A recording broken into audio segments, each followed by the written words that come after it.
As chair of the commission, I call this meeting of the Michigan Independent Citizens Redistricting Commission to order at 9 a.m. This Zoom webinar is live streamed on YouTube on the Michigan Independent Citizens Redistricting Commission YouTube channel.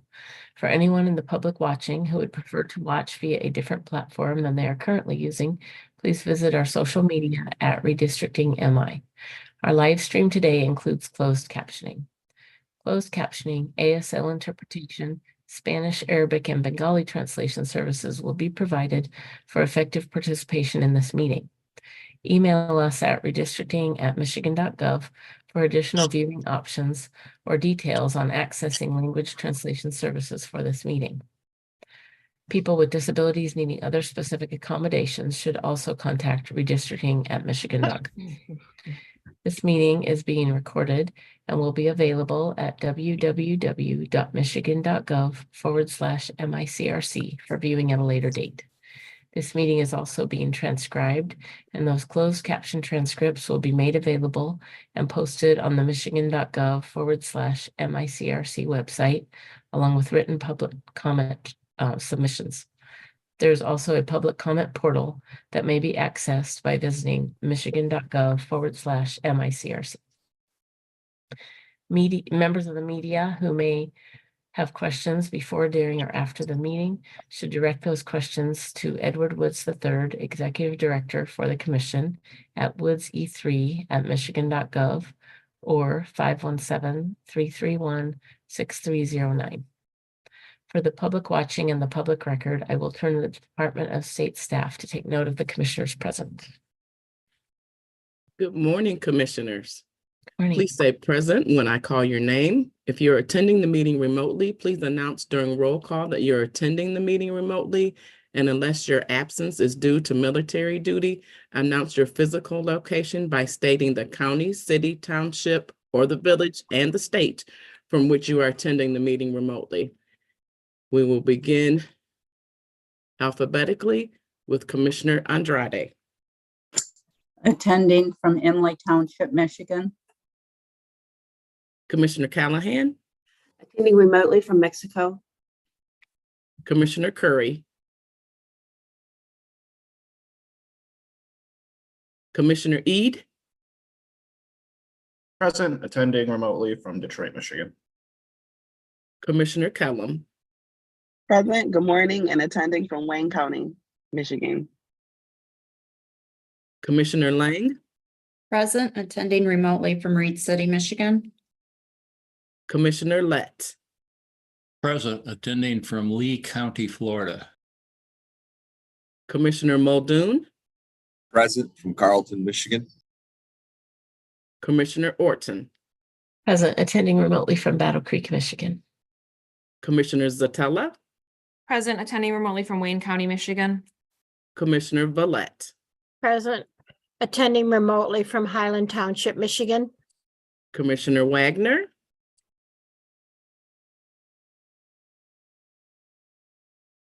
Commissioner Weiss. Present, attending remotely from Saginaw Township, Saginaw, Michigan. I'm going to go back up. Commissioner Curry. Yes, present and attending remotely from Detroit, Michigan. One more time. Commissioner Wagner. Madam Chair, you have 12 commissioners present. You have a quorum. Thank you, Ms. Young. You're welcome. As a reminder to the public watching, you can view the agenda at www.michigan.gov/MICRC. I would now entertain a motion to approve the agenda.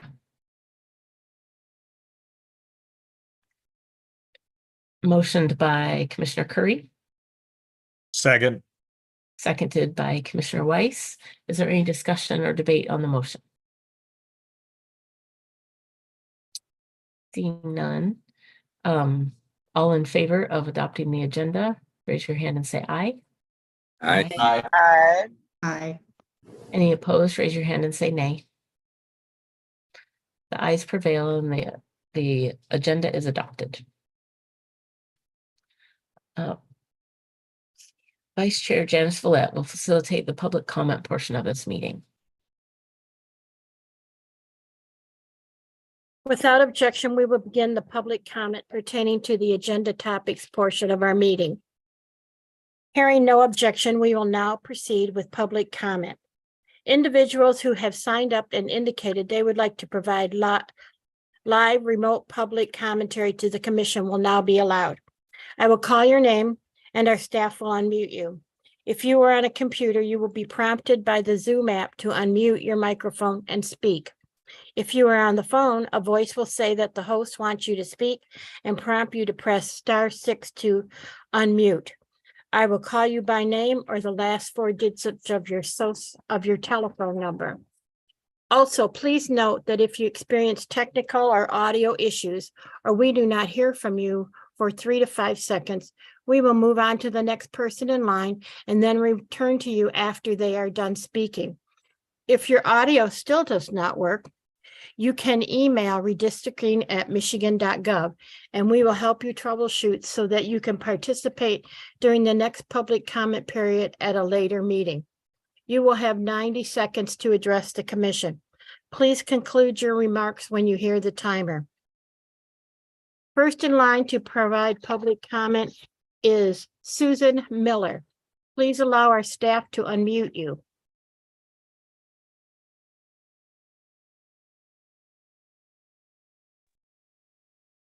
Hi, am I unmuted?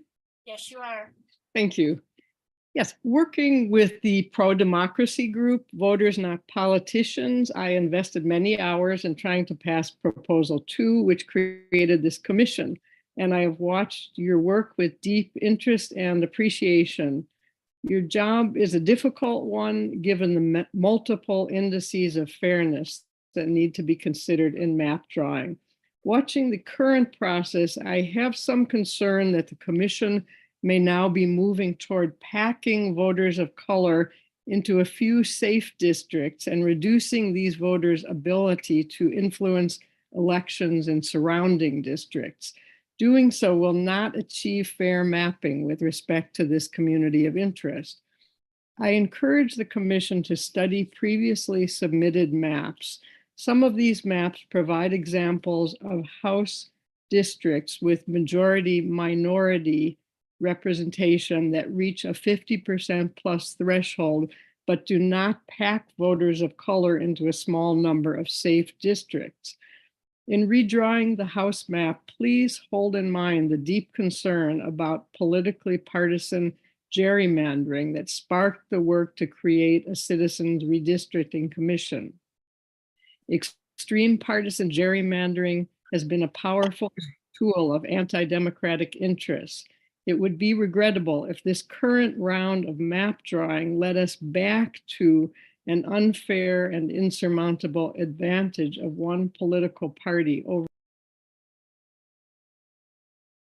Thank you for addressing the commission. Next in line is Alex McGuire. Please allow our staff a moment to unmute you.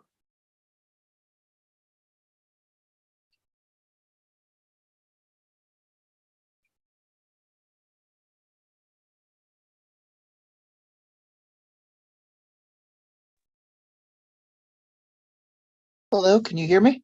Yes, we can. My name is Alex McGuire. I'm connecting from Sterling Heights. I'd like to thank the commission for the opportunity to speak on behalf of my community.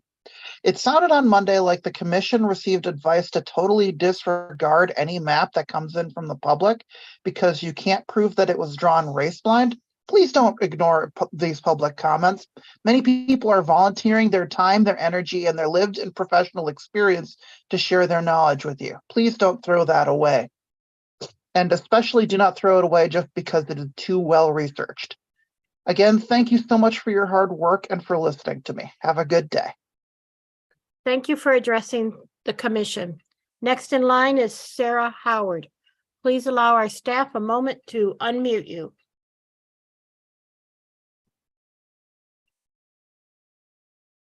Good morning. Good morning. I'm Sarah Howard, the attorney for Michigan's AFL-CIO's Fair Maps project.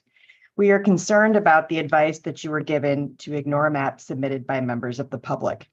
That is simply incorrect. There's nothing about the court's directions that require rebuffing the very same public maps that you solicited.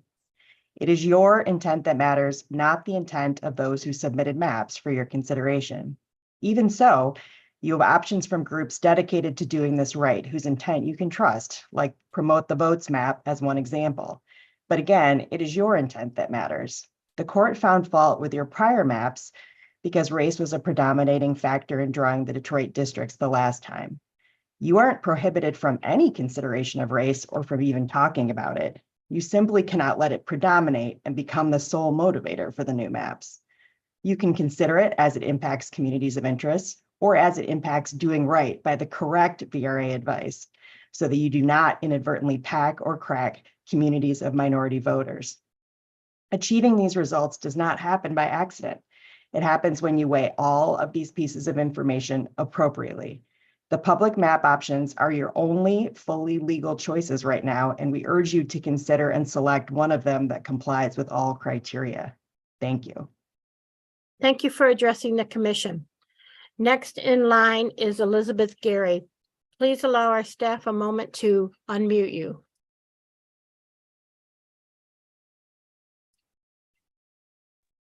Good morning. Good morning.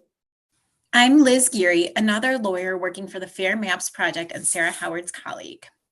Without considering the public's maps, you are left with no constitutional options. You do not have a map that you drew that meets the court's requirements, that complies with the VRA by avoiding packing, and that complies with all of the state law criteria, including partisan fairness.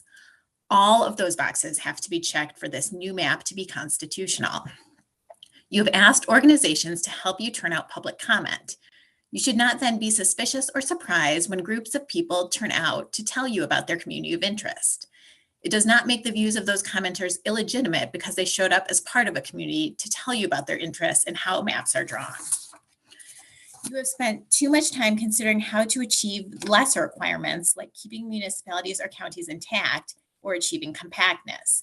Favoring those lesser factors to the detriment of complying with the court's directive, maintaining correct VRA compliance, and achieving partisan fairness is itself unconstitutional.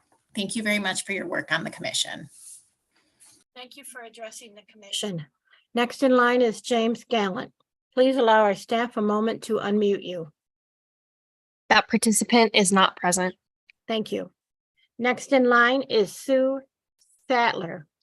Please allow our staff a moment to unmute you.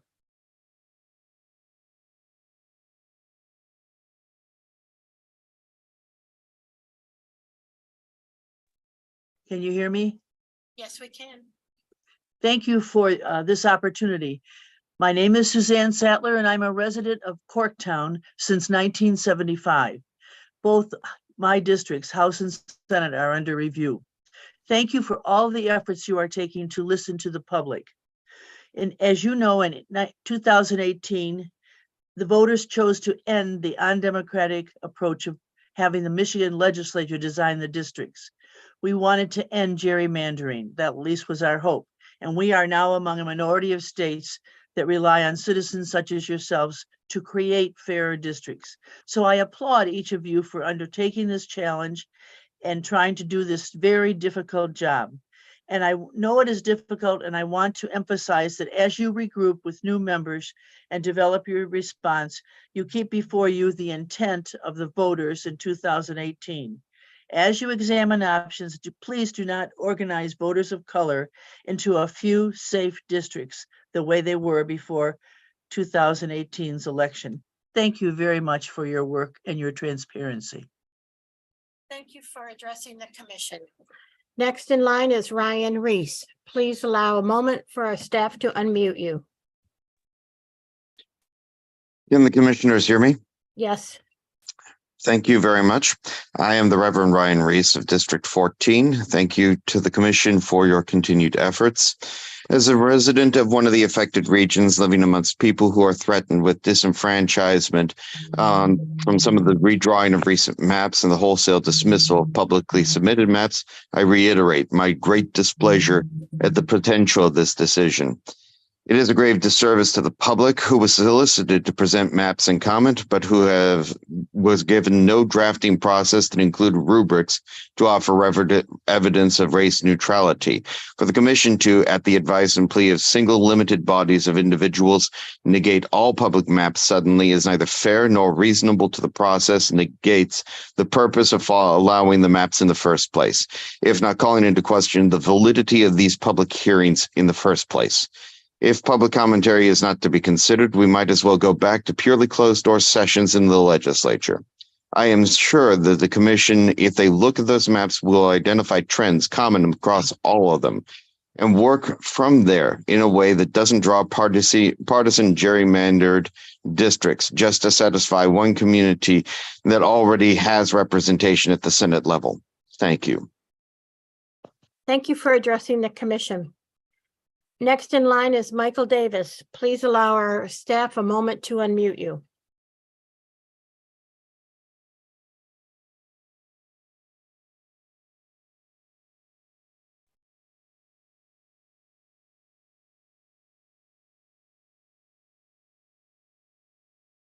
Good morning. Can I be heard? Yes, you can. All right. Good morning, commissioners. I am Michael Davis, the Executive Director of Promote the Vote. 4 times this month, I addressed the commission, each time imploring you to use mapping criteria. January 11th, the commission should evaluate and redraw the districts with consideration given to all the mapping criteria to improve and ensure fairness. January 25th, from the onset, we've contended that the commission should redraw the districts with consideration of all mapping criteria and comply with the court orders without impacting many districts. January 26th, featuring 11 majority minority districts with the Black voting age population at plus 50%, ranging from 51 to 60%, Promote the Vote's unity maps protects communities of interest and preserves partisan fairness without diluting the voices of minority communities. Not once did I exclaim that our unity maps were driven or dictated by racial quotas. Just because I mentioned a number and that's what you focus on doesn't mean that that was our focus. If you read the narratives and metrics we provided for every district we changed, you would get through a wealth of COI and information on neighborhoods well before you get to the BVAP stats. We drew, as the commission should be drawing, in order to comply with the Michigan Constitution. Race didn't predominate our map drawing, but it was a factor as the law allows and state constitutional criteria require compliance with the VRA. As Mr. Braden stated, it is acceptable to be conscious of race so long as it does not dictate. So race was a factor, not the factor, because the constitutional criteria requires it to be so, or else you're left with gerrymandered maps. If you need any more clarification on our maps, visit ptvvotemi.com/maps. Thank you. Thank you for addressing the commission. Next in line is George Higgins. Please allow our staff a moment to unmute you. Can you hear me now? Yes. All right, I just wanted to thank the commissioners again for continuing to hop on every day and go through this mapping process. My name is George Higgins. I'm a Fraser resident. I grew up in Warren, Michigan, and I've been watching, this process since day one, with the original maps and now with the court remedy, period. I just wanted to point out how well IPSR's latest analysis really describes how backward I believe your current approach is with regard to partisan fairness. Creating a new shore district with St. Clair Shores and Grosse Points without East Point or Harper Woods really gives one party a new chance to win in that district when it does well statewide. And if you're going to do that, you need to balance that by either creating another safe district for the other party somewhere else, or looking at 62, doing something to make 62 more competitive, doing something to make 58 a little bit of a safer seat, right? But if you don't want to open up that can of worms, really, I think the easiest thing for the commission to do is to incorporate East Point and Harper Woods into any district that includes St. Clair Shores. Again, municipal boundaries are not nearly as important as the partisan fairness. So I really would just urge the commission to put partisan fairness, top of mind and keep that in mind going forward. Thank you. Thank you for addressing the commission. Next in line is Chris Gilmer Hill. Please allow our staff a moment to unmute you. Good morning. Can you hear me? Yes. All right. Hi, my name is Chris Gilmer Hill. I'm a lifelong Detroit resident, lifelong Palmer Woods area resident. I'd like to speak briefly about, again, a couple of tweaks that I think the commission should seriously consider as you work to bring everything into perfect compliance with the VRA and with partisan fairness ahead of submitting the maps. And I'd also like to point out that you all have done a really good job given the circumstances. I know things are running into a bit of a hurdle, but you should be proud of the work that you're doing because we're getting there. So firstly, I'd like to, again, recommend that it is possible to fix a lot of the maps that are at 10 by creating a new VRA seat where there currently isn't one in the Grosse Points area. You can do this without breaking up the COI that includes the 5 Grosse Points and Harper Woods by specifically in the context of the Spirit of Detroit map, adding Morningside, East English Village, Cornerstone Village, and Morass Meringue into District 10, and moving the St. Clair Shores portion of District 10 into District 12. Those populations balance out. I'd also like to echo the previous commenter and point out that you should be considering partisan fairness and specifically taking competitiveness into account, which is something that your analysis from the experts currently has not done. I know people have talked a lot about the Lakeshore District in that context, but I'd like to specifically point out that the District 13 that you've redrawn is probably the bigger issue there. That goes from a safe Democratic seat to a pure toss-up in the Roseville area. The only way to compensate for that is by touching a red district in somewhere like Taylor. I would urge the commission to make Taylor whole to fix that. Thank you. Thank you for addressing the commission. Next in line is Anthony Scannell. Please allow a moment for our staff to unmute you.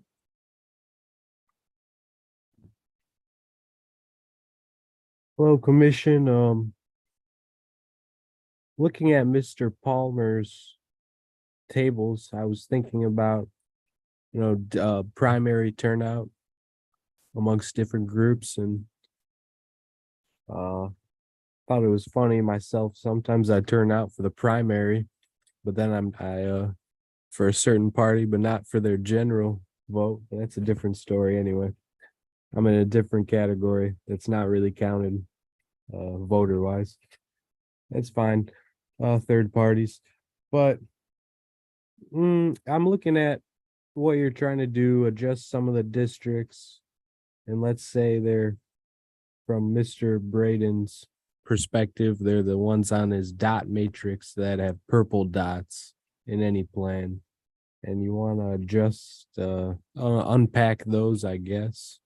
And even if you don't, Mr. Fink said you could put out unadjusted ones and the adjusted version, both for public comment. So I think it's going great. Keep up the great work. Thank you for addressing the commission. Next in line is Robert Dindoffer. Please allow our staff to a moment to unmute you. Hello, folks. Can you hear me? Yes. Okay, great. Hey, listen, I wanted to kind of re-engage with the idea of how maybe everybody can get what they want from a community of interest standpoint, and how it could in fact aid in compliance. And I don't want to talk about any specific percentages of any, voters based on race or any other factor. I just want to talk about communities of interest and the idea that the folks across Macomb County and a little bit of Oakland just to the east of I-75, from Madison Heights to Roseville, are very similar in terms of the community feel. And I ask you all to just go, if you live in the area, drive through the neighborhoods there. You'll see they're similar. There may not be a lot of testimony on that, but a district that's stretched that way could work. A district that stretches on the lake shore that we've talked about as a clear community of interest obviously works. And then if you did that, just thinking of taking the Spirit of Detroit and reconfiguring districts 10 through 14, that would allow you to make 3 districts that reflect migration patterns and similar community feels and lifestyles that cross 8 Mile. One that includes Hazel Park, a little bit of Madison Heights and some North Detroit, another that's South Warren and North Detroit, another one that's east side of Detroit plus Harper Woods plus East Point and a little bit of Roseville south of 696. Those 3 districts, I'm not telling you any percentages. I just think from a Thank you for addressing the commission. Next in line is Mereldin Alma Hamid. Please allow our staff a moment to unmute you.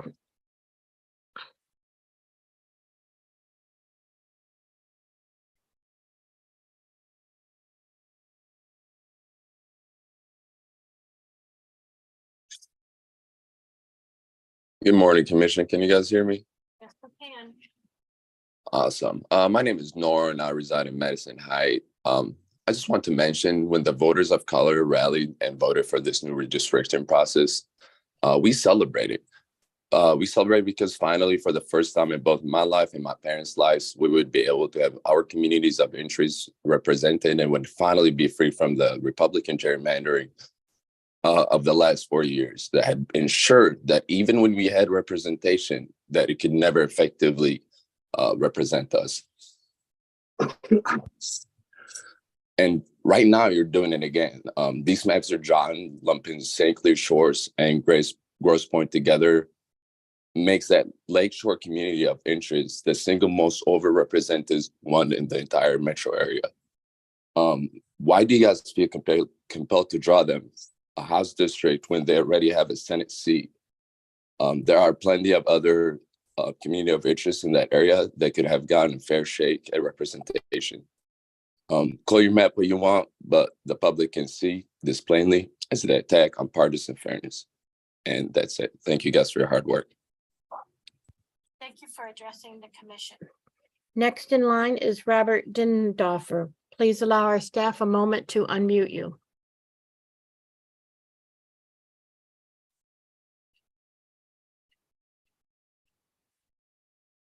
I don't believe that participant requested a second public comment today. Okay. Next in line is Robert Reese. Please allow our staff a moment to unmute you. Can you hear me? Yes. Thank you again for the additional time. Ryan Reese, actually. I would like to further address a topic broached yesterday on the subject of eyeballing lifestyle differences. The use yesterday of 696 in the fashion that it was in the midst of describing different communities based upon rental and owned property and purchase disparities smacks heavily of an outsider eyeballing the communities in which I live and work in District 14 and getting a mistaken impression of community identity. To put this another way, using a rubric of living on the wrong side of the tracks as a way to pack the communities carefully together to minimize their impact in the same way is the same as racism or classism by another name. Subsequent talking points on this matter have been more pointedly vague, but the underlying reality is clear. Call the boundary of 696 or 8 Mile or railroad tracks, whatever you wish, but the rubric being stated had fairly obvious intent to anyone who might live in those communities. Ms. Miller's concerns are valid, that a danger to pack COIs is very real. I cannot tell you how many times I have had in the last year conversations along the lines of, oh, you live there. That's a bad part of town. None of this changes the constitutional necessity to maintain partisan fairness. These citizens deserve proper representation, and this is your constitutional task, not to treat them as lessers in need of minimizing. Thank you for your time. Thank you for addressing the commission. Next in line is Anthony Scannell. Please allow our staff a moment to unmute you. Hi, Janice. That actually concludes. Oh, okay. We only have one. Okay, thank you. That concludes our public comment. Please feel free to email public comments to the commission at redistricting@michigan.gov. We appreciate everyone who offers public comment in whatever way you choose and invite you to keep sharing your thoughts. Thank you. Thank you. So the next business on our agenda is 5A, legal counsel regarding line drawing. Without objection, I will ask legal counsel Nate Fink from Fink Bresict to present. Hearing no objection, please proceed, Mr. Fink. Thank you, Madam Chairwoman, and good morning to all the commissioners and everyone here. I appreciate the opportunity to speak to the commission very briefly. The agenda you've approved for today indicates that the commission is going to be addressing some mapping considerations as it relates to some of the maps that you have drafted and are considering making some modifications, narrowly tailored modifications in response to the VRA feedback analysis that you have received. Yesterday, I spoke a little bit about a suggestion that I had for the commission as you go into that process. The suggestion being that you perhaps ask your mapping consultants, Mr.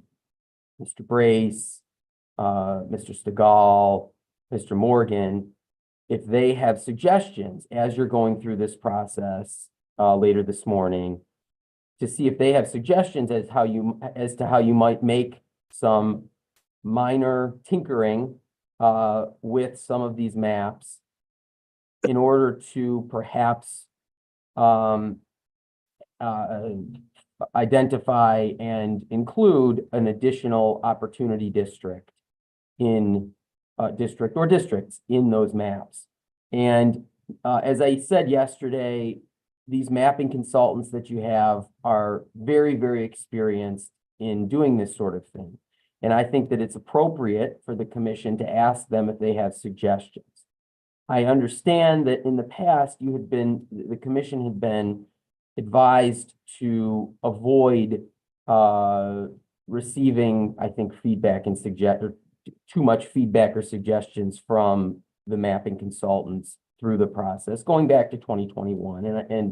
And I just want to be clear that the posture that we're in now, where you're at and what you're attempting to do, the commission is attempting to do this later this morning and over the next couple of days here, perhaps just today, we'll see. I do think that it makes a lot of sense for the commission at this point to ask your mapping consultants to provide you with some suggestions. Now, the ultimate decisions as to where these lines are drawn is absolutely with this commission and exclusively with this commission. And it's going to be up to the commission to decide if a suggested modification to a map makes sense. And that's going to be in the context of all of the constitutional criteria that we've talked about extensively over the last couple of weeks. And that falls to the commission. You need to determine and make sure that if a modification is made, that it still, from the commission's perspective, complies with all of the constitutional criteria, including balancing making sure the population numbers balance out, addressing communities of interest, making sure that you're comfortable with the communities of interest in whatever the modified district might be, looking at the partisan fairness numbers and addressing all of those criteria. That falls to the commission. That's not the mapping consultant's responsibility, and they're not going to do that for you. But they can provide you, I hope, with some suggestions because they're experts and they can look at the map and they might be able to see things in there that you may not be able to see in terms of how you might be able to make some narrowly tailored revisions to some of these maps or maybe all of these maps, so that you have some different options that you can present to the public for public comment over the next few weeks that will be upcoming. So, but again, just to be clear, I think it's perfectly appropriate for the commission to consult with and ask those mappers to provide some suggestions as you go through this process.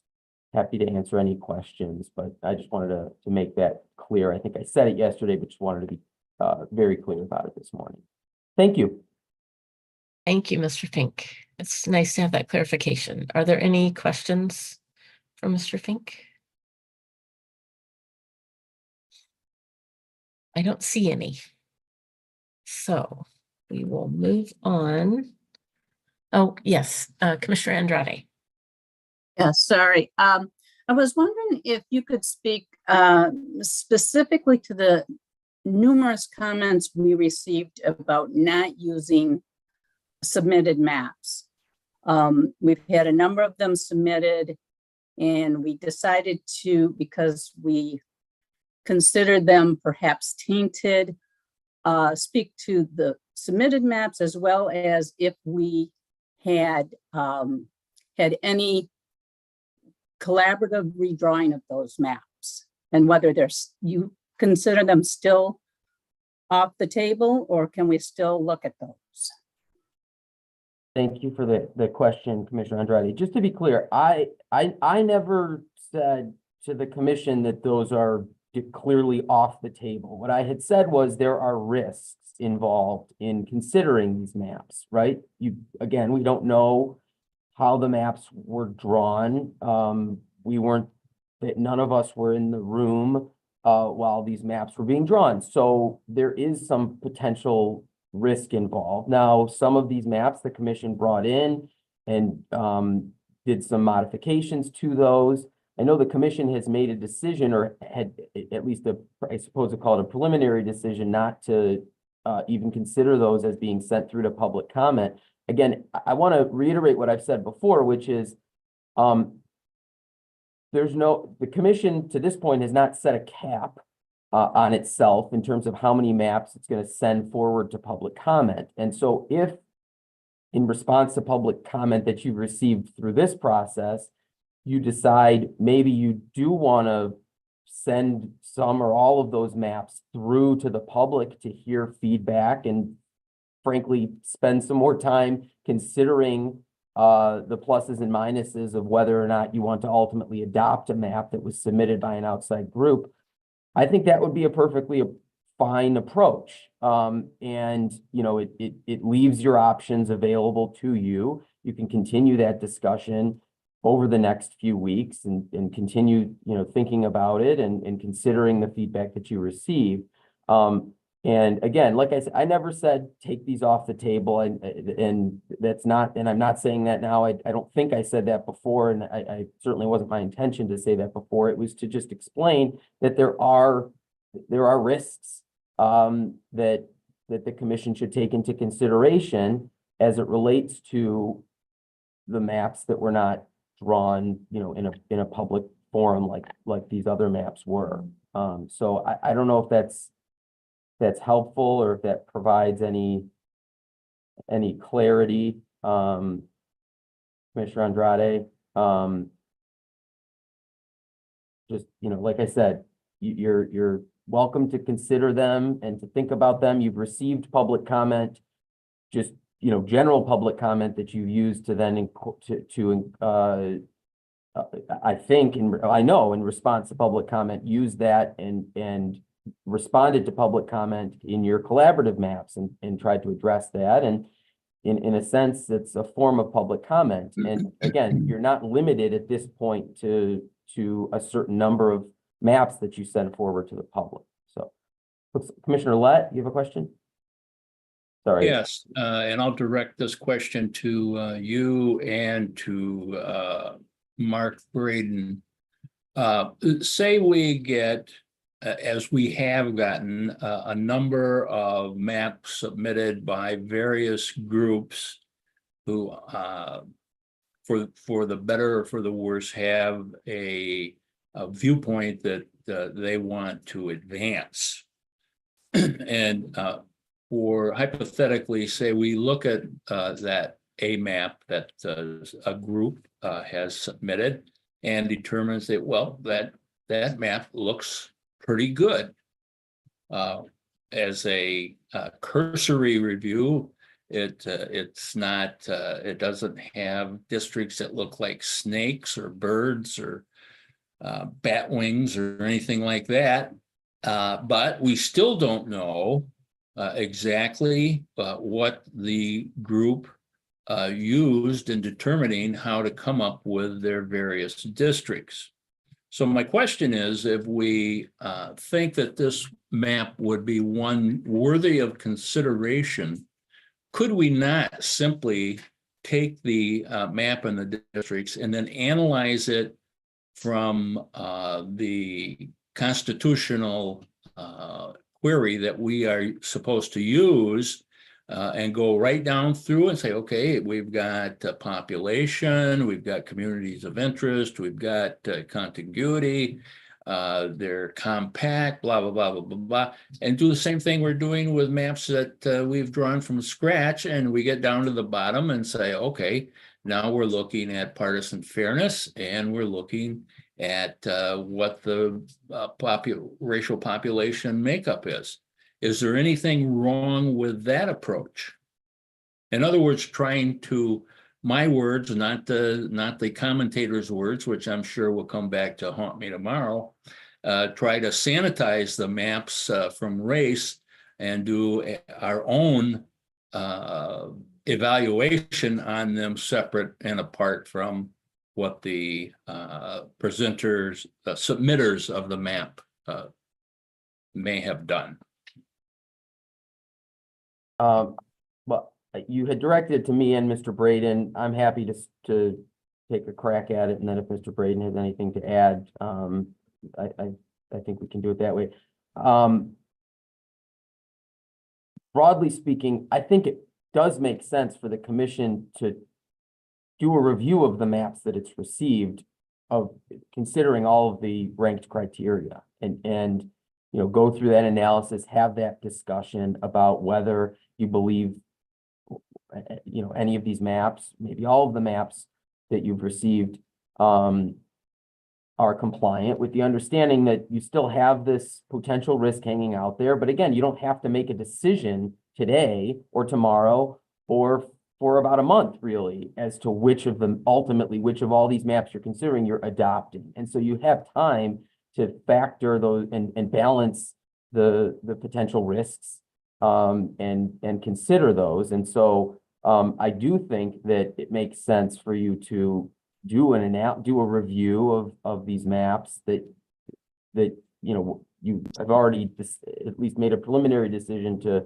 set aside, and just have a discussion. And you know, maybe there's some positive aspects of some of those maps that you'd want to put into one of these other maps that you already have, or maybe you want to just push one of those through, or all of those through. So I'll see if Mr. Braden has anything to add.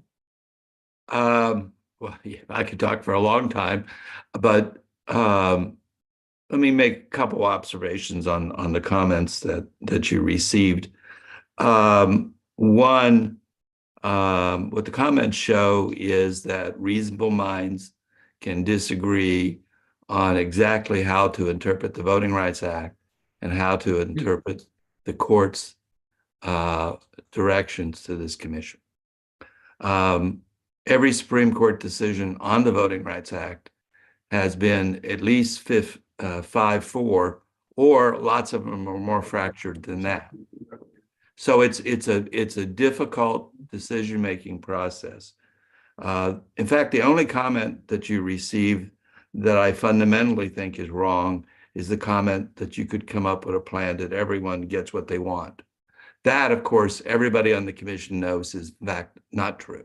You cannot come up with a plan that will satisfy everybody. That's a given. So what to do with the plans you receive from outside sources? Certainly considering them presents no problem, asking for public comment if you decide to go that route. I think the question of what to put up for public comment and what to consider is basically a question of what time's available to you. Certainly considering these plans, considering them is totally appropriate in walking through the process.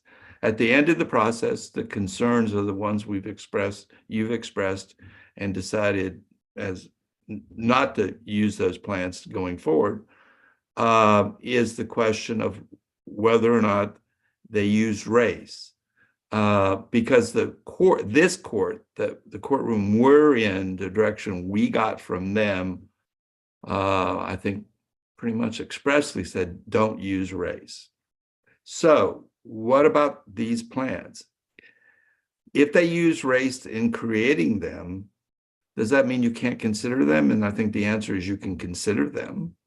And you should certainly go through the process and glean from them what's useful in your decision-making process. I would be concerned if you took them as presented to you, if you believe in that race was used in drafting them. If at the back end of the process, if you like the plans or like parts of those plans, that then becomes your decision as to how to do it. It's certainly, we know now, or we believe now, that race is appropriate to use in narrowly tailoring the plans to get to ones that have equal opportunities to the Black community to elect as candidates of choice. So it's really, I think in many ways, it's a question of timing. Do you have enough time to do that? And do you have enough, and do you want to put them out for public comment? All of which I think are totally appropriate. Those are really your calls. I think that you have a number of ways in which you can go. If you think that these plans, there are particular plans that in part, then they become your plans when you make the decisions on them. So I think that there is a degree to which you can use parts of these plans that would be comfortable. But once you do that, potentially somebody's going to raise the question as to whether too much race was used, whether race was actually used in the creation of them. So that it's easier to attack plans that apparently used race in their construction. And that seems to run counter to what this 3-judge panel said. As a follow-up, Mark and Nate, we could look at these plans, and I believe that I'm correct. We could look at a particular plan that was submitted and say, okay, we don't necessarily like the whole plan, but they have certain districts or certain parts of districts that are intriguing that we could incorporate it into one or more plans that we've drawn. And as I've used the term, we could better up our plans by going in and looking and seeing what some of these submitted plans have used in different parts of the districts that we have to look at. I don't see any problem with that other than what Mark and Nate, you've already said. Once we do that, then they become our plans, which there's nothing wrong with that. I think that insulates us somewhat from the comments that we've been concerned with, that perhaps race predominated a little more than it should have. But we go through and do our own analysis, our own evaluation, our own rundown of the Constitution, and try to use the best parts of everybody's. Thank you. Yeah, I think that's totally a reasonable position to take.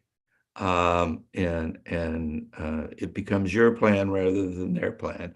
I will say, given the fact that at least there's been some public expression that these plans were created using race, I think, in fact, you actually have to do something like that. I would be concerned about taking a plan and just deciding you could agree to one of these plans where it's been publicly said that they were created using race.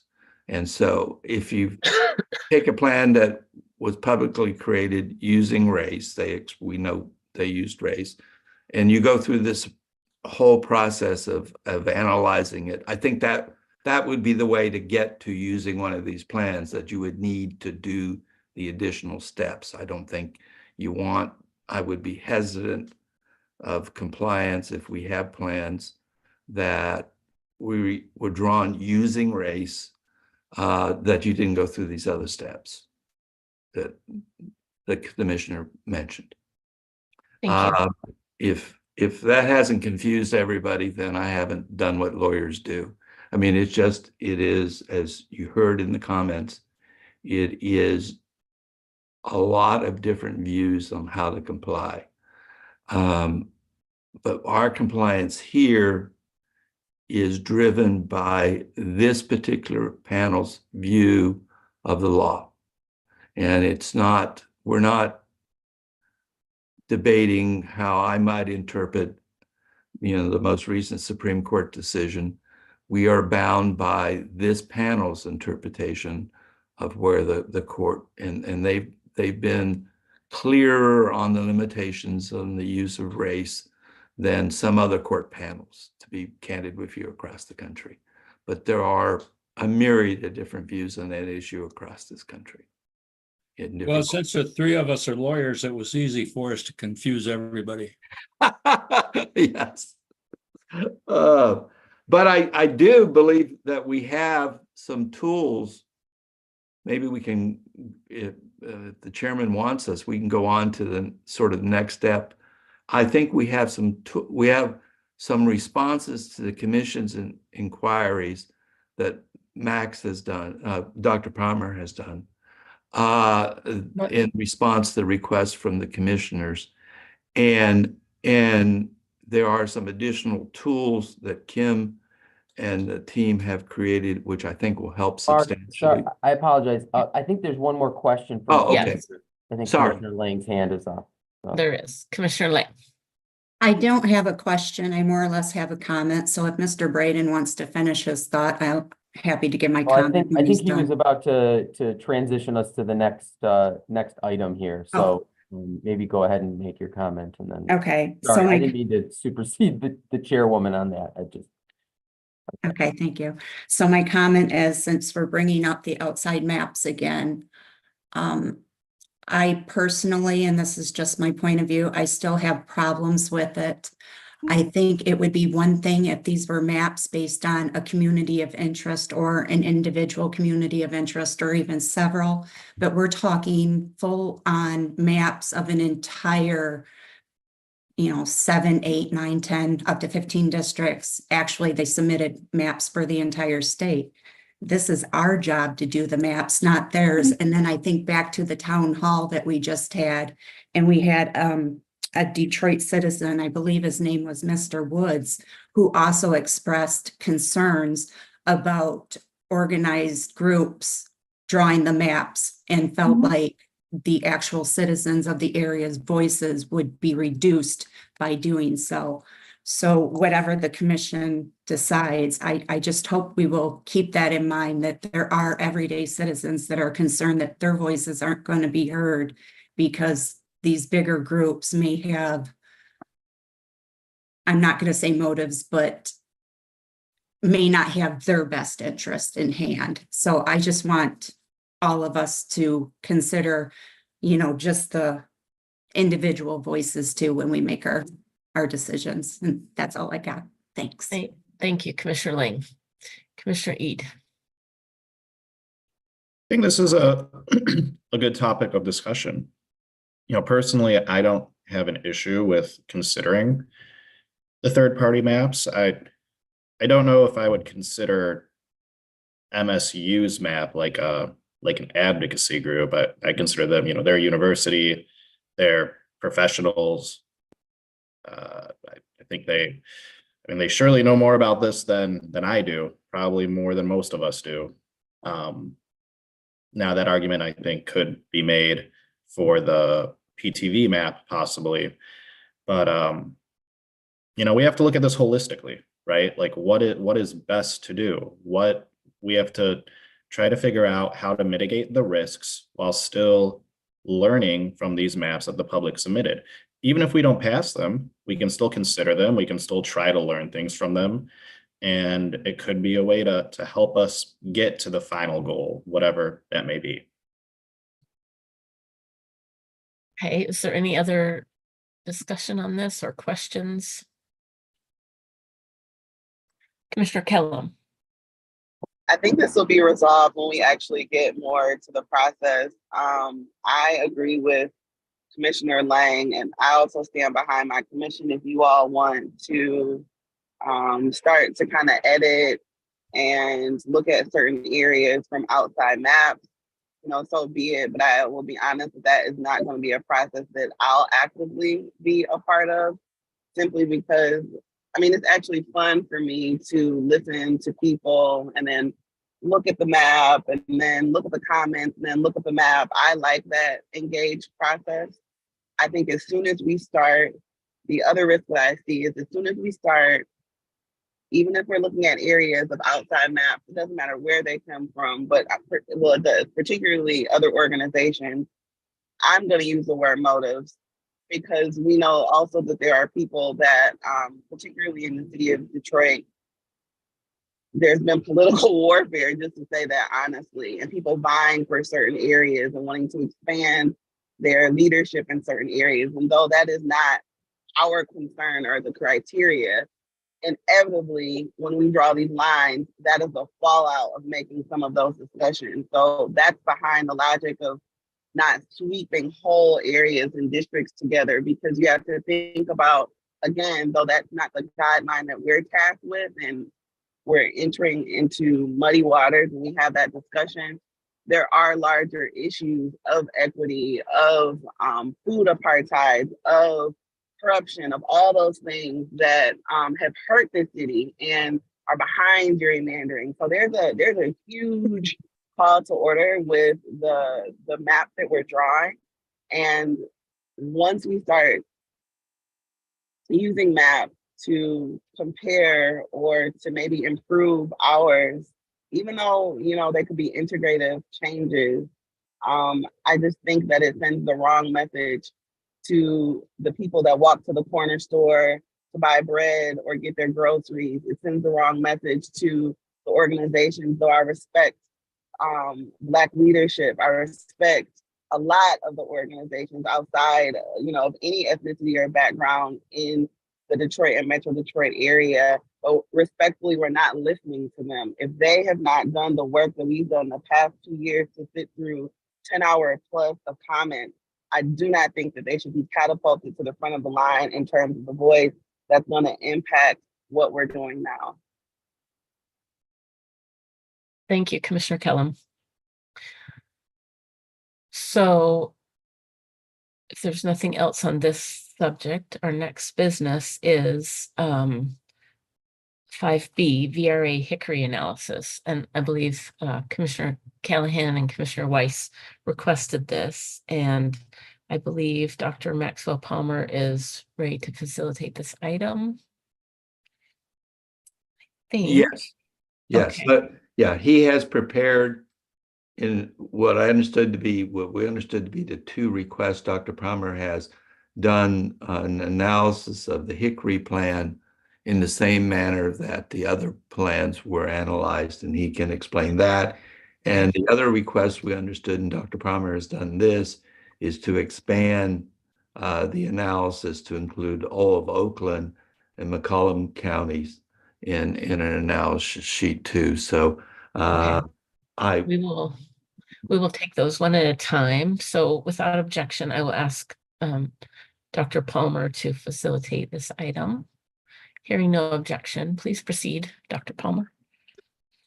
Thank you. Good morning. I'm going to share my screen with you and show you an updated version of the same document that we were looking at yesterday. I don't know if this has been distributed to the commission yet, but I have sent it on to Mr. Braden and Mr. Brace. So this is the same spreadsheet that we saw yesterday for the Hickory map. All of the variables are exactly as we talked about yesterday. The only difference is the map. The key takeaway, if we look at the column where we look at if primary turnout is higher for Black voters and white voters, there look to be 12 districts where it's higher.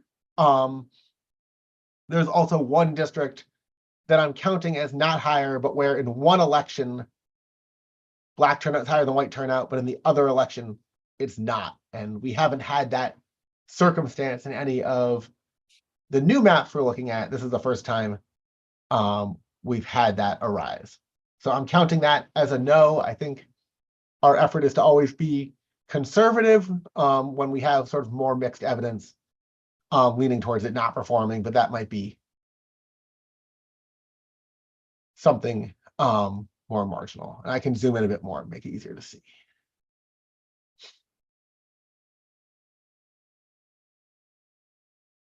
Are there any questions just on the Hickory analysis? I don't see any. I'm now going to turn to the expanded analysis. And I did this a little bit differently than just including Oakland County. And what I did instead was I looked at the envelope of Wayne, Oakland, and Macomb counties and included every district that's fully in those 3 counties. And so depending on the map, there might be districts, that start in Oakland County and go north or go west into other neighboring counties. I'm not including those because that just starts taking us too far afield from the area that we're interested in. And so just as an example, I'll go to the Spirit of Detroit map. And in this new sheet, there's going to be 2 tabs now for every map. And the first tab, just with the name of the plan, is looking at the districts in all or in part in Wayne County. The expanded sheets now include those districts plus districts that might entirely be in Oakland County or entirely in Macomb County as well. So there's a lot more rows here. Let me zoom in a little bit more again. So there's 2 districts that stand out when we expand, and this is going to be the same in every single map that I looked at, in Hickory, in all of the proposals that I evaluated, and I included this for all 15 of the maps, or now 17 with some modifications that we've looked at, and not just the maps that the commission was considering yesterday. In addition to districts all or in part in Wayne County, which we are already looking at, there are 2 districts entirely in Oakland County that perform for Black voters. The first is District 18. This is right at the border of Wayne and Oakland County. And in every map except for one that I've been asked to analyze, this district has not been changed. So this is the exact same boundaries and population as in the Hickory map. And so we'll see that district here. It's District 18. And we'll see that it performs under both Black primary turnout and our Democratic primary pool. And then the other district is District 53. And that's also 100% Oakland County. And that is further north around, I believe it's Pontiac. That one has not been changed by any of the maps. And so these results don't actually change how maps perform relative to each other. It adds 2 performing districts to every single plan that we're talking about. So if a plan we were looking at yesterday had 10 performing districts, when you include districts entirely in Oakland County, it goes to 12. And that shift is going to be the same for every map that we've looked at. There's no map that created additional performing districts in Oakland County beyond what was already there under the Hickory map. And only one map modifies District 18 at all. So I have a question. So since including these extra counties, districts in these counties adds 2, so then we can say, so Spirit of Detroit then would have 12, but that doesn't solve our problem of it not having 11. Mr. Braden, can you, right? Yeah, That's my understanding. You are exactly correct. I would suggest to you this expansion out that was done gives you more information, but that information is not particularly relevant. It's certainly not material to your decision making because all the plans are the same. I think for purposes of the easiest path for you, or there's no easy path for you, but an easier path is you just don't need this expansion. Doesn't give you any additional information that assists you in what you need to do. And so I think it's useful to have it and have looked at it and see that it doesn't change anything. And so I would suggest it's just probably just easier to use the original geographic area for analysis. You can include this, but it's basically none of it ever changes anything. So don't do it. Is my suggestion. I just think it makes it easier not to include this, but it's solely the commission's decision. Okay, Commissioner E, do you have a question? Is that also true for Macomb? That same sentiment, Mr. Braden? I think that's right, Max. Am I right about that? You did that. You've done that too, I think so. Yes, just as an example, the first district that's entirely in Macomb that shows up here is District 13. It's not anywhere close to performing district with 17 or 15% Black voting age population. It's not going to perform in the primary. It's not going to perform in the pool. There's no districts in Macomb that I think are relevant to the VRA analysis. Okay, Commissioner Zatella. Yeah, I can understand excluding Pontiac because that's outside of the Detroit metro area, but why would we exclude districts that include Southfield and Oak Park? Because those are within the Detroit metro area bubble. So I'm not excluding them in this expanded analysis. All I'm saying is the only district in that area is District 18, which is unchanged in all the maps except one. And in the one that changes it, it continues to perform. So it's now included in this analysis. And if you look at the expanded sheet, you can see it. But it doesn't seem like most of the maps are making any changes in that area. So, Mr. Palmer, I didn't mean with respect to your analysis. I meant with respect to Mr. Braden saying that it's not relevant. So it wasn't, I know it's included. It was more about the comment that it doesn't change anything and it's not relevant, because I certainly think Southfield and Oak Park are relevant because they're part of the Detroit metro area. So I'm just wondering what the rationale for that is. I think you picked up as is often the case, the distinction between relevancy and material. You're exactly right that it's relevant. It just strikes me as immaterial to your decision making because nobody changes anything ever there effectively. So certainly you could consider it. It's relevant in the sense that you could view it as part of the standard metropolitan area of Detroit. So it's relevant, but spending time to include that in your analysis it's kind of not material because it's going to be the same no matter what. But right. So I actually did change it in my map. So are you saying for maps where it was changed, it could potentially be material?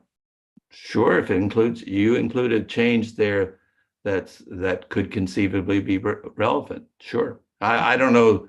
I'm not familiar enough with your map to comment on the degree of changes or anything. I'm guessing that's the one map that in fact shows some change, although it doesn't change the effectiveness of the district in any way. If I can just show that that's correct here. So this is the one map or this in the previous version of it that do make a change to 18 that increase the Black VAP of this district. It was performing under both Hickory and under this. There's no additional districts in this area that are now performing. So if under the more limited analysis, there were, let's say, 10 performing districts, you include that there's 12, but functionally expanding our geographic range is going to add 2 districts everywhere. That said, when I provide updates today as the commission draws and asks for updated analyses, I will include both versions, the Wayne only version and the expanded version for every map automatically, so that you have this data if you want it. Thank you. Okay, Commissioner Eid.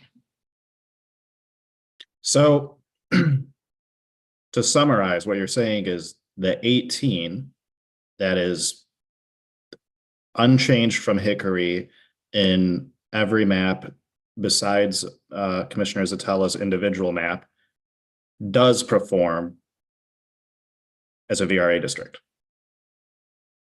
Yes, that's correct. For example, if we look at the Hickory map here, District 18 is majority Black VAP and we estimate large majorities of Black voters in the primaries, for example. So it performs. Yes. Okay, thank you. I saw another hand, but I don't see it now. Anybody else have a question? Okay. I actually do, Cynthia. I just can't get to my. Okay, Commissioner Zatel. So I have kind of a broader question about the data in general. So when this was first presented to us, you had mentioned that a lot of this is estimates, obviously, because we don't know what people's ballots actually say. And one of the things you had mentioned was that you selected the primary that had the highest turnout. And so kind of looking back through the data, obviously we don't have all the data underlying this spreadsheet. There's no formulas in it or anything like that. My question for that is, historically, what we have received from Dr. Hanley in her report when she analyzed turnout was that Black voter turnout and white voter turnout were different depending on the election, and that there were, in general, Black voter turnout tends to be lower than white voter turnout. However, in some kind of particular elections, like the election of Barack Obama in 2018 and 2016, and the 2020 presidential election, those particular elections seem to be highly motivating for the Black community, and so the turnout was very high. On the inverse side, the white voter turnout in those elections tended to be a little lower than normal. So kind of the range for Black voter turnout in a non-high interest election was typically around 30 to 40%. In a high interest election, it was closer to 60%. For white voters, for a kind of standard election, the turnout was, gosh, I have it written down. Let me look real quick. I believe it was kind of average turnout for white voters is around 45, 46%. The average is around 60%, so quite a bit different, with the lowest turnout in those same elections that tended to attract or be highly motivating to Black voters. Their turnout was a little lower, so it was 45%. So my question is, how did you decide what was the highest turnout primary and the highest turnout for whom? Because it seems like there's a disparity between when a white voter turnout would be high and when a Black voter turnout would be high. And so how did you resolve that difference, and how did you make those estimates as to what the high turnout election was? That's a great question, and I'm going to try to break it up into a couple different pieces. First, political scientists have studied turnout and primary turnout in countless papers. And one thing that's really challenging, as you mentioned, is that turnout is a function of who decides to vote, which will vary from election to election, vary based on the candidates on the ballot, how competitive it is, and many other factors.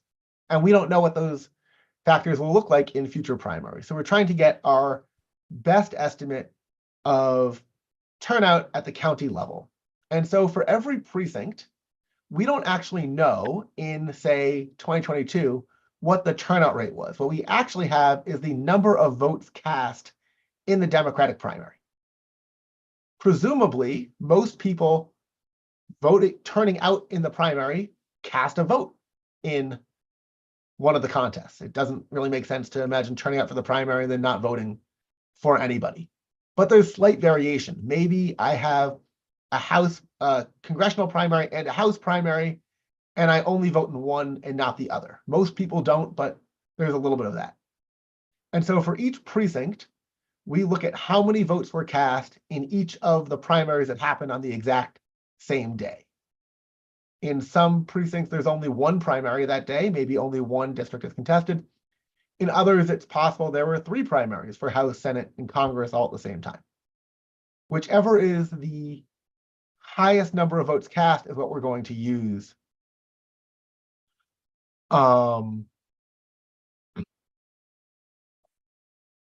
in our estimates. So it's really not going to make much of a difference. It's usually a small number of votes varying across them. but that's going to reflect the people who actually turned out to vote. And then we can use that to then estimate what share of that electorate were Black and white in each primary. Okay, so my particular kind of concern is about District 17, where it's so close to the wire. So from what I understand from what you just said, that really you're estimating who turns out, and based on that, then estimating that balance in the primary. So I think Commissioner Callahan kind of hit on this point last night. It's kind of an estimate on an estimate.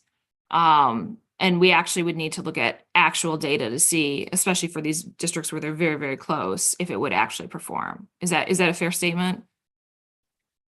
No, there's not actual data for these districts necessarily to say that.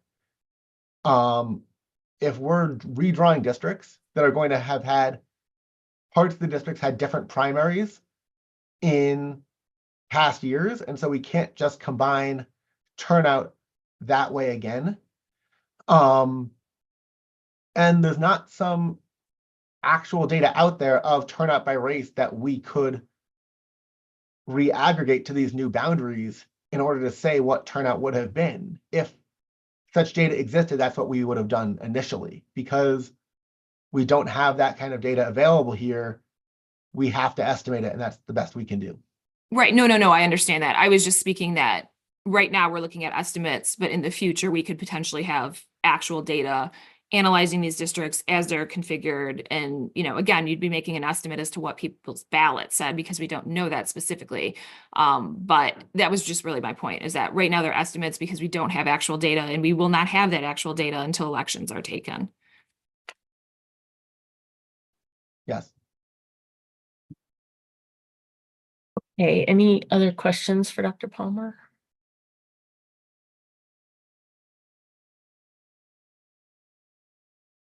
Mr. Brace, did you? Yes, I would just like to add one thing to Dr. Palmer's comments. What's important from our side, from a mapping purposes, is these calculations are done down at the precinct level, and that precinct level information is what goes into the mapping system. So while Dr. Palmer is correct in terms of which primary is higher and that sort of thing, we're utilizing down to the precinct level, which I think he is too, because he's using our data set.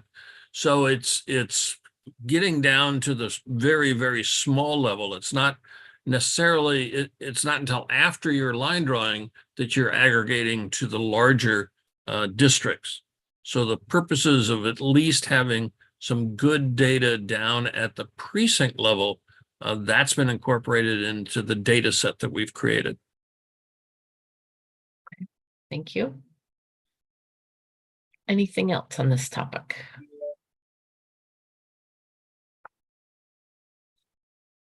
Okay, so our next business is 5D, the VRA effectiveness plans. Without objection, I will ask Mr. Kim Brace to facilitate this item. Hearing no objection, please proceed, Mr. Brace. Yes, Madam Chairman, thank you very much. What we have done is taken the excellent data from Dr. Palmer and put it into a map form for the purposes of helping you all starting to look at where some territory is that you need to be looking at. I'm just attempting to share. There we go. Let me show you some of these maps. We are not seeing your screen. I think maybe no, we're seeing Mr. Palmer's screen still. Thank you. Yep. I am.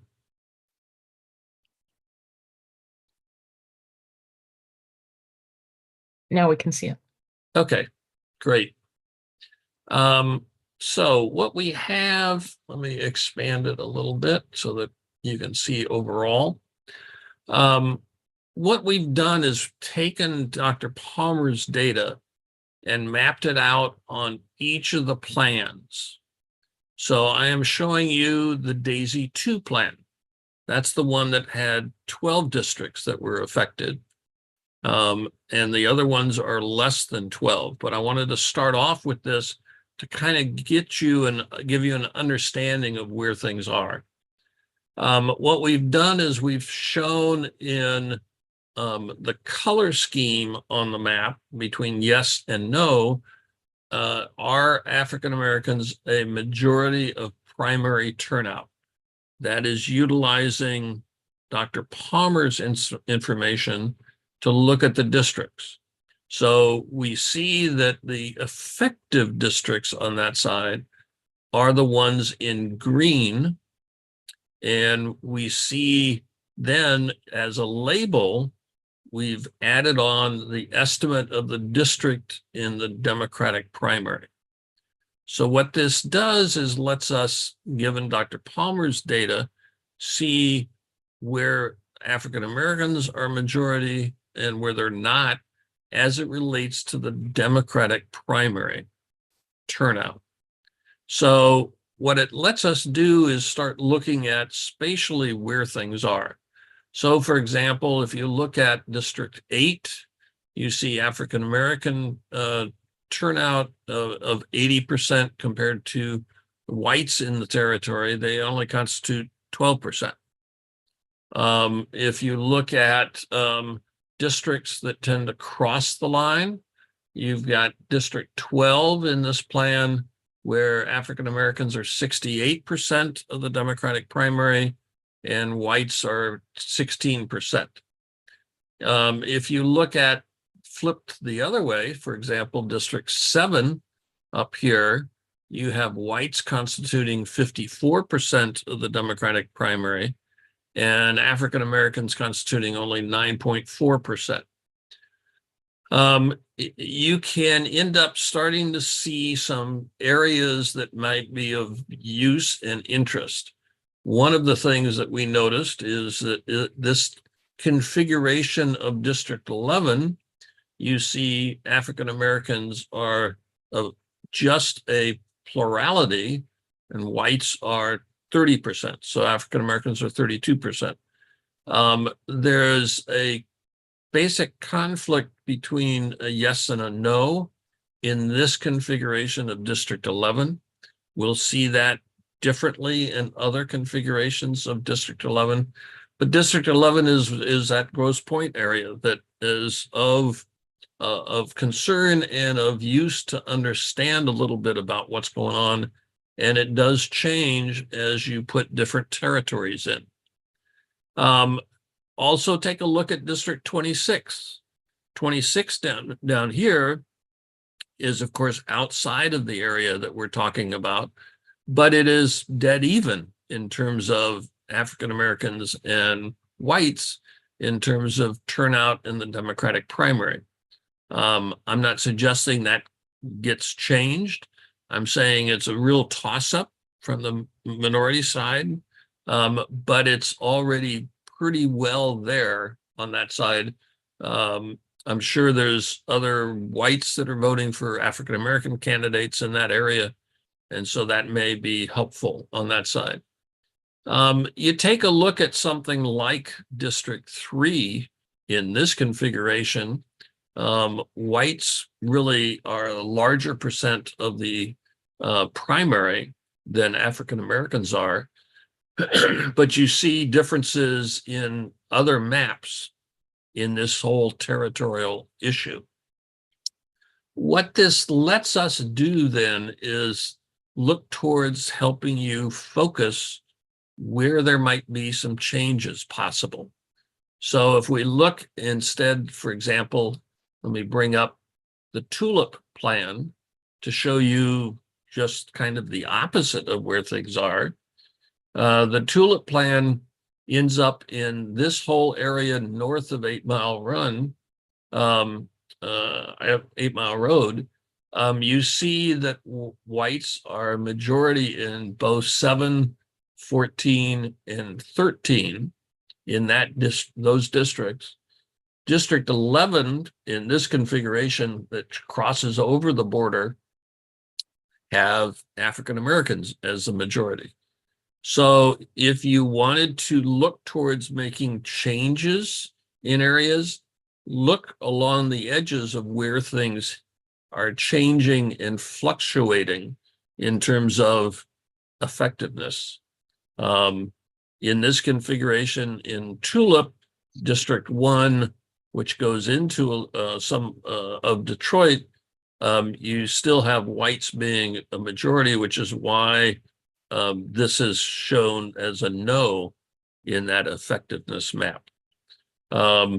10 ends up pulling back from the gross points and goes up into above 8 Mile Road, and whites have a much larger share in that district configuration. We have prepared maps of each of the plans for you, not only the 6 that we looked at or you narrowed down yesterday, but we have now gone and expanded it to include all of the maps that you have in consideration. I think there's 13 or 14, something like that.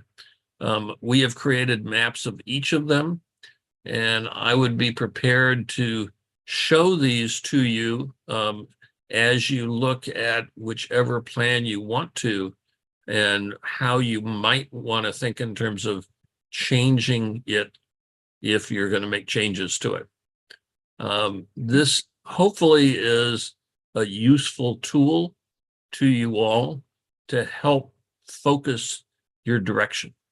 That was what our goal was, to give you some clues on where you might want to look towards making changes.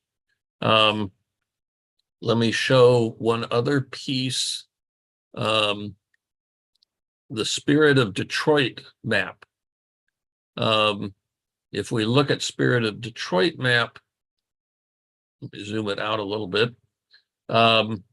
Here is in District 11 that crosses the 8 Mile Road. You get an African-American district in District 11, but District 6 and 14 and 13, all north of the road, does not produce an African-American effectiveness seat. And you can see those numbers. You also see that 18 is showing effectiveness, as has been noted before. And District 10, which goes north of the road, now has a strong white majority, not necessarily an African-American support. So these are, tools to help you in looking at maybe focusing where you could make changes, because that's part of the exercise now of what kind of changes you want to do. So we've produced these maps to look at each of the plans and let you see where changes might be suggested on that side and how they might be configured. I see Commissioner Sitella has a question. Yeah, and this might not be necessarily for you, Mr. Brace. I don't know if Mr. Braden is still on the phone. So kind of to Anthony's point, if we're not counting District 18 because it's in Oakland County, this map, the Spirit of Detroit, would only have 10 current districts, which means it needs to add one more.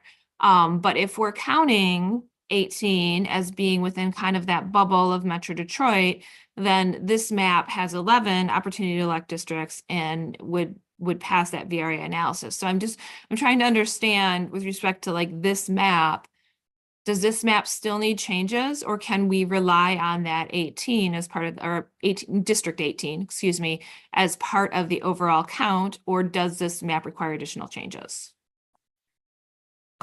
Mr. Braden.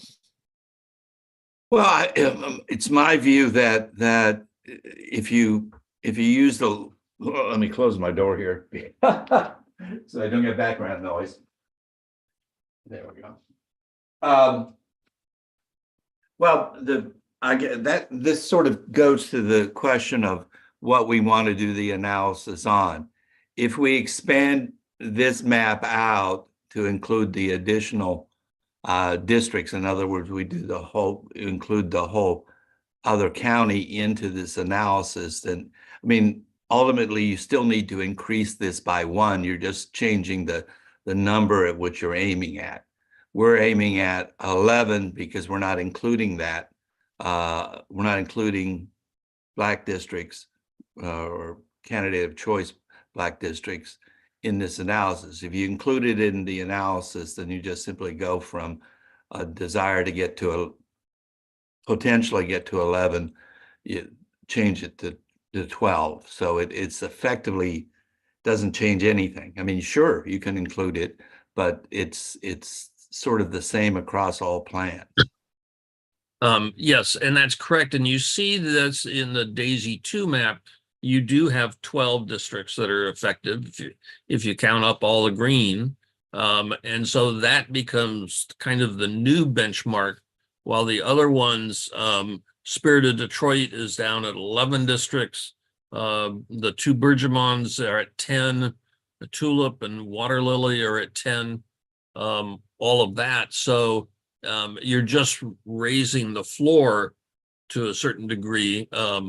But as Mark points out, it's kind of an even moving up of the floor.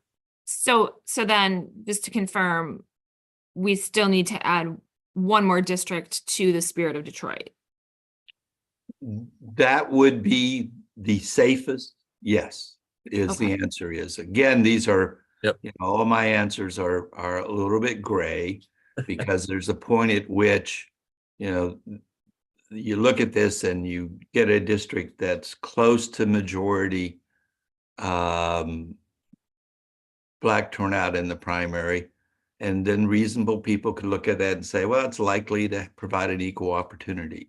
We're trying here to offer a way to have a higher degree of security as to being valid under the Voting Rights Act. And the highest degree of security is having, you know, more plans where there's a Black majority of turnout in the primary. Certainly, there's a good argument to be made if you get close, that reasonable people could look at that and say, yeah, that's an equal opportunity. So the safest way is to have an additional plan that would be additional district that would be turned green. But I'm certainly prepared to argue that plans that contain 10 green districts and other districts which are very close, I'm happy to argue to the court that works. We're talking about probabilities to some degree. This is often the type of discussion one has with a client that's outside the public domain. But the reality here is we're at a stage of talking about probabilities of analysis. As you heard this morning, there were what I assume to be totally competent, good lawyers taking a different position on some of these issues because it's cloudy. The safest place, the easiest to defend would be to add, as an example, an additional district that is green in color, to use want of a better term for it. Oh, God, that was a lot of talking. So just to kind of follow up on that, does it have to be specifically in Metro Detroit? Like, so just on this map, you see District 26. You know, if we were to flip District 26, even though it's not within the court's order, would that still be acceptable? Or are we kind of stuck with having to do something with 10 or 3 or 15? I going to be unpleasantly vague here too. It's clearly the easiest thing to do is to do it within what I would say is the standard metropolitan area districts that actually touch to districts or very close to touching the district. What the court talks about is changing these districts that are unconstitutional. And obviously that means you have to change some other districts. So that does seem to cabinet. And I think it is cabinet. You can't, one thing I know for sure you can't do is you can't draw a new plan for the whole state. And so you are limited because you have a whole variety of other limitations in your constitution on how to draw plans. So we're talking here about a remedy of a specific findings. So the further out you go geography wise to do this, the more vulnerable it is to not complying with the court's order.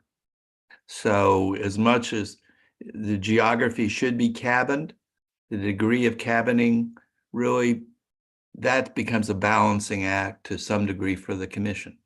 If you could solve the problem by something that was very close and maybe a little further afield, I'm not going to say that that wouldn't be acceptable. The closer geographic, the tighter the geographic changes are, the easier it is to say it's a remedial plan and meets the court order. Okay, thank you. I'm sorry. I know I ask hard questions.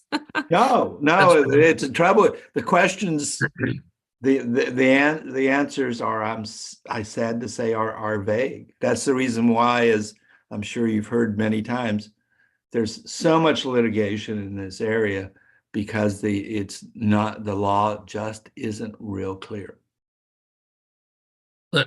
Let me, before Commissioner Eid goes forward, let me give an example here.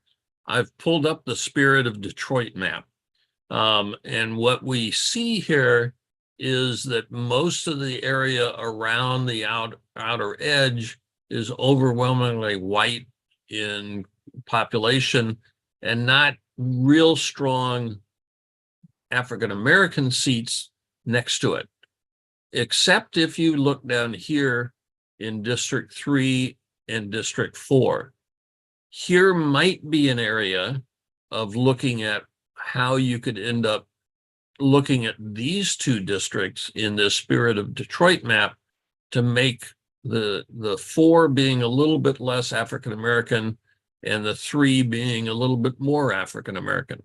It's not to be saying that this is necessarily the exact solution, but it is kind of what you want to take a look at in what these maps might tell you and where you might be able to start in making changes from that standpoint. Yeah. Let me say one thing here. Insert myself for just a second. Kim's observation is 100% correct. And we created, as you may remember, another chart that we haven't been looking at or talking about as much, which is the dot matrix that shows the different level of districts based upon total voting age population. This one, I'm not sure my camera works well enough, but I think everybody knows what I'm talking about. So if you look at the Spirit of Detroit, you have a district that's sort of heavily 85% turnout. I'm guessing that's a high. I'm sure 4 is a close to or maybe more than 90% Black VAP district. In addition to our analysis of the performance side of this, I can tell you that people doing voting rights analysis and talking about whether plans are fair or not, one of the standard things they look at is whether districts are packed or not. A lot of different views as to what packs are or not, but an 85% Black district, I will tell you, and I'll make a prediction here, Dr. Grothman will look at that and his initial reaction to that district will be that that's a problematic district and it looks to be packed.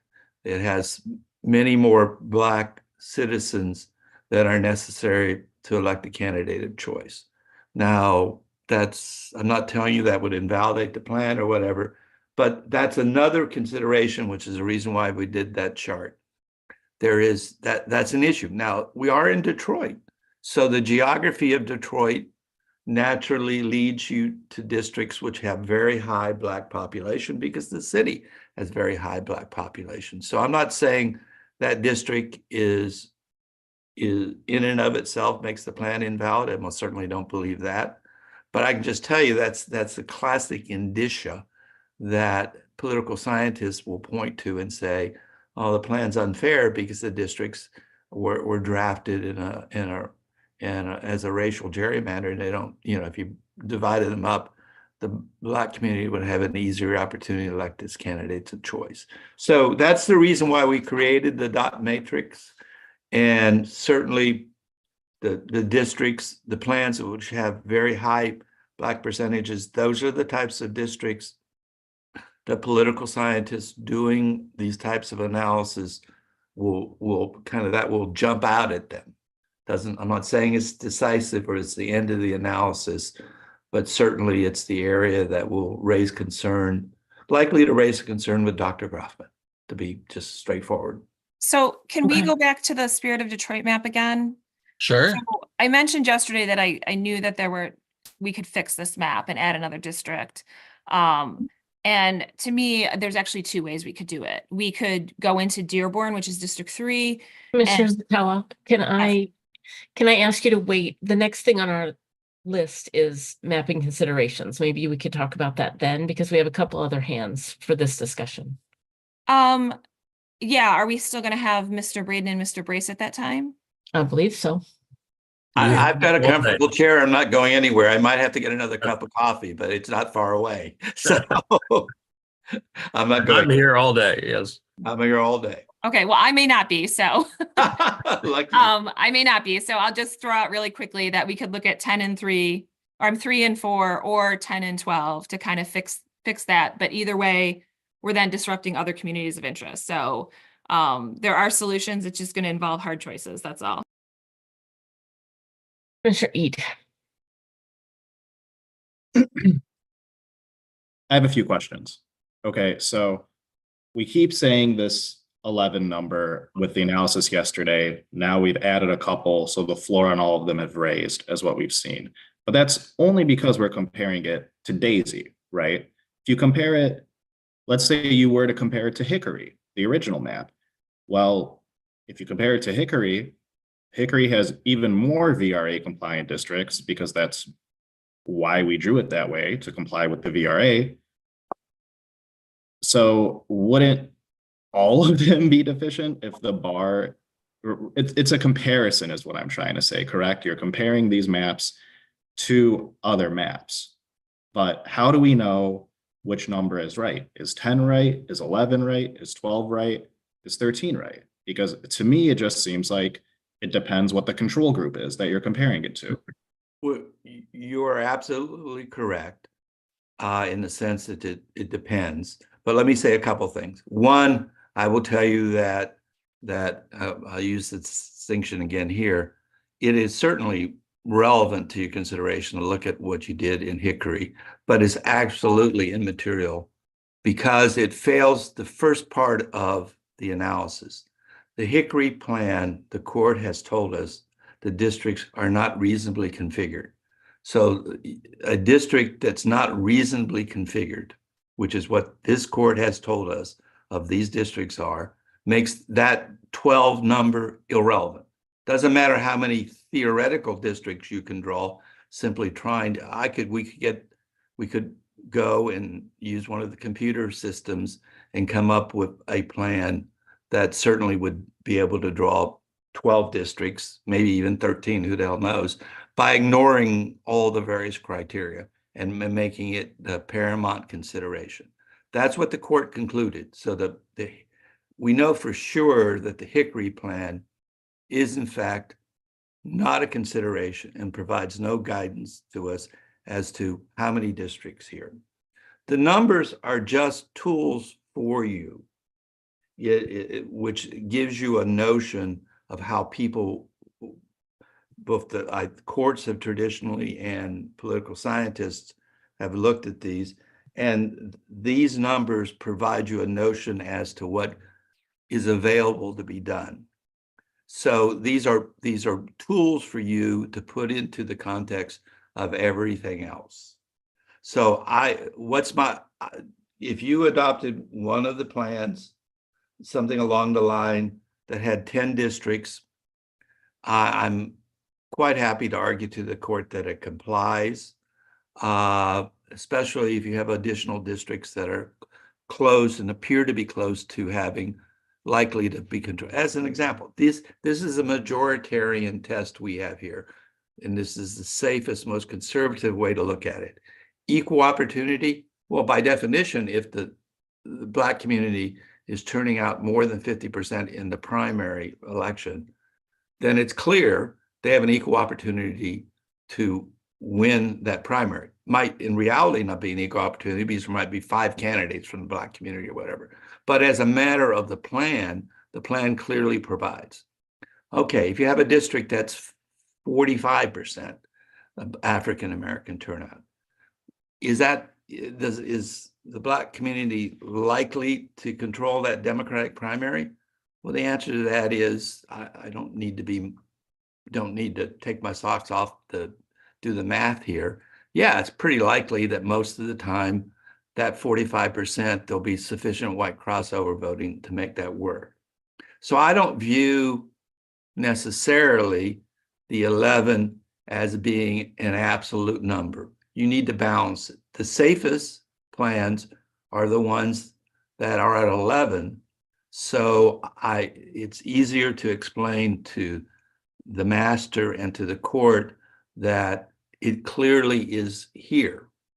But if you get close, or if the existing plans you have are close, and you balance them against all your other requirements, and the answer is yes. So I don't think there's an absolute magic number. I can tell you there are failing numbers. If all the plans that create 8 have no chance of passing, in my view, muster. The ones that have 9, unless you get some other additional districts that are very close, the ones at 9, I think are going to be very difficult to defend.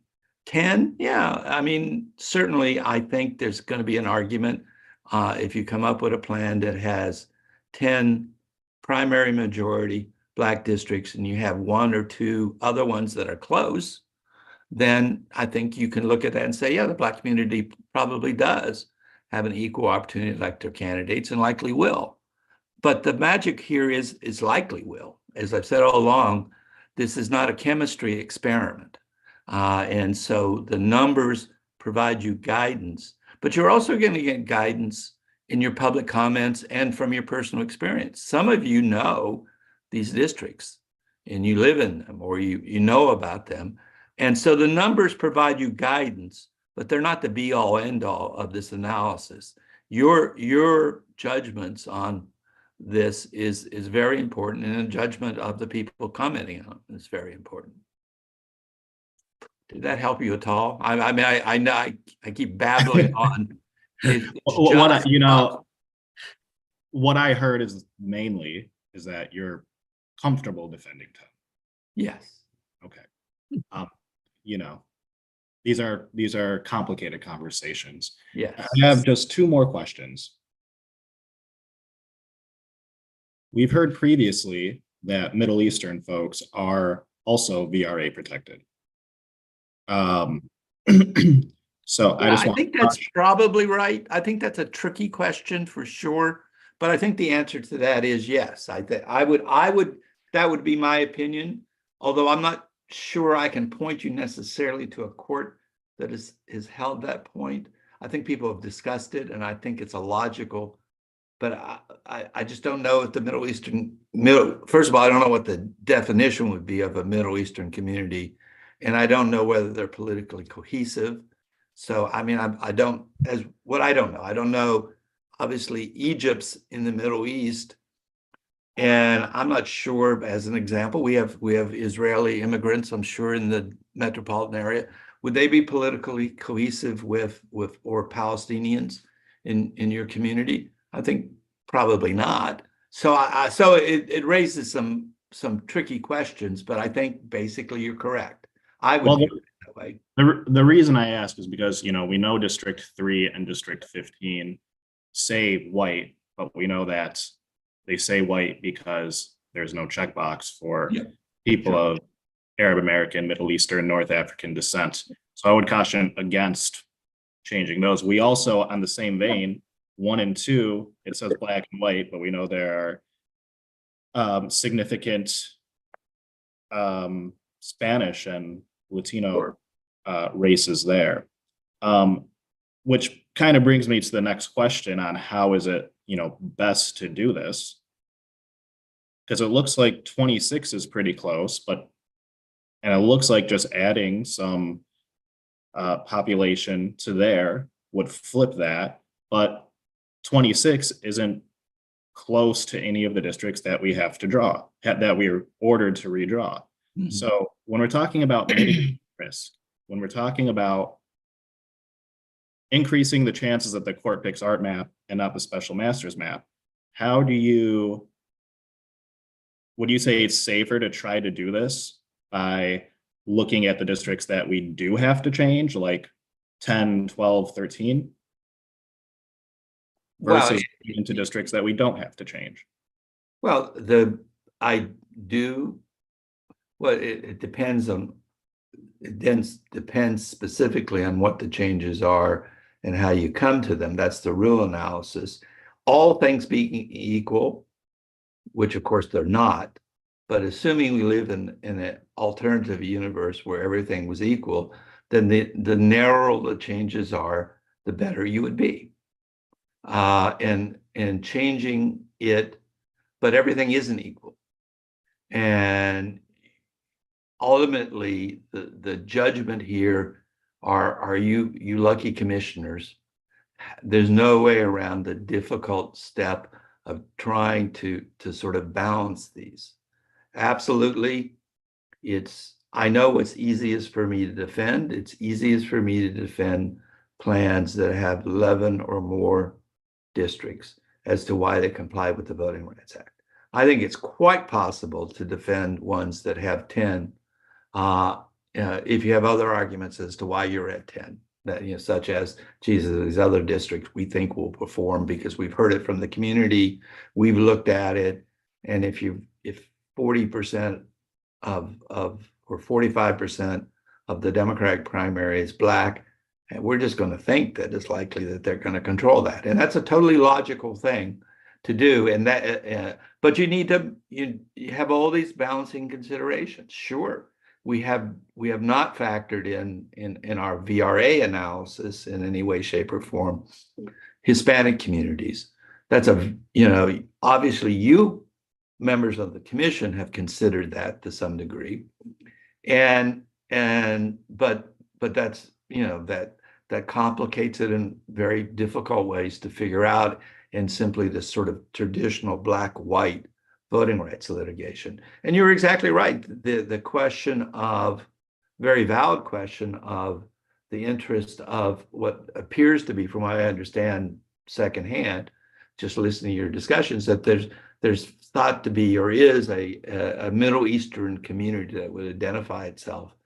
And that's an important, very important consideration on this. So you have to balance all of these different thoughts. I can only tell you what's easier to defend. 11's easier to defend than 10. I do think it's not eight plans I can't defend. Those I will just tell you straight up are very likely to be decided to be on violation of the Voting Rights Act. I think 9 plans are hard. I could maybe in certain circumstances argue that they comply with the Voting Rights Act. 10 and more are just easier, more likely to be accepted by the court. But how you get to those numbers, that's the hard job that you have. As much babbling as I'm doing, the hard job really is for you, the commissioners, to make these tough balancing decisions. Okay, Commissioner Callahan. Okay, so just one comment on these numbers. I know you say the Hickory assessment is not relevant, but it does show a progression, which is informative. Yes. It shows that if you draw a map based mostly on race, you get a whole lot of opportunity districts, but we know that that's not legal. The next progression is that if you draw a map considering race heavily, you don't get as many as when you consider mostly race, but you get a lot. And that's what Promote the Vote did. And that's what the Trillium maps did. They came up with 11 because they considered race from the get-go. Daisy is the next one down. And you realize Daisy too barely made it in. It was on the borderline of being compliant and not compliant with VRA. Daisy was drawn with making as few changes as possible to Hickory. So it was heavily constrained by the previous illegal map. And so it barely scooted in. So again, there's a racial taint to Daisy that I think is still there. The best map we have that scores the highest that was drawn race blind is Spirit of Detroit. I think their 10 number is pretty defensible if you think about it from that perspective. Perhaps we can tweak it and improve it and get it to 11, but just based on the fact of where it sits in that progression of totally, completely race tainted to having race being a strong consideration or a taint to the map that we drew, I think Spirit of Detroit is the first one that comes up that doesn't have any of those issues. I seems to be totally correct to me. Your analysis on that. It's to do what the court expressly said to us, which is don't use race. It's easiest to defend plans based upon a starting point where you didn't use race. I'm not saying you can't do it other ways, but that your progression makes total sense, and it shows the reality of what's involved. If you really focus on race, what a shock. You can create more districts that perform if that's your principal consideration. And the courts told us that can't be our predominant consideration. That's the court's position. And so we live in the universe as to what the court has told us to do, we need to do. Okay, Commissioner Zatella. Yeah, I just need some clarification with respect to District 3, which is Dearborn. So I think you kind of touched on this, but I want to make sure I'm perfectly understanding. So in order for us to say there is a potential that Arab Americans could fall under the VRA, but in order for us to make that determination, wouldn't we have to go through the jingles factors and determine, is there a compact minority group? Which actually in Dearborn, Arab Americans are not the minority, but is there a minority group? Do white voters typically vote as a block to prevent their candidates of choice from being elected? And wouldn't we have to go through those before we could come to the point where we say this is a community that needs to be preserved? And having not done that analysis and not having it there, wouldn't the VRA concerns of the Black Detroiters take precedence over a community of interest? You don't need to go through all the jingles steps for you to consider any community one that you want to protect. That's a decision for you. In other words, let me use a totally different community. I've heard in a discussion, some discussions, and I don't know the details, of LTBG community in northern Detroit, or maybe up and across the lines there.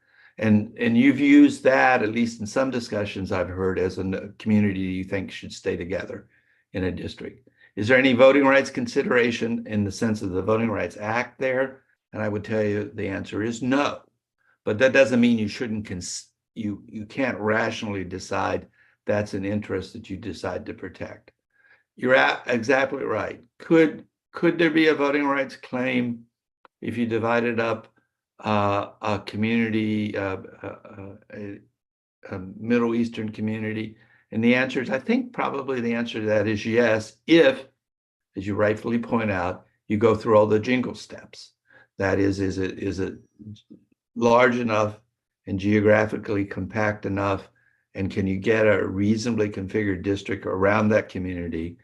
Do they vote as a block, and are their candidates subject to the majority white population regularly defeating their candidates? So for a voting rights claim, yes, you have to go through all the jingle steps, but you don't have to go through all the jingle steps for you to decide that you want to do that because that's the community that you recognize as a logical community of interest. So. Okay, thank you. Okay. Good discussion. Is there anything else on this? Okay, thank you for all your answers, Mr. Braden. Um, I'm not sure everybody thinks that way, but yes. So the next business on our agenda is mapping considerations. So without objection, I will ask Mr. John Morgan to facilitate each of these items. We have them listed as starting on the agenda as starting with Daisy 2. And I believe that Mr. Morgan can provide insights for the commission to consider. Hearing no objection, please proceed, Mr. Morgan. Okay, so again, based on the discussion with your legal counsel, I am helping you work towards drafting narrowly tailored districts that address your voting rights concern, and you've asked for my input on that. So the first thing I do is I can bring up Daisy 2 and we can look at it. And one of the first ways we look at it is to use, and I'll share my screen now. We'll use the maps that Mr. Brace showed us. All right. And I feel like as we do this, we can kind of have a discussion as to well, yesterday we kind of already decided we will send forward these 6 maps to the public for consideration or for comment. But then we can have a discussion as to whether we want to make any changes and send that version forward as well, is what I'm thinking, unless somebody has a different thought on it. Commissioner Ede. I thought to get to that point, we had to a commissioner had to say, I want this map to go to the next round for public comment on February 2nd or whatever. And then we debate and vote on that. Is that not what? We can do that. Just to move us forward yesterday, I just suggested we just send all of these maps for public comment, and then if we make any other versions, we can send those too. But we can revisit all of them and vote on them one by one, or we can vote them on, just say as a block, we want them to go forward, whatever people want.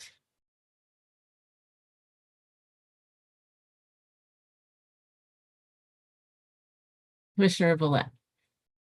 I think that we should send them all forward now and have them posted and let the public see them. Commissioner Lang. I would second what Commissioner Villette says. Rather than making tailored changes right now, why don't you see what the public thinks about them as is? And then if you need to go in and make tailored changes, make the tailored changes. It just seems to make more sense. Commissioner Weiss. The only question I have, I agree sending them forward, I think is a good idea. But I guess, are we sending these forward that are on the website now, are in our portal? And if so, I think we do have a couple that need some adjustments in population. When I looked this morning, I believe there's, Daisy has the change that I made the other day. It still doesn't show up. The Spirit of Detroit is okay. Water Lily version 7 has a couple districts that are out of whack. Version 3 and I think it's 5 or 7. Not 7. Those two, or no, it's version 3 on the 26th and version 3 on the 24th are okay. Bergamont's okay. Bergamot 2 is okay, and Tulip needs some adjustments.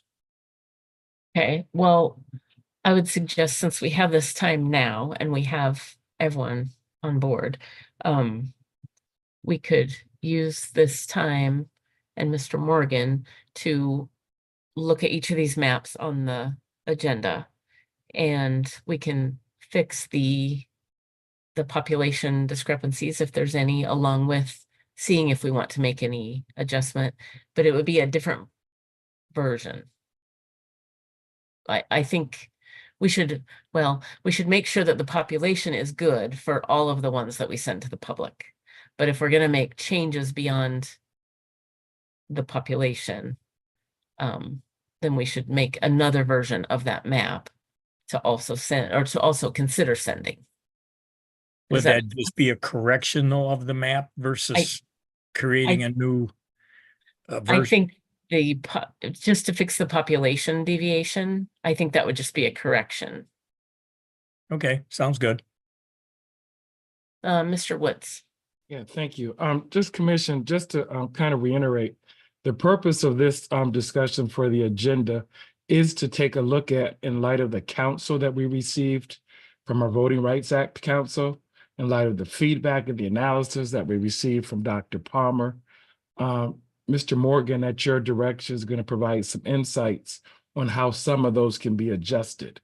So it's really looking at the 7 ranked redistricting criteria and being deliberate, building a record for why we are moving these maps forward. None of these maps have been formally moved forward. They've just been considered as doing a deeper analysis. And so that's what's taking place at this time. So please go through this process in terms to ensure that it's ranking, that it's following the 7 ranked redistricting criteria. Go through this process as it relates to the opportunity districts, because we don't want to send a map to the public that's going to need more changes. The maps that you vote for, whether it's today or tomorrow, need to be as close as perfect as possible so that you're only making narrowly tailored changes, as Mr. Fink said at the beginning of our discussion. Thank you so much. Thank you. Okay, Mr. Morgan. Okay, I'll go back to sharing my screen.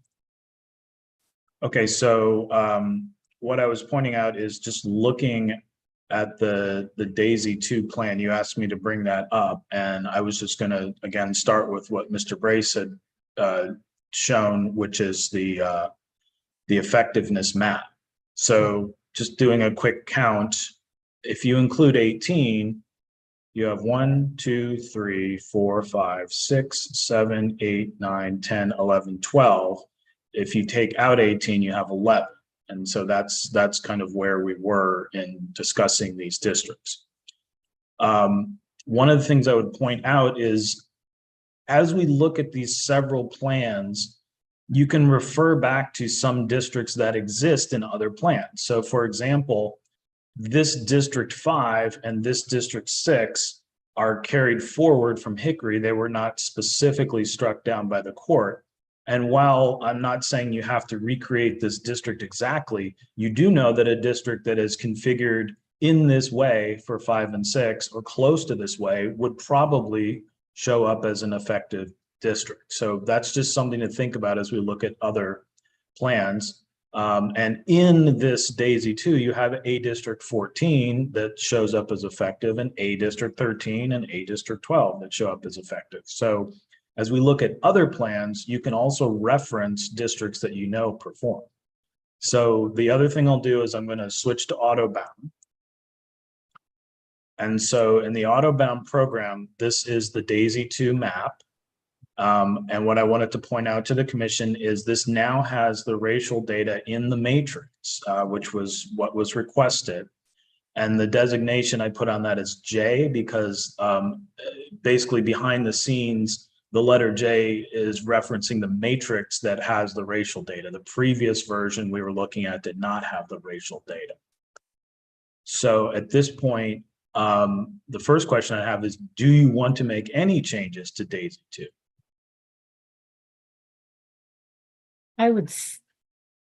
My comment is no, because it seems to be good on all the numbers and comply. So I think we could move on to another one, but does anyone else have a different opinion?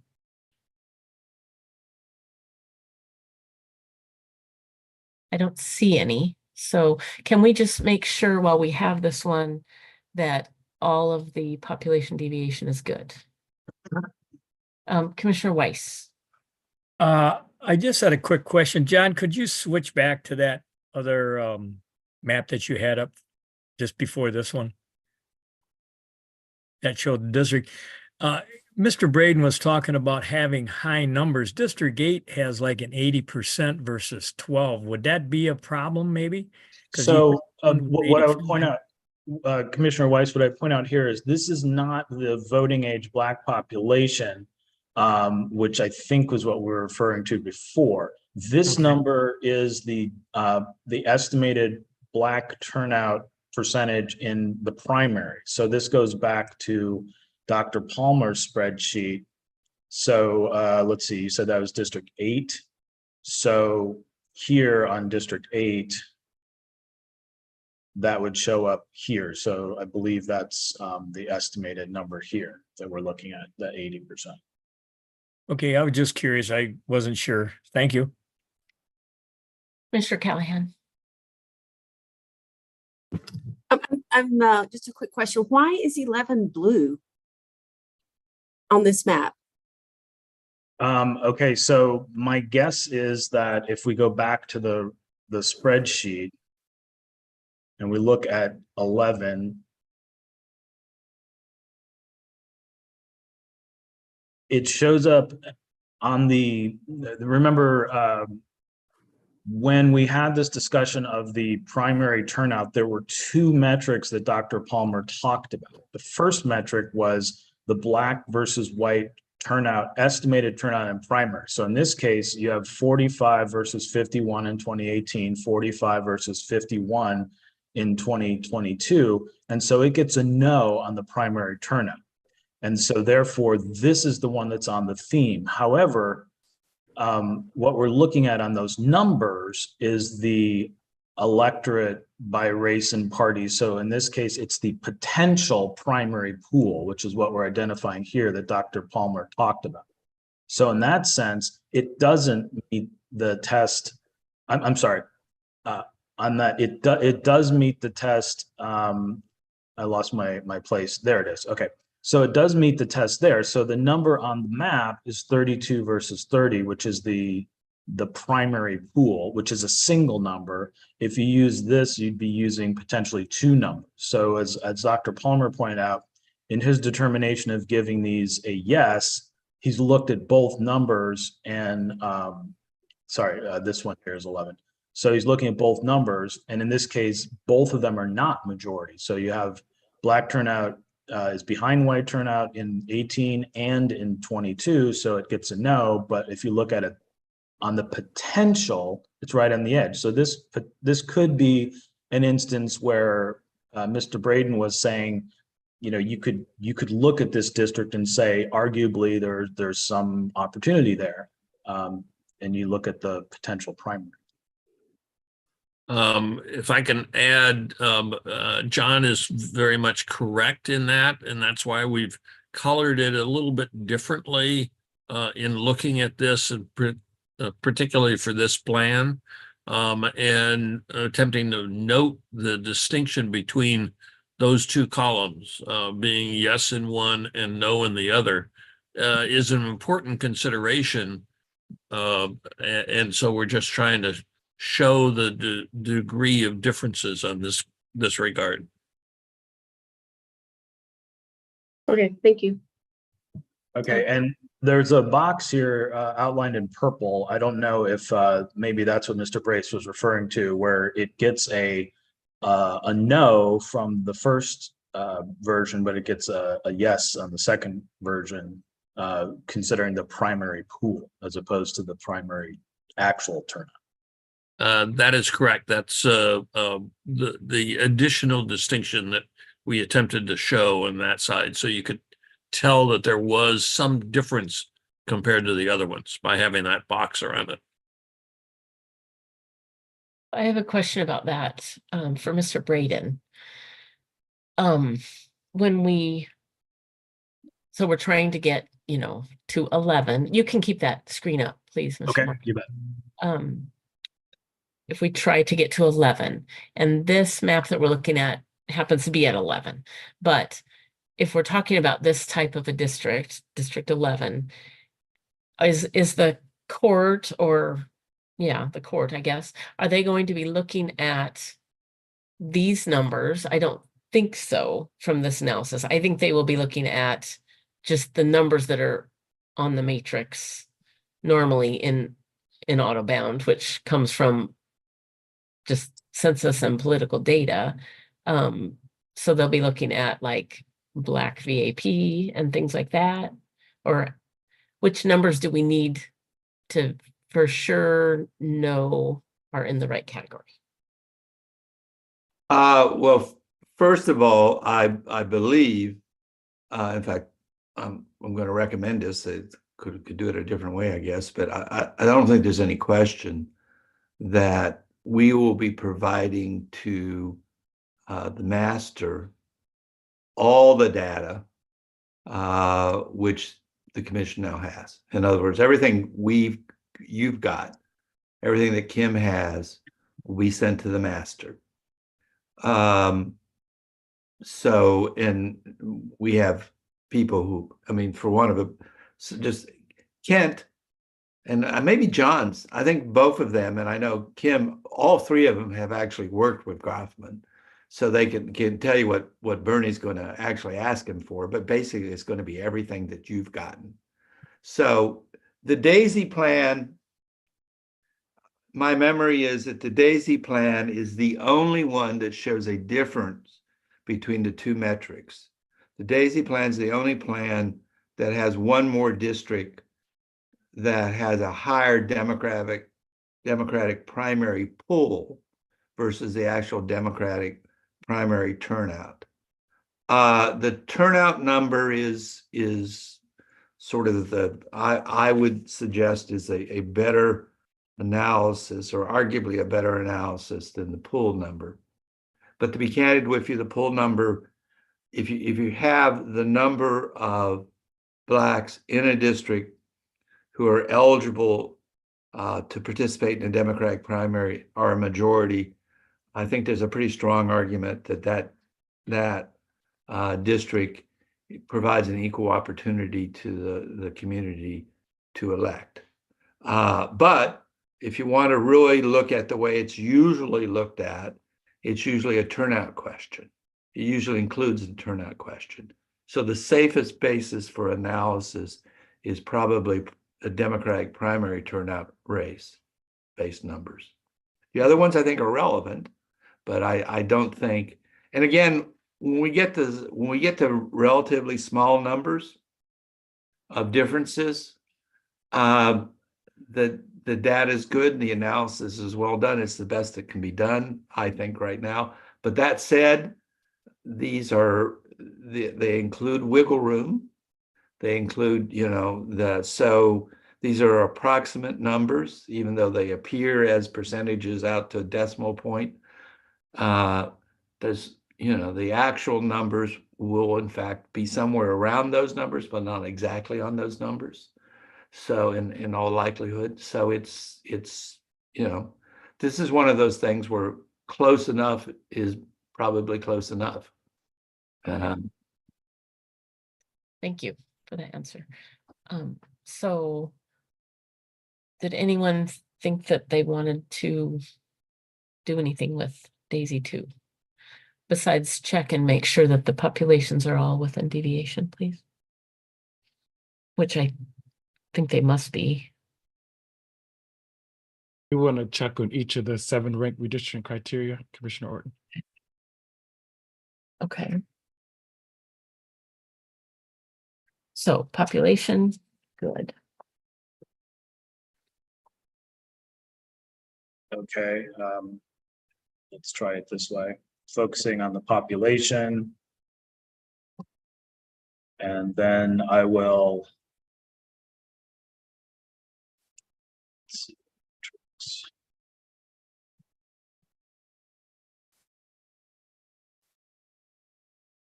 Okay, so I think the simplest way is just to go down the list and just make sure the districts are accounted for here. And we're looking for, so the overall plan deviation is 4.96. So we know that the largest district is 59 and the lowest is 21. So all the districts are within those bounds. So if we look at 59, which is not one that we did, it's negative 2.48, and then 21 is positive 2.47. So that means that all the other districts are between those two bounds. So that should satisfy your deviation question. If we look down the list, 1, 2, 3, you can see the ones that are in this area. They're all either within that plus or minus 2.5. Okay, thank you. Then geographically contiguous, you already ran the contiguity check, right? I did that, yes. Okay. And then communities of interest. And we know that this plan is the one that was done with all the districts locked besides the 7 that we had to change. So we know that there was some compromises we had to make with communities of interest to get them to fit into the area that we had. Does anyone else want to say something about that? Director Woods? I just want to reiterate the third criteria is reflect the state's diversity and communities of interest. So I really want to make sure the public knows it's an and, not an either or. Okay. Commissioner Andrade. Yes, I thought this one was the least likely to reflect the communities of interest and or the state, the diversity. Because of the constraints that we had. Because right? of the constraints, correct. Okay, Commissioner Callahan. I agree with that. It also doesn't take in a lot of the public comments that we heard around Oak Park, Royal Oak Township, Ferndale and Palmer Woods doesn't consider any of that. I think it also, I'm not sure, I can't tell at this level, but I think it might split up the Cornerstone, Morningside little community there at, right under Harper Woods or right by Grosse Pointe. Yeah, so I don't think it does a very good job of representing the community interest or the public comments that we received either, mainly due to the constraints of not changing districts. Okay. So the next one, this district shall not provide a disproportionate advantage to any political party. So we ran the partisan fairness numbers on all of these plans and they were all about the same and about the same as our original Hickory. So I think we can say true to that. Districts shall not favor or disfavor incumbent elected officials or candidates. We did not consider that at all. So that qualifies. And districts shall reflect consideration of county, city, or township boundaries. I think the same could be said, as was said for communities of interest. We were working within the constraints of just the 7 districts that were struck down. So we could only give so much consideration to that. And then districts are reasonably compact. I think the same goes for that. We were working within the bounds that the court gave us of those 7 districts. Does anyone have something else to add? Mr. Woods. Yep, I think we should make sure we reference the partisan fairness scores as Okay. well as the compact. I'm sorry, reasonably compact, the measurements for those as well. And I think Mr. Morgan has both of those available. Thank you. Would you like me to run a partisan fairness report? Yes, please.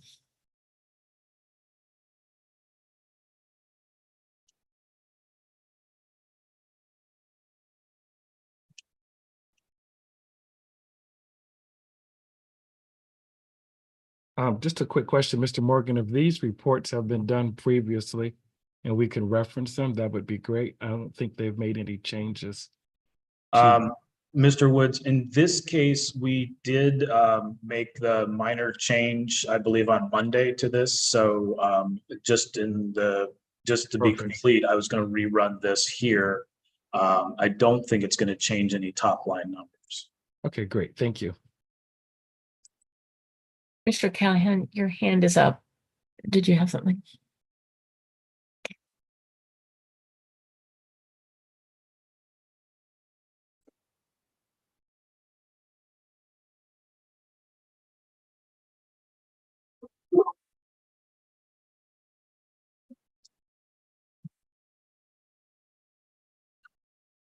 Okay, so I'll repeat the top line numbers, and if someone has another version of this to look at to compare, that's good. If not, I'll just read these off. So the lopsided margin test for the DAISY 2 with the changes from Monday for, I believe, for deviation, it's 5.4 for Republican. The mean median difference is 2.4 for Republican. The efficiency gap is 3.1 for Republican. And on the seats vote ratio, it's 1.7 for the Democrat, and the seat count is 60 to 50 Democrat to Republican. Thank you.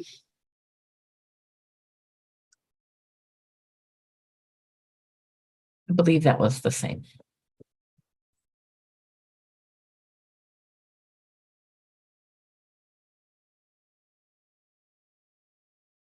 Okay, so I think unless somebody has something that they want to do on this map, I think we're done with DAISY 2. I don't see any hands, so thank you.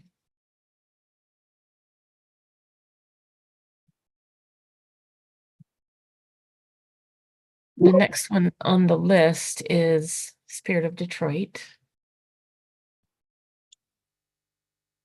Commissioner Orton, you want me to bring that up in autobound to look at it before you consider making changes to it, yes? Yes, and I think we should go through all the criteria for it, and then again, if we make any changes to it, it would be a separate plan. Is that what you're saying, Director Wood? Yes.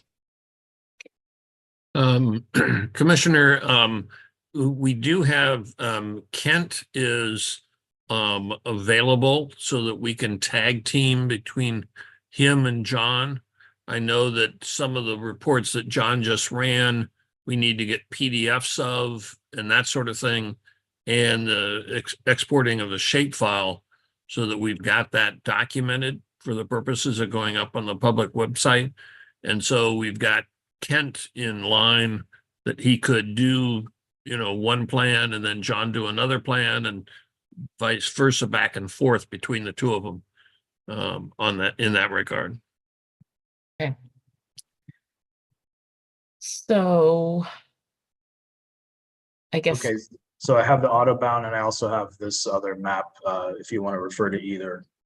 Okay, we know that, well, maybe we should go through it as it is first, through all of the criteria first, and then look at if we want to make changes.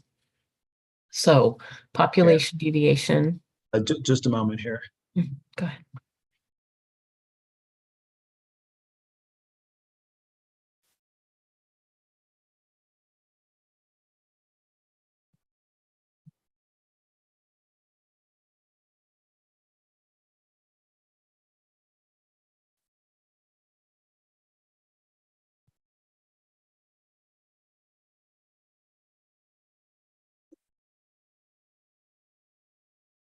I just need to update the matrix on this.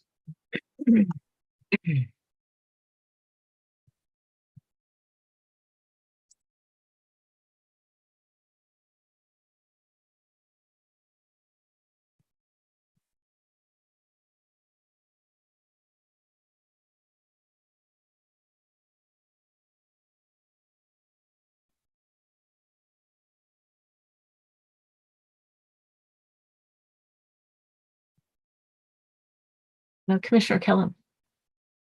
I believe Director Wood said this, but I just wanted to be sure. So we are obligated to make changes to the maps without making copies to, I guess, adhere to the guidelines that were discussed all throughout the earlier part of today.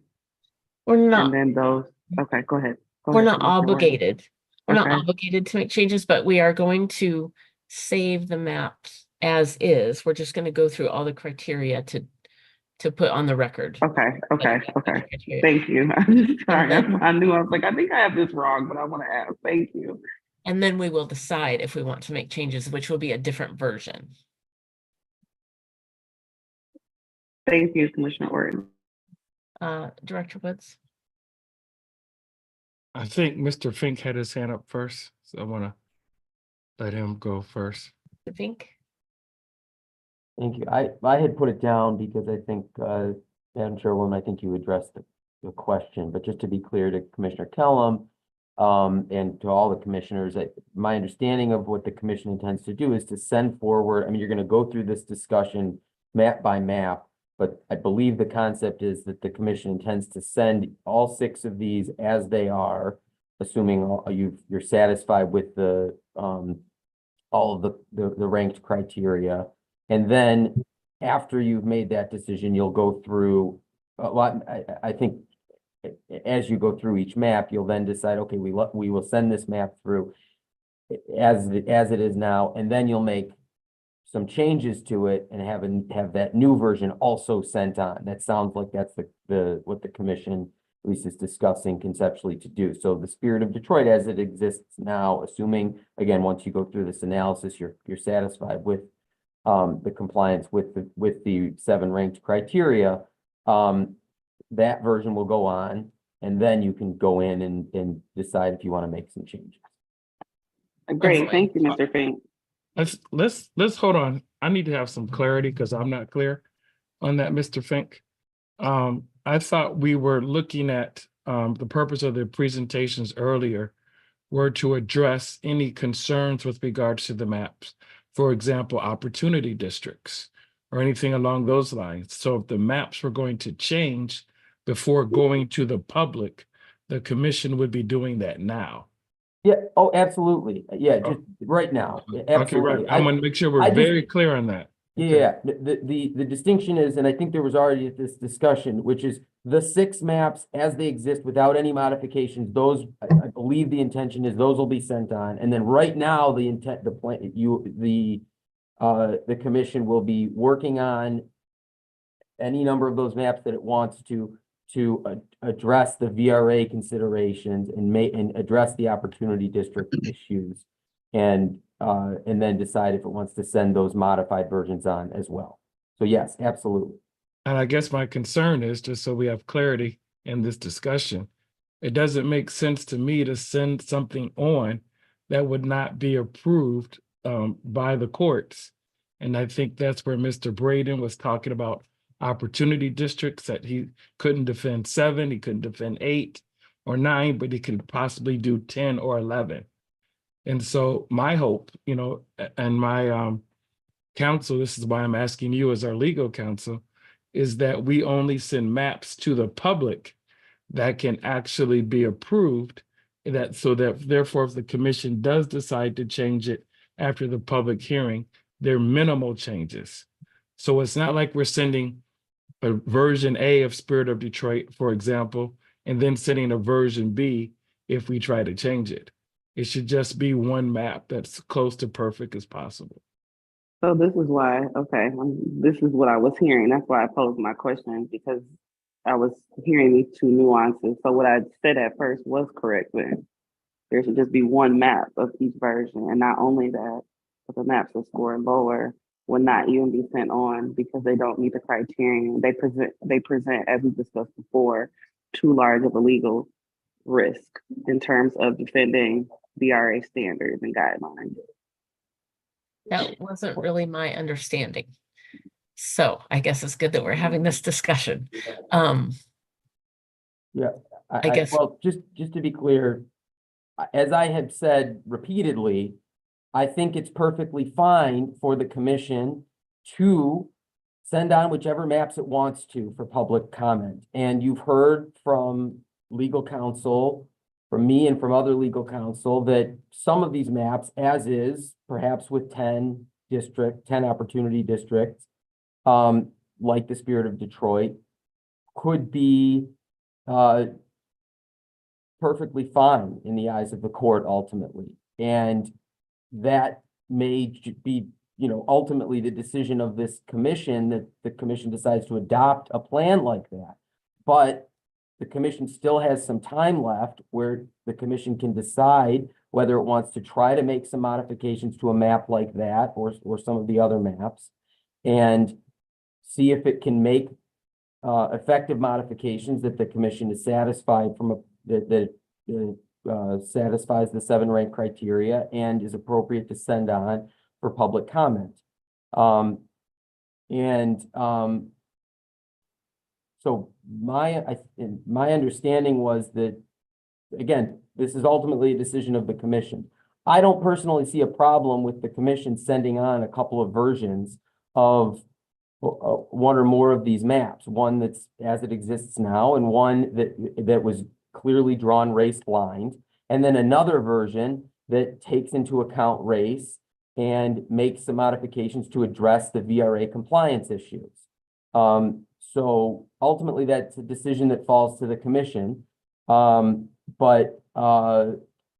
I'm happy to continue the discussion about that. But at this point, I think it makes sense to use this time to try to make some modifications to some of these maps to address, to make narrowly tailored adjustments to address the potential VRA issues. We've already heard from legal counsel that if you've got a map with 8, it's very unlikely to be defensible. And I think the commission has already made the decision that you're not even really considering those at this point. As you move up and closer to the number that had been provided by VRA counsel, you're getting closer. And so at this stage where you're not required to pick the map and adopt the map, it seems to me that the more options, the better. So if you use this time to look at some of these maps, try to make some narrowly tailored tweaks, you can do that. And then, you still have some time left in the week. You can decide if you want to send forward a couple of different options. So I hope that provides some clarity. Commissioner Kellum, you have your hand up. Does that help? Yeah, I guess I'll quickly say, and then I have to go back on you. And this is a transparent question. It seems that this is necessary as an exercise, the question of versions and trying to adjust the maps into this level that we've described because of legal situation it is. And so if that is the case, I think that would add more clarity because this would create a better case or best case scenario when we're talking about what happened with the courts. I mean, and then I've already said personally, I don't know right now if I'm comfortable making additions. Not that I'm the only person that can draw or make suggestions, but I don't want to feel like I'm leaving my colleagues hanging if I'm quiet, because I think I'm comfortable with the 10 simply because of what Commissioner Callahan echoed, the same thing Commissioner Lang has already said. I think the number 11 was a mistake because of the map that it uses. And I think we would have been talking about a different number had those maps not even been submitted. So thank you. It does add clarity. I do understand exactly what you're saying, Mr. Fink, as well as Director Woods. Commissioner Kellum, I have a question for you. So right now we were going to look at Spirit of Detroit, and I know that you put a lot of effort into that map. If we decide to look at it to see if we can make any changes, would you like us to wait until you are in the meeting to inform those changes? Because we can easily move on to the next map. So, I mean, it's a toss up either way, whether I was on camera or I'm, in the meeting and off camera now, I think I would still have the same opinion. Because there was so much that went into that map organically with all of the commissioners understanding that any changes to it, to me, seem like trying to push a certain number when I think the map as is defensible. So I think that's what I was referring to. If you all make changes, I'm not going to be frustrated or upset. I just think that it would be more for an exercise to say, okay, we've done it. And that fact right there makes me uncomfortable because it reminds me of where we were in the past. And it also, after hearing Mr. Braden, I think this is a map that as is would be fine. I think the basis of comparison, the comparison pool is problematic. We are comparing this map against maps that in my opinion, should never have been sent for analysis. And now we're stuck with this number 11. So if we're able to do it qualitatively while still observing all the neighborhoods, communities of interest, all of those things, then I think that's great. I just don't see that right now. So yeah, Commissioner Orton, that would be the answer to my question. I mean, answer to your question. Okay. Mr. Fink. Just very briefly, so, and I know Commissioner Cullum, I know you said that you had stepped out of a meeting, and as Commissioner Orton noted, you were, obviously very involved in the collaborative mapping process, particularly throughout this whole process, but particularly as it related to the spirit, what has become is now the Spirit of Detroit map. And so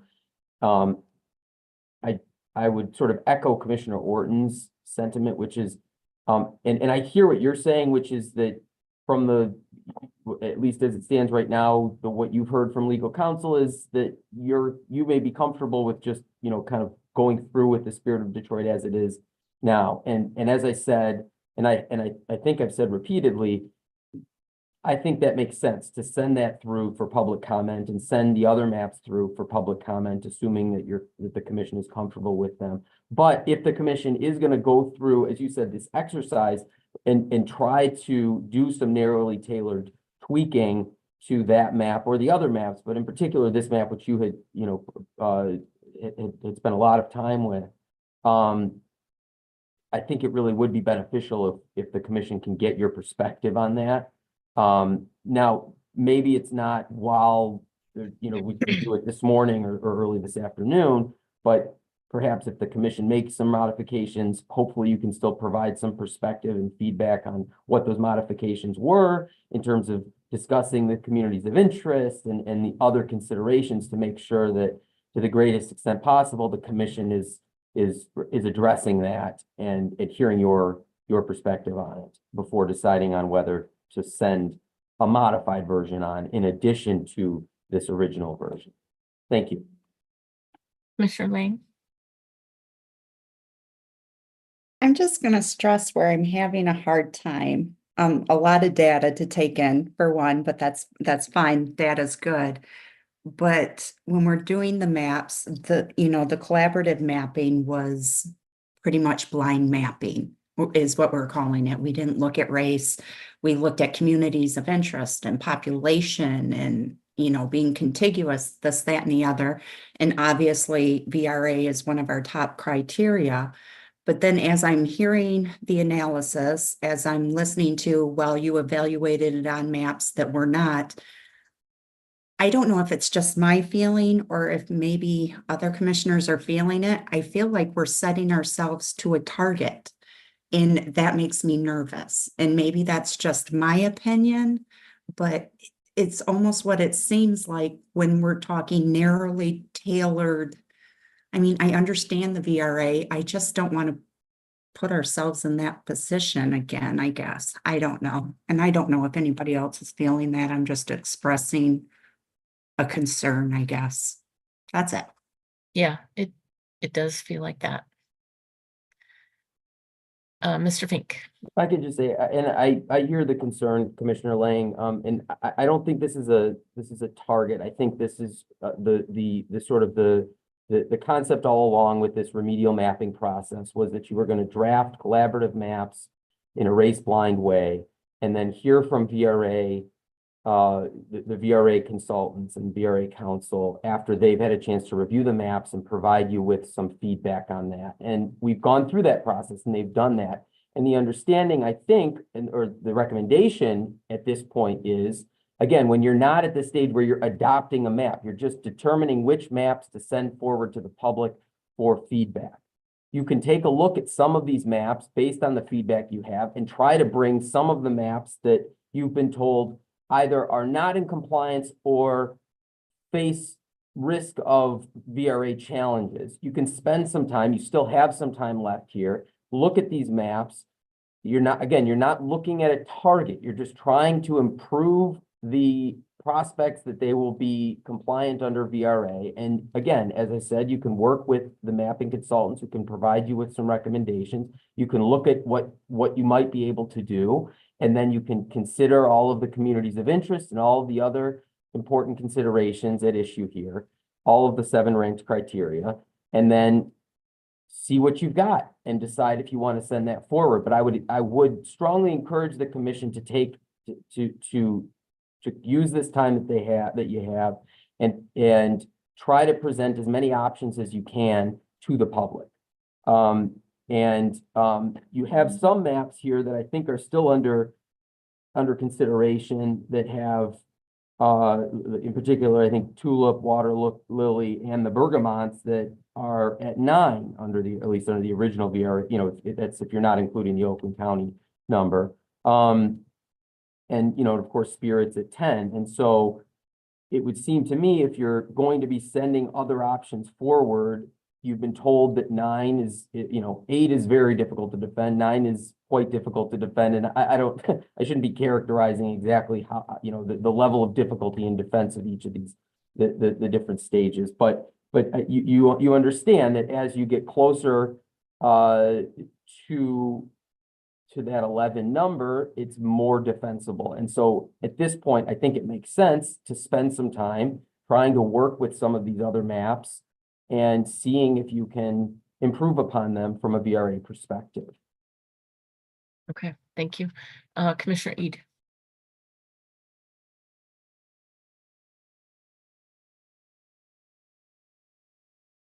So what are we doing right now? Are we going to do that? I believe so. Okay. I believe we were on Spirit of Detroit, and what we had done with Daisy 2 was go through the criteria and make sure that it meets each one, and then see if we want to make any changes to save as a different version, which we would also have to see if it meets the criteria. But we can do it a different way if somebody has a different proposal. Well, I'm very, very comfortable with this map, how it is. I'm comfortable with every aspect of it, from VRA all the way down to compactness and township boundaries.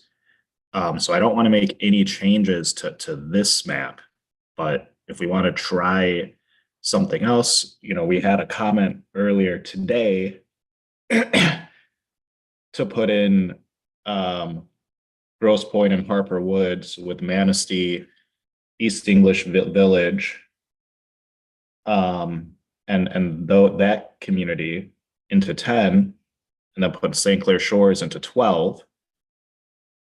That could be an idea to see. Okay, can we go through the redistricting criteria first and get that on the record and then look at making changes?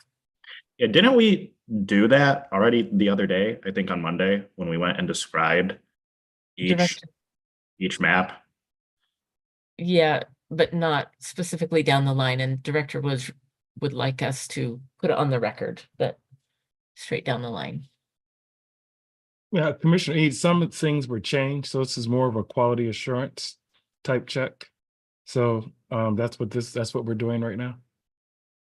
So John, if you could pull up Spirit of Detroit, we will just go through the list and make sure.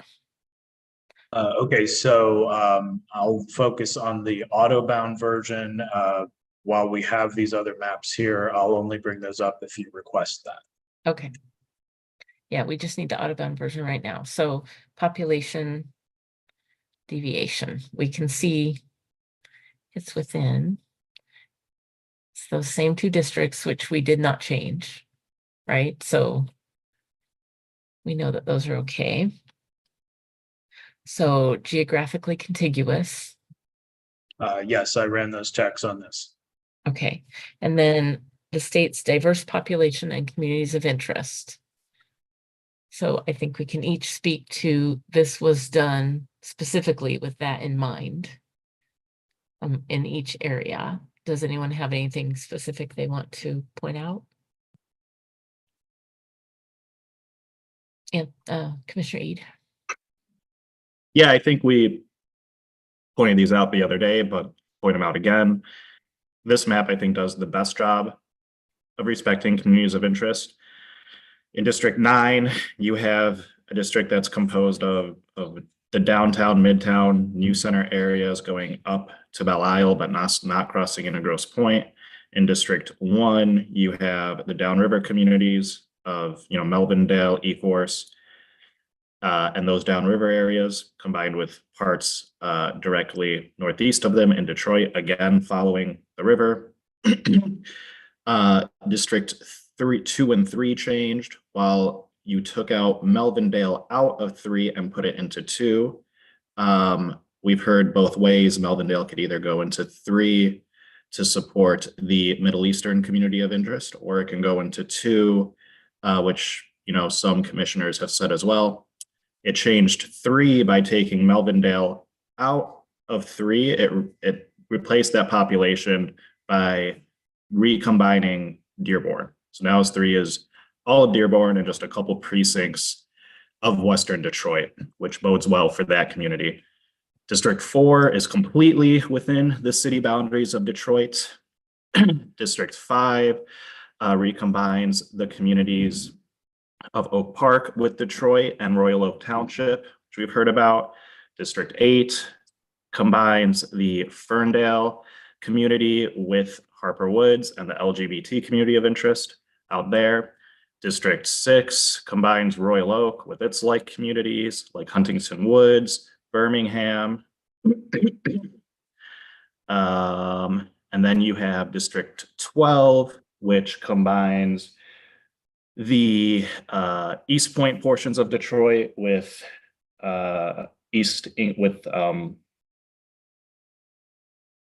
with those 3 neighborhoods of East English Village and around there. And then you have District 10, which is Grosse Pointe being combined with Harper Woods up to some of the lakeshore areas of St. Clair Shores. And then also you have districts, you have District 7 that supports the Bengali APIA community of interest by having the Hamtramck areas and its neighborhood surroundings combined with parts of the east side of Detroit.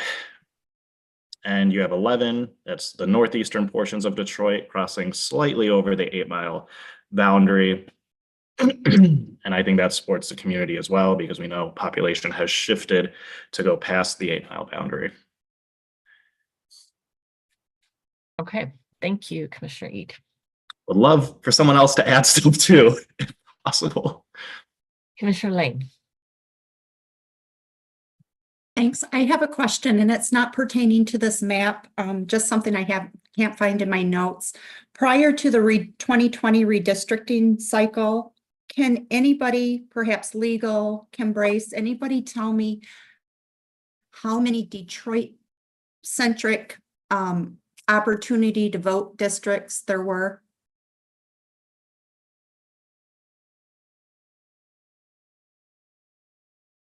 That's a good question. Maybe somebody's looking that up right now. Doesn't look like we have an answer at this very moment. Okay, if they can just get back to me, that would be helpful. Thank you.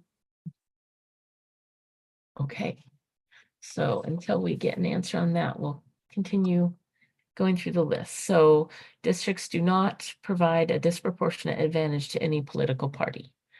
So we have run the partisan fairness before, but I don't know if you want to do that again or. So what I would say here is there have been no changes to this map since the last time we ran that. If you want me to run it fresh, I can, but Mr. Brace has the spreadsheet that has all of the plans in one location if we want to use that. Okay, yeah, we could just use that. And we know that it performed like the others. They all were very similar. So Mr. Woods, do you feel like we need to show that right now or just show it, just have it in general? I'm sorry, I did send a message. Can you repeat that, please? For the partisan fairness, it's on the spreadsheet with all of the maps listed and they're all very similar. Do you feel like we need to show that report or show that spreadsheet right now?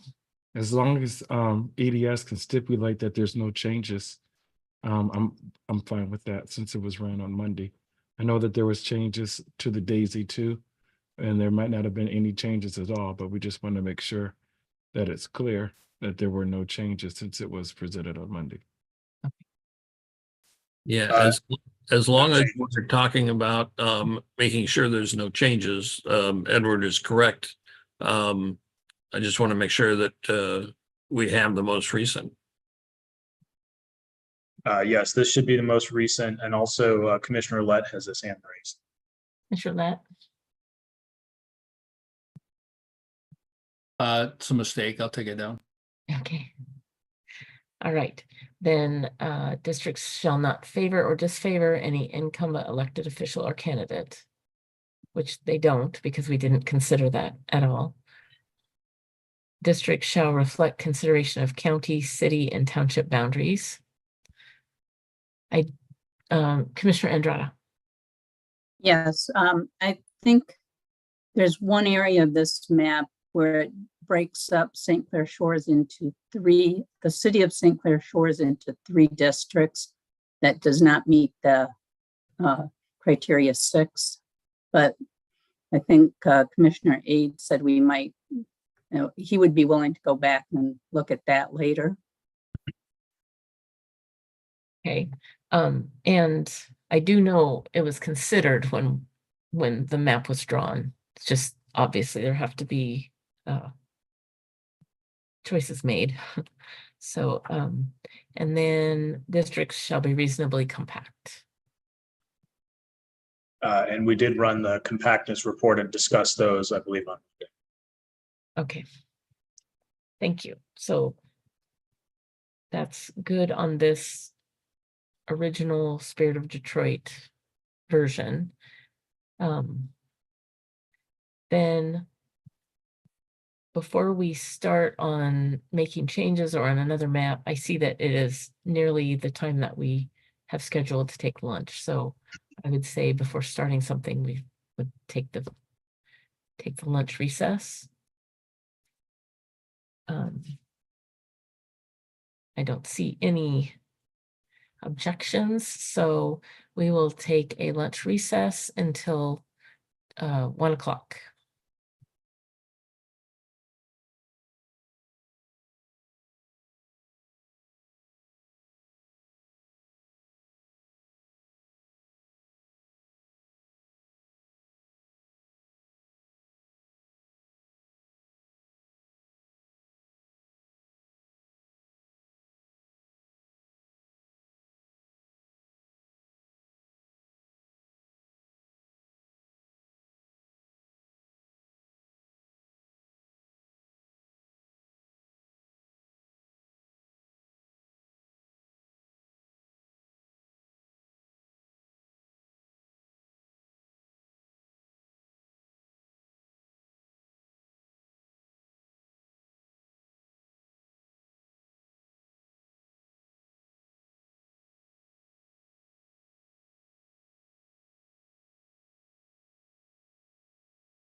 I call this meeting of the Michigan Independent Citizens Redistricting Commission back to order at 1 o'clock. Will the secretary please call roll?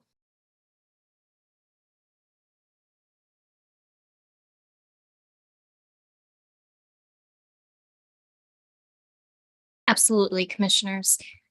Please say present when I call your name. And if your location has changed from the last time we called roll this morning, please let us know where you are attending remotely from. I'll call on commissioners in alphabetical order, starting with Elaine Andrade. Present. Donna Callahan.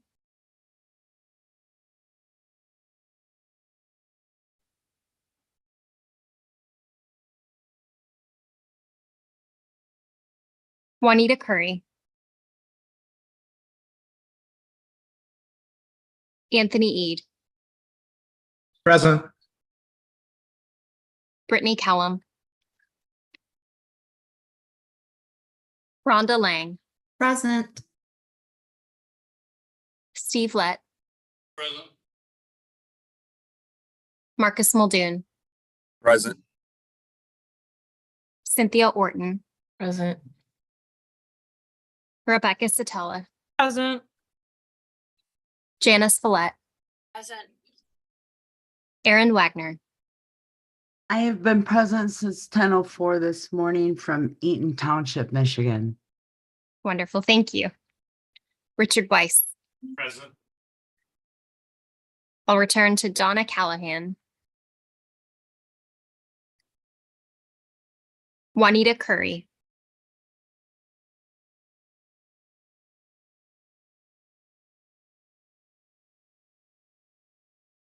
Brittany Kellum.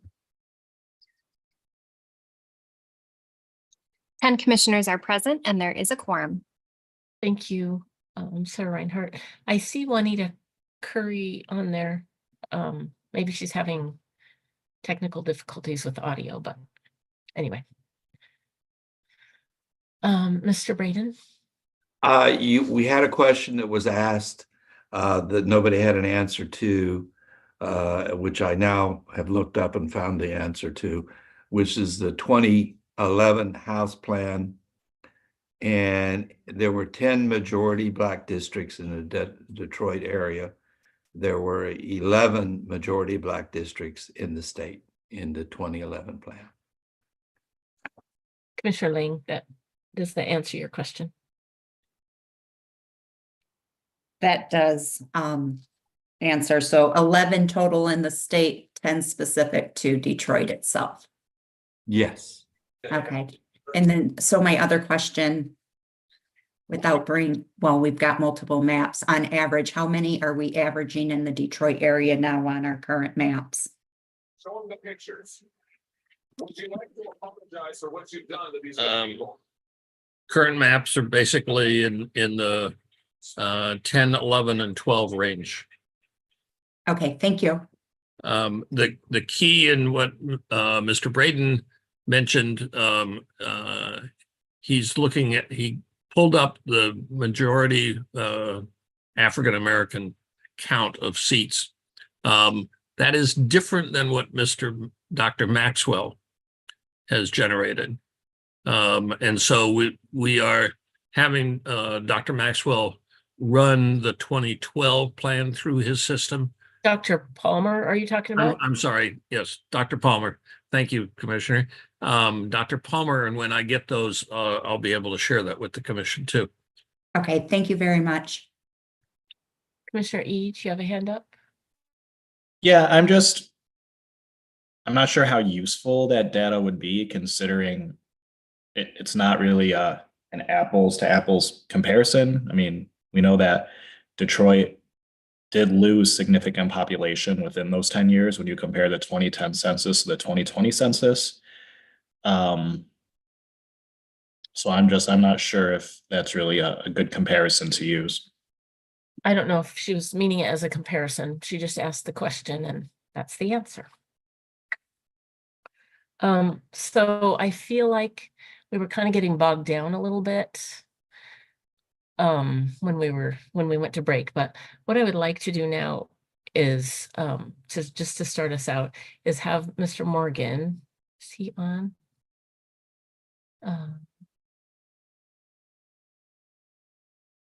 Mr. Stegall, do you have your hand up?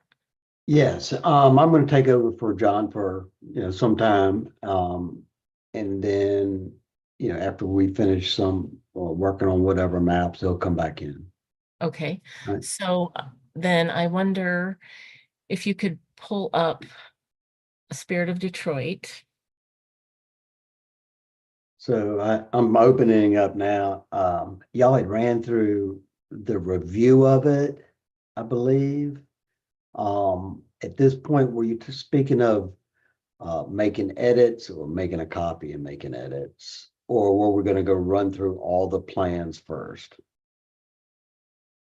Making a copy and making edits, I believe. All right, let me close this back out and make a copy of it. It takes just a minute. We cannot Okay. see your screen, by the way.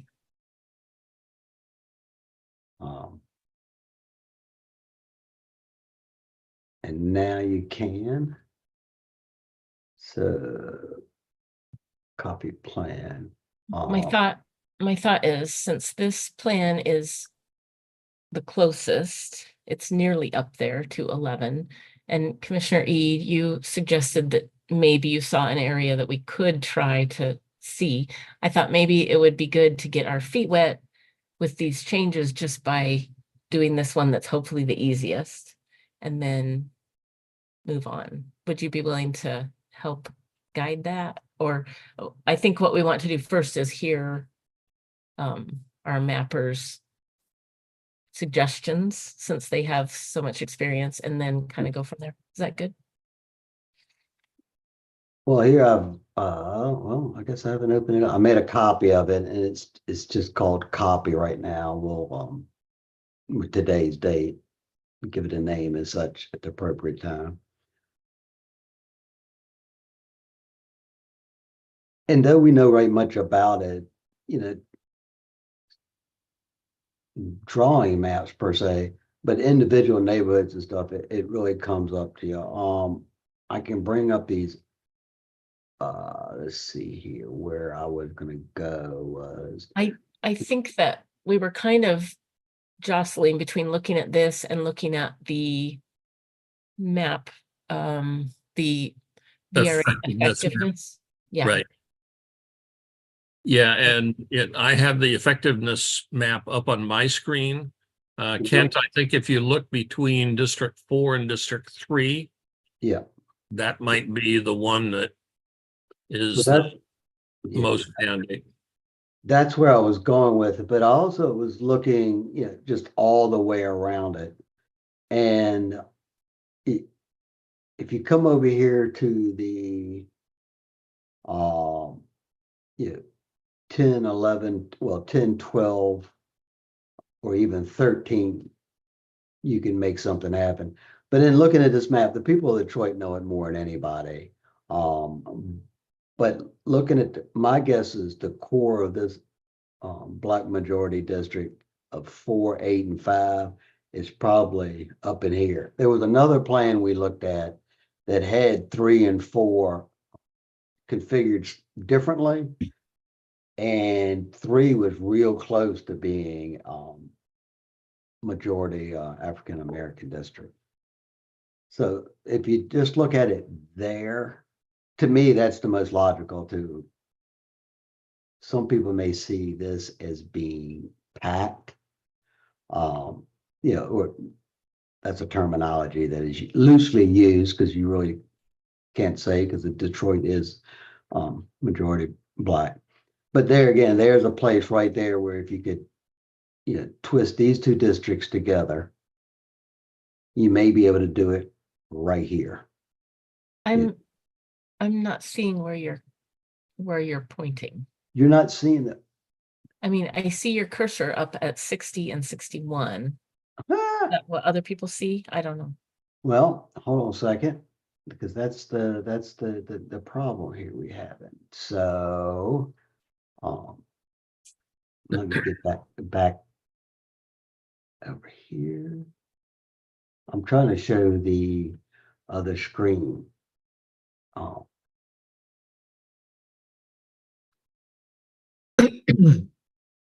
Let me back up. The area is 3 and 4 right here. That's 4 is 85%. And 3 is like 15 or 20. I was trying to get to show, I need to change the share on this, which is at this top. Just a moment.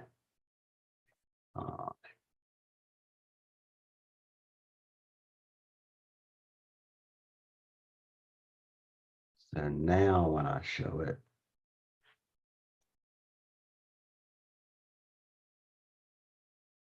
are y'all seeing the Spirit of Detroit comparison map now? Yes. Yeah. So yeah, what I was talking about, the population that, 4 is 85%, and some might think just by glancing at it that it's packed minority. So you could maybe make I saw a couple of plans where these two districts could figure differently, 3 and 4, make those two work together. But you might be able to also do it up here around 10, 12, 13, 9, just depending on how you want to make it work.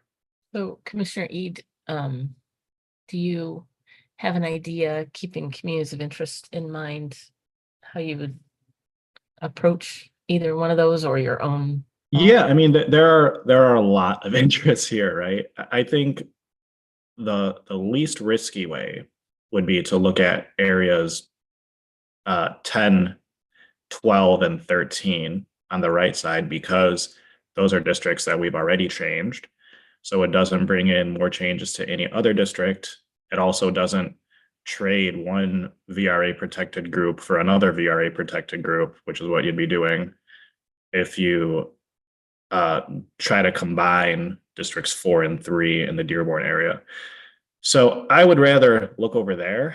We had a suggestion from public comment earlier, I believe from a guy named Chris. He suggested putting Grosse Pointe with Harper Woods, Morningside, East English Village, Cornerstone Village, and Manistee in 10, and putting the St. Clair Shores parts of that district with District 12. So, that could be a possible avenue to go on, but I would suggest staying in this area of the map if we want to try to make changes. Again, just because I think it's less risky on a variety of levels.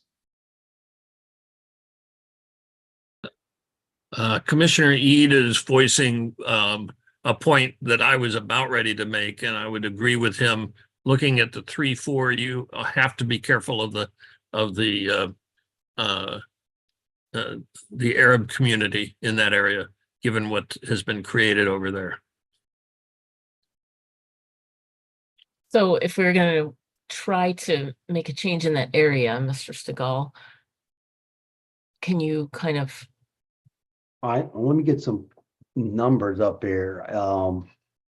If you know the neighborhoods, without looking at specific race populations, I guess that's always the hard part, is when are you going to look at it and how to look at it.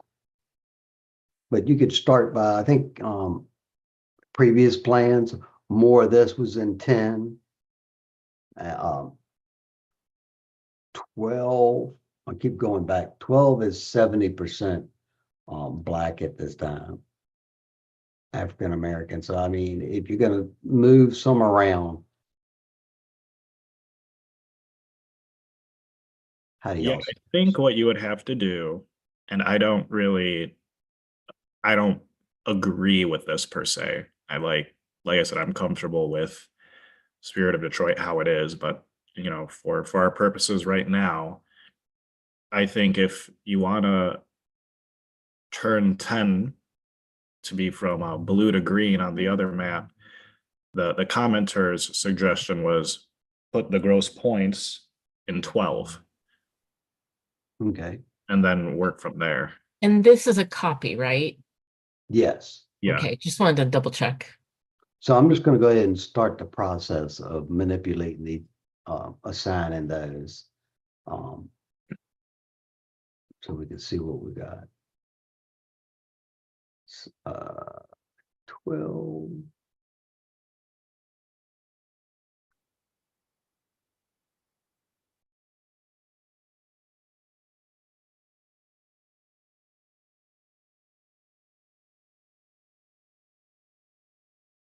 Nope, let me get to add rather than something like that. I know this is all water, but we'll put that in 12 and just starting point.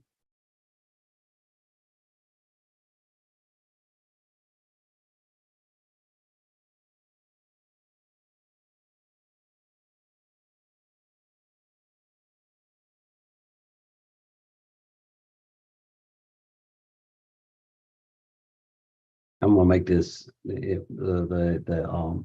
you can see the, so we can see what we're doing here in a second.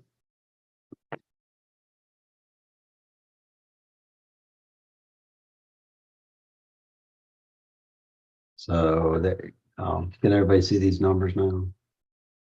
Can you make them bigger? I can make them as big as you can stand it. Okay. On my screen, it's still a little hard to see, but maybe others can see. It's pretty big. Okay. All right, so now we're at 12,000. So Yeah, I think you need to, so that it would include, there are 2 more gross points there, Oh. and there's Harper Woods as well. So I think you would. okay. Oh, you're gonna go all the way up. Okay. Yeah. Yeah, I see what you're saying now. I didn't know if you're gonna.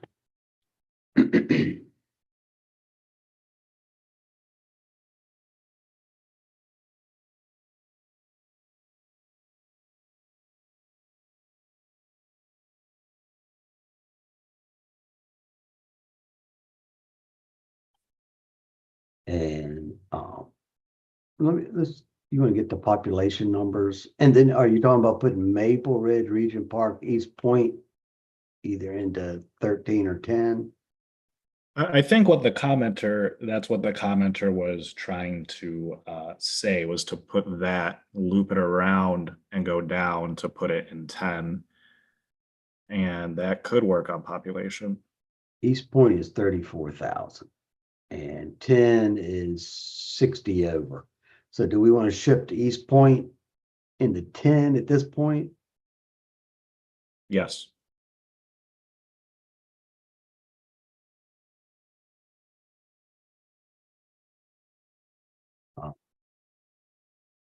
Oh, no, no, no, no, no, no, no,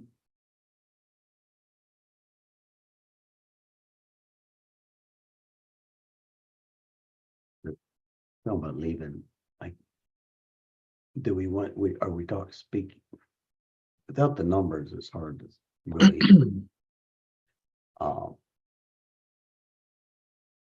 Yeah, figure out what we're doing here. That's not what I want.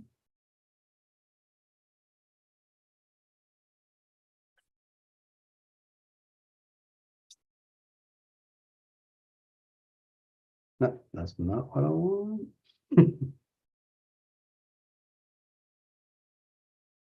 I'm just trying to get figure out exactly how we wanted to display what we're looking at, which is this.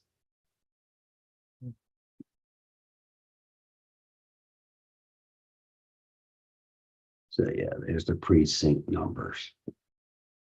Okay, so if you go south and add Region Park into 10. Yep. Like now you're trying to reconfigure, I guess, the population between 10 and 12 and make it work. Without messing with 13. I mean, you can do some. Yeah, without messing with what you just did on 12. So I think you're going to need a couple neighborhoods there. Like you're probably going to need the outer drive area. Yeah, well, it's 14,000 and that isn't gonna do it. I don't think. I mean, we're going into 7 just a little bit, but Denby, Well, yeah, we definitely want to keep together those 3 of Morningside, East Englishville Village, and Cornerstone Village. So just as long as you're not splitting those up. all right, let's start with Denby right here, just as a as 4,000.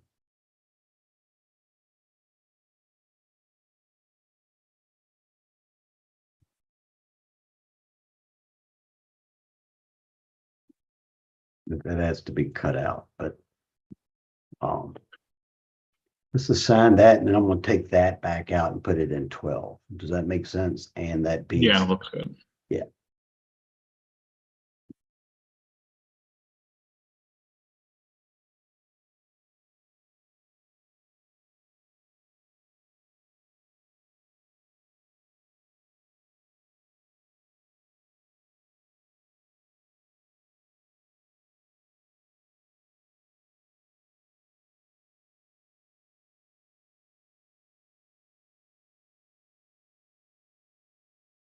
And then these few here that split this neighborhood. Right.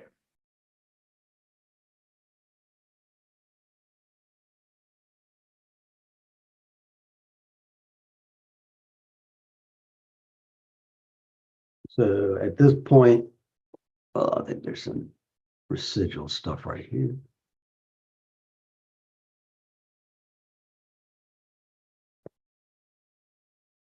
And those are just little splinter blocks that got left over that had formerly been in 10.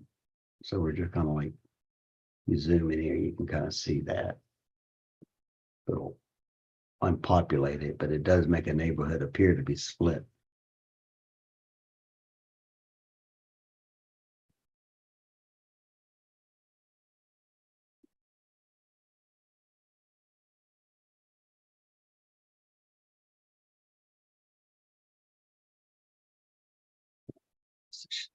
And for these 2 little pieces there.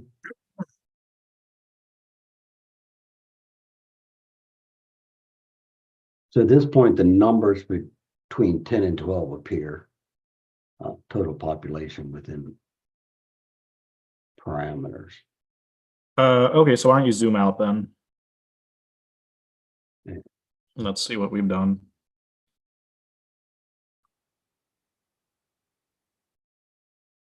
Well, do you think that change would be sufficient? Like, do you want to run it to see if that changed anything on the metrics? Yeah, I have a question about that. I guess when we do this, we just make these changes and then send them on and wait for the results. Is that how this is happening? Well, we have these. Yes, that would end up being the way to do it. So you'd want to save this as a new plan or a plan A or however you want to label it. But the shape and the active matrix needs to go to Dr. Palmer so that he can then run it through his system, just as we did the 2012 one earlier for Commissioner Lang. So we won't know if this influenced the numbers until after it's been. Right. Until after it goes through Commissioner or Dr. Palmer's system. Yes. So we will revisit this. Right. So I don't want to look at these, this information, any of these tables. So, Mr. Morgan. Yeah, I was going to say, if Commissioner Eid and the rest think you're done with this and are ready to send it on, then I could start another map while Kent is sending that, or we could do something different. I don't know if you consider this finished or if you just want to send it as is, or if you want to make other adjustments.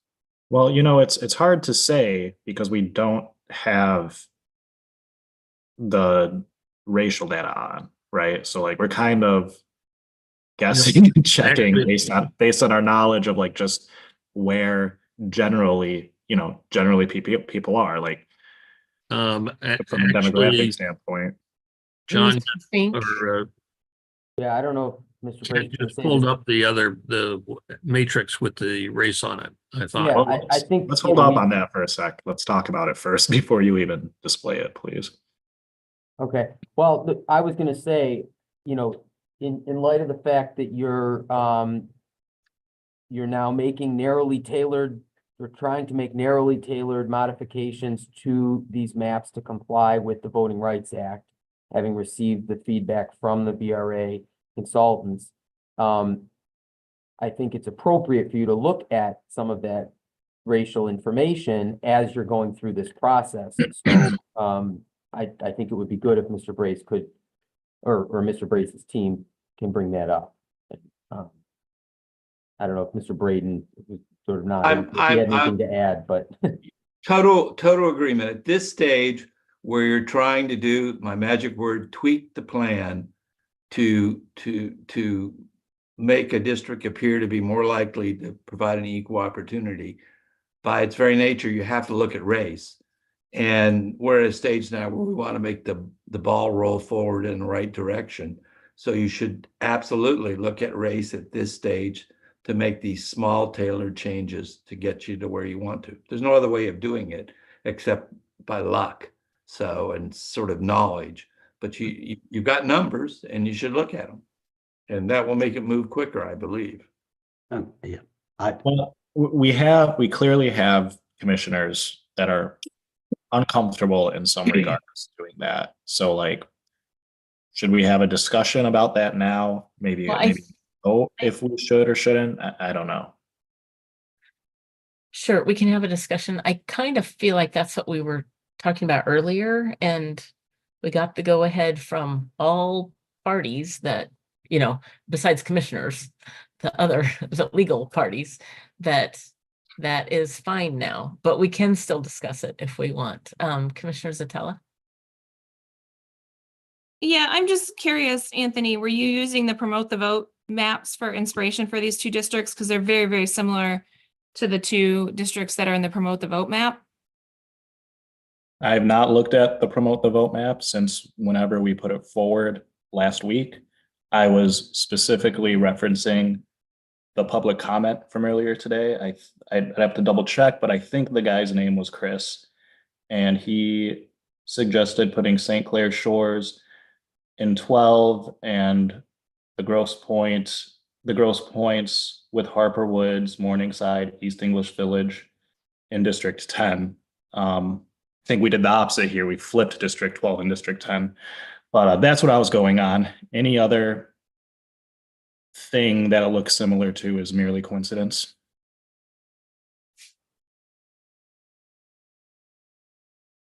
Okay, so did we want to, we're waiting for the matrix, right? Okay, well, let me assign these blocks that got to 9. These are water blocks that got assigned by precinct. Let's just go ahead and get those put back into, make them contiguous rather than.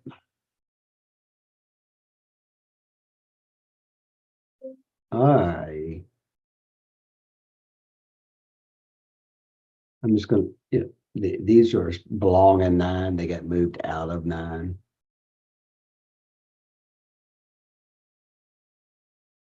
Same, and this block, I believe, was in 1. This was that one. I cannot do this when we're finished. But anyway, we're going to look at the which table. I'm just going to open it up here, and you got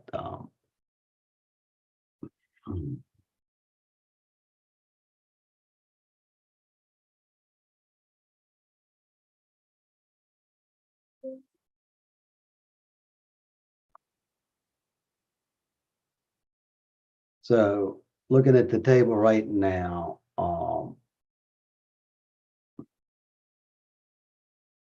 as percent of racial demographics as a non-Hispanic, white, black,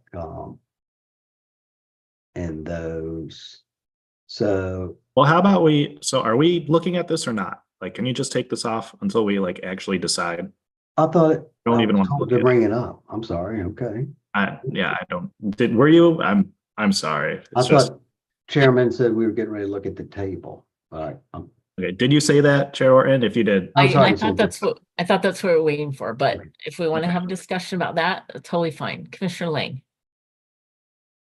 I'm still not comfortable looking at the racial data, but it's up to the commission. If the commission's going to look at it, just so you know, I'm going to walk away where I can hear, but not actually see it. That's just my preference. Thanks. Okay, so it seems to me that our options are, we can look at data and look at the racial data and make our best guess as to what we're moving around, or we can just make moves like we just did without any racial data and send it off and wait for the analysis and then decide to look at it again and, see whether it worked or not. So we need to come to a consensus on what we want to do. Any comments, suggestions?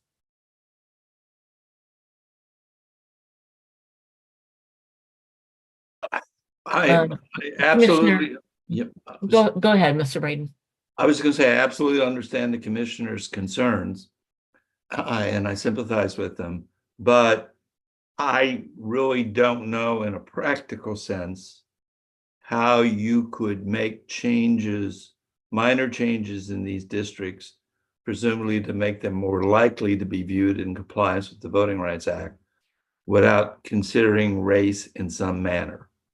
So my view is, and hopefully the court's view is, that race can be used in a narrowly tailored manner to adjust the plan to comply with the Voting Rights Act. And I think that's the step we're at right now.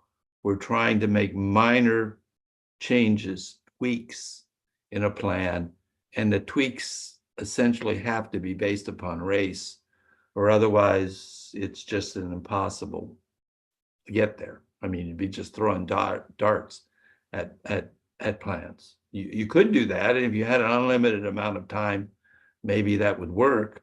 But I think otherwise it's extraordinarily difficult to do it without looking at some racial numbers in a very cabin narrow way at areas that you're thinking of tweaking to make them work. Okay, Commissioner Muldoon. Oh, yeah.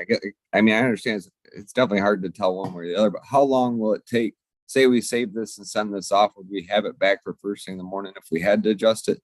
And then at that point, because we tried to do it without looking at the data, if it came back and didn't pass for adding a district to the green, then we look at the data to see, okay, can we get it without? Because I mean, I understand narrowly, but this to me is not narrow. This is a large, I mean, it was what, 30,000 people changed. That to me is not narrow. It's half a district. So I believe that we were told maybe an hour or less to turn around. Yes, Commissioner, this is Mr. Brace. It has taken Dr. Palmer only about 45 minutes to get something back to me. So I had it back just as you were coming back in to answer Commissioner Lang's question. So it should only take about a half hour, 45 minutes to an hour. So theoretically, we could send this off, go to the next map, and then probably have an answer before we're done with the next, get through another map or two. Yes. Right. Now that is why we've got two map drawers here, both Kent and John, so that when you finalize, like Kent has done this here on his machine, he'll need to back off then and send stuff to Dr. Palmer so that John can pick up on the next district configuration you want to change. Well, I think if we send it off and because we made an attempt to do it without using the data, and it comes back not where we need it to be, then look at the data, because you've tried, and obviously we can't without, seeing it necessarily, but if it does pass, then hey, then we did it without it. Yeah, I like that suggestion. Sure. Then we kind of exhausted our resources at that point, our options at that point. I think we've kind of covered everyone's opinion at that point, because you've done it, Right. tried to do it without it twice, and if we couldn't succeed, then the third time you just almost have to, unfortunately, because otherwise I think we're gonna be making huge changes. Like I said, that's half a district changed. Yeah. Commissioner Lang? I think Commissioner Muldoon made a very good point. I would be more comfortable if it was blindly done and ran a second time. He made the point of the 30,000 to add. So then it's at what point is it no longer narrowly tailored? If you don't get it at that point, then you're grabbing more of a certain race, and then more, you can't really consider it narrowly tailored anymore. So I like his idea. Okay. Is there anyone that doesn't feel comfortable with that approach? I only see Commissioner Muldoon's hand up. I think it's just still up because I don't think. I'm sorry. Okay, so, Mr. Stegall, I think off screen, we have already authorized you guys to take care of these little things that, All right, I'm gonna stop sharing and Okay. get this cleaned up and sent on its way. Okay? Commissioner E, do you have something? Yeah, just to be clear, I made this tweak. That doesn't necessarily mean I like the tweak, right? I'm trying to move us along, but I do prefer the other configuration. I just thought that this way makes more sense to me because it only changes districts that we've already changed. So it kind of helps, multiple things at once, but that doesn't mean I like it. Okay, appreciate that. At least you got us started. Mr. Fink.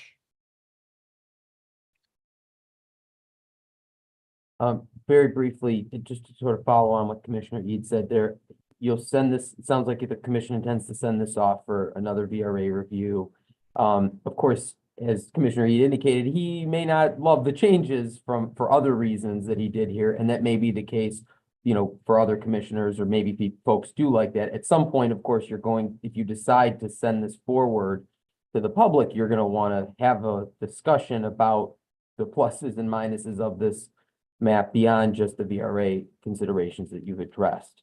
I just want to make sure that I noted that. I think Commissioner Muldoon has his hand Thank up. you. Commissioner Muldoon.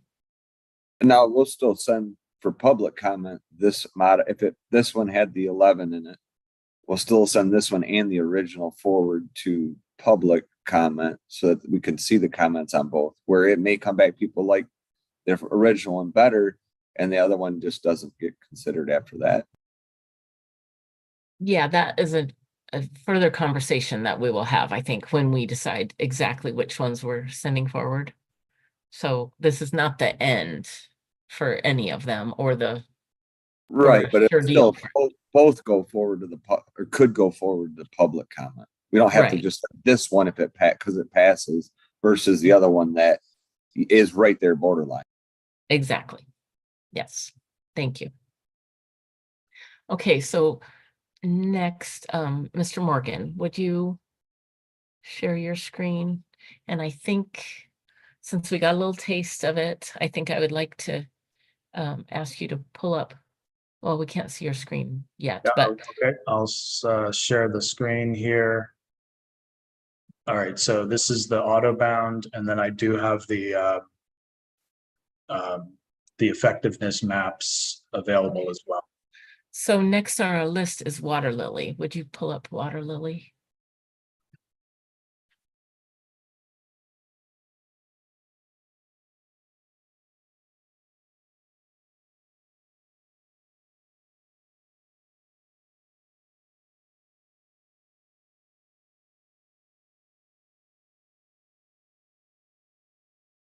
Okay, and while that's loading, here's the effectiveness map. So the labels here indicate that the yes is more Black voters than white voters in the Democratic primary, and the no is not true for that statement. And then, as we talked about earlier, the actual numbers, I think, are the primary pool. Okay. So while the Audubon is loading, just referencing this map, so there's 1, 2, 3, 4, 5, 6, 7, 8, 9 that are Wayne County based, and then you would get the +1 additional district, including 18. So you were contemplating trying to configure 2 more districts, 1 or 2, depending on what you want to do. Right. There was some discussion about District 3. And then you see the adjacent districts. There are 10, 13, 14, 7, and 6. And as I was saying earlier, I'm just going to go back to the DAISY. And I'm not saying at all that you have to use this, but there are other districts that are effective, like this District 14, which you can refer to if you want to. And then, so I'll go back to Water Lily, and then here is the information. Oh, so that's interesting. So you're saying we could do an overlay of, if we know Water Lily in that area has performing districts, and we know that Daisy, and we know that Daisy we did that collaboratively, not using race. We could overlay that on this. Or and see if we can change Spirit that of Detroit or Bergamot or any of the Okay. others, if you wanted to overlay. And again, I'll just go back to Daisy. Again, if the 5 and 6 from Daisy were not touched, they were the same as Hickory. But even if you do want to work with those are districts like this configuration in Spirit of Detroit. 5 is showing up as effective, but 6 is not. But there's just differences, many differences. Okay. Well, that seems like a possible good option, because then we're not just shooting in the dark. At least we know in a map that we made without using race, there are performing districts. So Commissioner Muldoon. It seemed like all the ones were 5, 6, all the ones when we went across 8 miles where it started making them more, I guess, call it compliant. Carried those districts across the 8 mile, like 5 how in Spirit of Detroit crosses, 8 crosses. All those become where when we stayed south of 8 mile, they weren't, I keep want to call it compliant, but right. So just crossing that 8 mile threshold and some of the ones that don't could create 2 districts that in turn now are compatible. Yeah. Okay, so Mr. Morgan, just to ask your experienced advice, if you were to look at this, where would you start to try? Or would you go with the overlay idea? So again, this is the Water Lily map as it stands now. So you look at the districts on the margin. So we looked at 10, 13, 14, 7, and 6, potentially 3, probably not 2, but again, those are districts on the border. And then if you're looking to do 2 districts, it depends. If you want 1, it's probably fewer moving parts. But if you're going to do 2, then you'd have to explore 6 or 7 or 13 or 14 or 10. You'd have to nominate one of these districts to look at to make changes to. So you could do an overlay if you wanted to approximate a district from another plan, or you could use the knowledge you have and start with that. Okay. Well, what could you put an overlay of? Well, first of all, can we look at the other view, the effectiveness view, Daisy and then Spirit of Detroit, kind of look at both of those up in that 7-14 area? Okay, so this is the Daisy, and again, 5 and 6 are the same as Hickory. And then you wanted the Spirit of Detroit. So in the Spirit of Detroit, you have 5 being effective, 11 is effective. And if you recall, 7 has moved completely out of Oakland County into Detroit. That was done with Commissioner Kellum and Eads working on that. And so these are examples of districts that they do cross, but they are effective. They cross the 8-mile line, Wayne County, between Macomb and Oakland. Okay, so what if we looked at an overlay of this map on top of Water Lily and just look in that upper area to see if changes would be feasible? All right.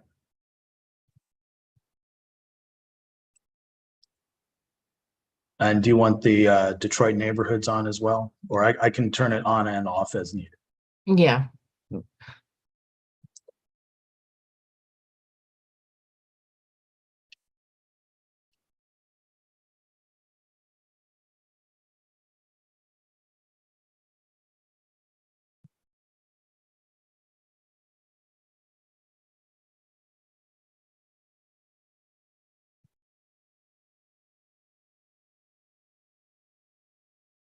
Okay, so I have the neighborhoods available. I'm just going to turn the visibility off for a moment. And then you wanted the Spirit of Detroit. You get the correct one.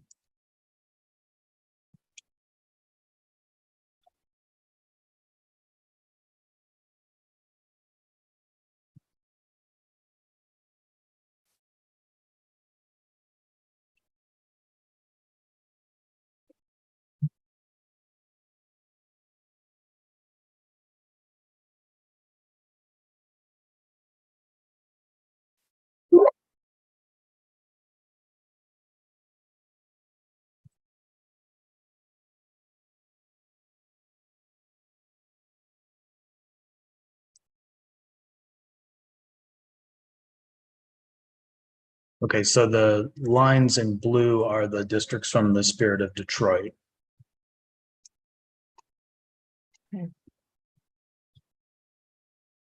So if you were looking at this, I'm looking at like up by 714.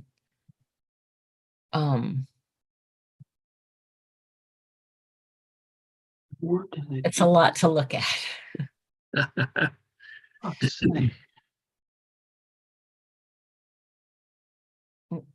Well, Commissioner Muldoon. What about, I know there's been a lot of talk when we were looking at like Spirit of Detroit and stuff, the Ferndale area. Was it Ferndale, Royal Oak, kind of tying into 8? That would help or not. Okay. Yeah. What if we try that? Commissioner Ead. I agree that that would work, but then it kind of seems like we're just going to recreate Spirit of Detroit from Water Lily because that's what it came from in the first place. You know what I mean? Well, yeah, I guess, but we're trying to bring this map up. Yeah. So yeah. it is quite different if we look. I am a fan of having different options for the public to make comment on the different configurations. So Yeah, I do agree. I like having more options. To me, it seems like the biggest difference between Water Lily and the Spirit of Detroit is that Spirit of Detroit crosses 8 Mile at certain points and Water Lily doesn't. Yeah, Right. So that's true.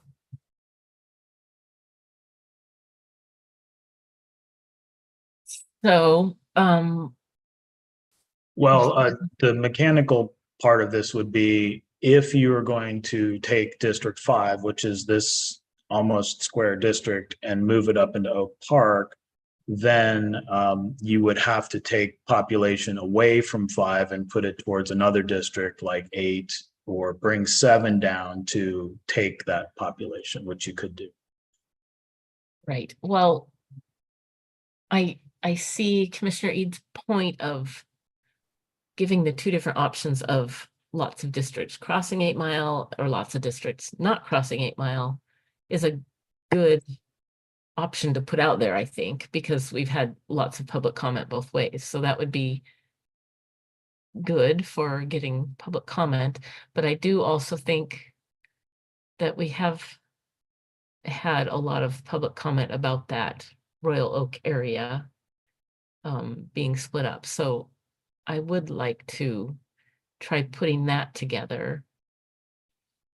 Okay, so the one big difference that I just mentioned between the Spirit of Detroit and the Water Lily as it stands now is that the Spirit of Detroit entirely moved 7 interior here in this area.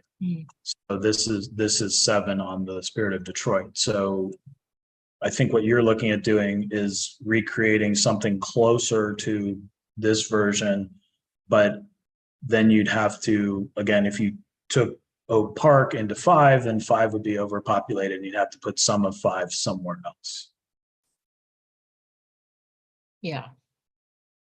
So you want to start with that process or you want to do something different?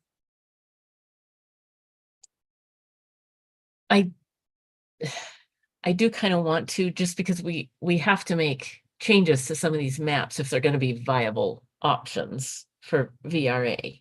So not knowing what else to start, I would say let's start there. Okay. All right, so you don't intend to make changes to 18 at this time? No. Okay, so I'm just gonna lock that, but you might make 6 and 7. Do you think you'll make changes to 17 or you don't intend to do that? Can you zoom out a little bit? So these are 16 and 17, which I'll go back to the other map here. Those are already performing districts. So Yeah. you may or you don't want to make changes, or at least you don't. I don't believe changes were made to those in this map, so I would like to not change things that weren't already changed. Okay, so Especially over there.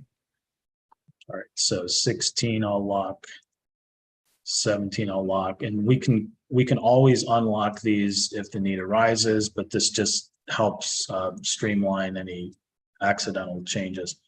All right, 4 might or might not change, 8 might or might not change, 6, 7, 14, 11. Okay. All right, so the first move you're saying is take some of this population that's currently in 6 into 5. Is that what you wanted to do? Yes, can I see the effectiveness map one more time for Spirit of Detroit, I guess? Spirit of Detroit. Okay. So this is Water Lily and then Spirit of Detroit. Okay, so that, again, if you recreate it exactly, then of course you'll get that. But if you don't, then you'll get something close to it. Okay. Okay, thank you.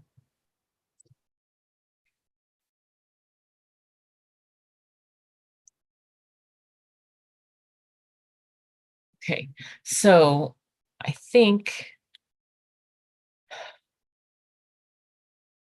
Commissioner Kellum, are you willing to help with this? Are you on? Yeah.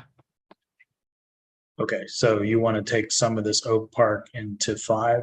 Right. Okay, so I'll use the select box. So that it kind of gives us a half step before we actually assign them all.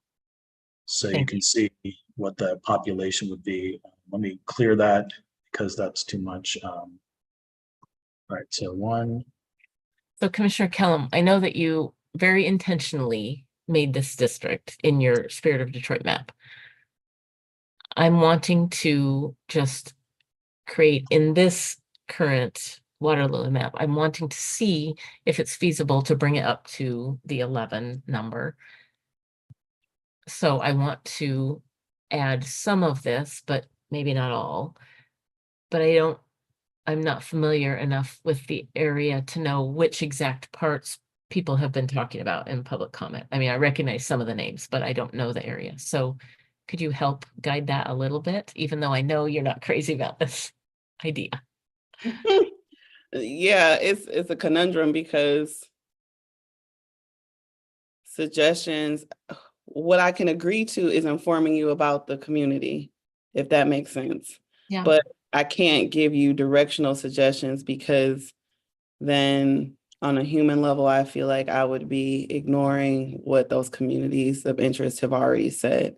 So using language like, well, what could work? I'm going to refrain from saying that because what it seems like could happen is a split of this community. So the Oak Park community, I lost my train of thought. Royal Oak Township has expressed wanting to be kept whole. There are parts of that Northeast Detroit area, which are Palmer Park, that have asked to be in community with Oak Park, Royal Oak Township, and Ferndale, which is 6 and 7, this whole little area that you're looking at right now. That's that chunk. Oak Park also has a strong Jewish community as well. And of course, you see it neighbors, Southfield, Berkeley, and Royal Oak. It's nestled right against 696. And even if you're taking Greenfield down, you're running through Oak Park to go through other communities. Okay. What else would you like to know? So in this this overlay outline that we're seeing right now, this Oak Park wants to be combined with the part that's below it. I don't know the neighborhood name, so sorry, but is that what you're saying? Oak Park, Royal Oak Township, Ferndale, and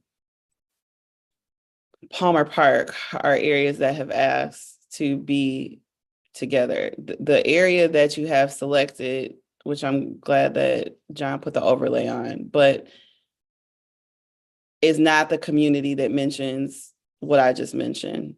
Okay. That's the east. So you would be putting the Oak Park community if you're looking to put some of 5 and 6 together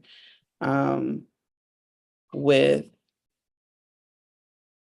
African-American neighborhoods that have had strong ties. There are lots of schools over there. The 48221 is a very high voting population. That's not just 48221, but I'm just giving you information about the area. But block clubs are important, schools are important, parks are important, and their Detroit community is important. So just keep in mind when you're crossing 8 Mile in certain ways, you have to be very intentional because obviously those are suburbs and no longer Detroit. Yeah, I think, go ahead. Well, this overlay, the blue lines are Spirit of Detroit. So if we just stay in crossing 8 Mile, then those are areas that you feel have a community of interest. Yep, I believe in the overlay that the Spirit of Detroit is not perfect at all. Because there are parts of Livonia and Brightmoor and other Detroit areas that shouldn't go together. And that's like in 16 and 17. So if it were up to me, I would fix that as well. But I know how we feel about changing too much, but I just had to put that out there that Brightmoor should not be with Livonia at all. Yeah, if you're looking to, like Commissioner E said, if you're going to recreate the Spirit of Detroit in Water Lily, then I mean, you can be free to do that. I don't know what other changes I don't know, not with just this map. I don't know if we're just going to be arbitrarily crossing 8 Mile, because that's what it seems like. Well, as has been said, that's how to get enough districts that are performing. Yeah, that's what we did last time too. Only we just right. So I don't know if I should say this out loud, but I feel that either we try to reach what our VRA expert says we need to get to for the court, or we just say we can't do it and go with the special master. And I don't think any of us want that. So I feel like we need to try. I don't know how you all feel, but that's what I think. So I guess I'll just try here. Mr. Morgan, if you're looking at this, I know that you aren't necessarily a Detroit neighborhood expert either, but maybe you know quite a bit. What would you think? If Well, you approaching that? so two things I'd observe. First, I happen to have biked through some of these neighborhoods, but that's really not that relevant. And then the second thing is the outer boundary here in blue is District 5. So if you're contemplating crossing in a similar spirit of Detroit map, this would be one area where you could cross. And you're not specifically recreating District 5, you're just using this as a guide. Yeah. Okay, well, let's start with that then and Okay. see where we can go from there. All right, so this first portion that's highlighted is 8,800 people. So I'll go ahead and add that. Okay.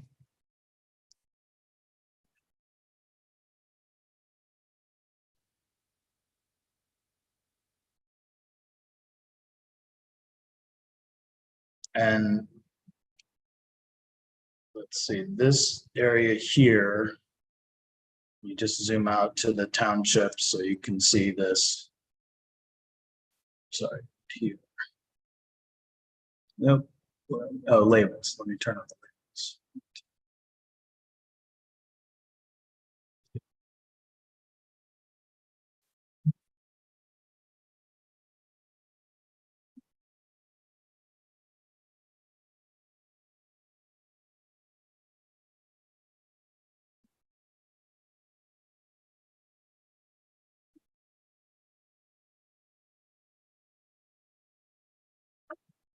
Okay, so this is, I believe, the Royal Oak Township, which doesn't have a lot of people, but I believe this is what Commissioner Kellum was saying would want to be in, not want to be, I don't want to personify this. This is the area that we're talking about having included with the Spirit of Detroit District 5, which is here. So you Okay. would probably look at including that next. Yes, so please do that. Okay. And really, if anyone sees something that we're doing that they think we should not be doing, please speak up, because we need to do this together. Just trying to help move us forward. Okay, so I took those areas there, which were Royal Oak Township, and then this next one to make it contiguous, and I'll assign those.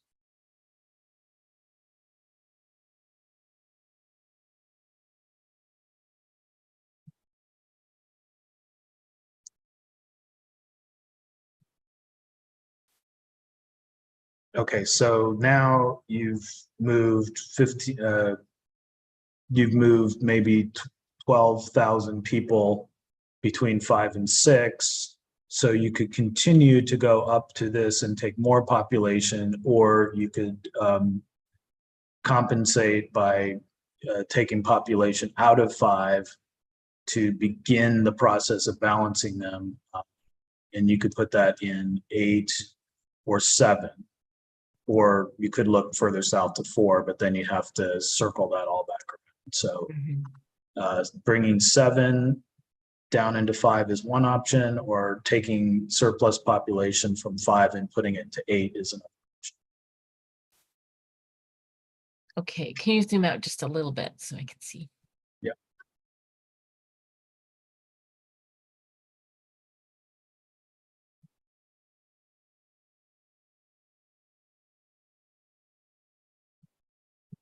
Okay,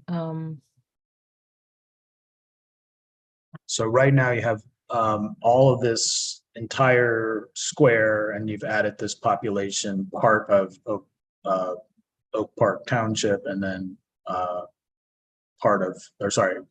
Oak Park City and Royal Oak Township. Okay.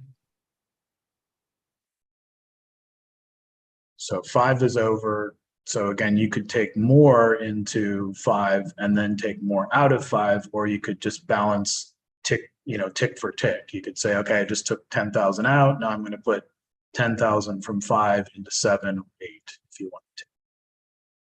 Okay, let me see.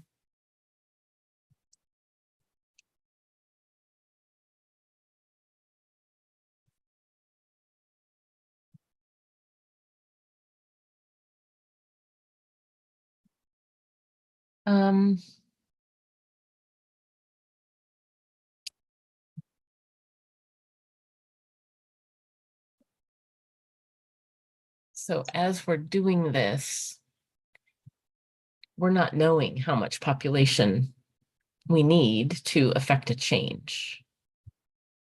Well, let's go back to the water lily map. So at this point, you've moved a substantial amount into 6. Sorry, you've taken away from 6. So you'd have to do 6 would have to eat into 7 to regain the population it needs, or it could go directly down into the areas from 5 to balance out. Right. But I mean, we don't know how much population it's going to take to create more opportunity districts. You can get a little bit of an indicator here. The starting point of again, this is not strictly speaking right voting age racial data. This is an estimate of the primary data. So it was 17 Black, almost 18 to 47. And at this point, you're taking some of that out. You probably would have to do more to change the balance of that than what you have so far. Okay. Okay, so I think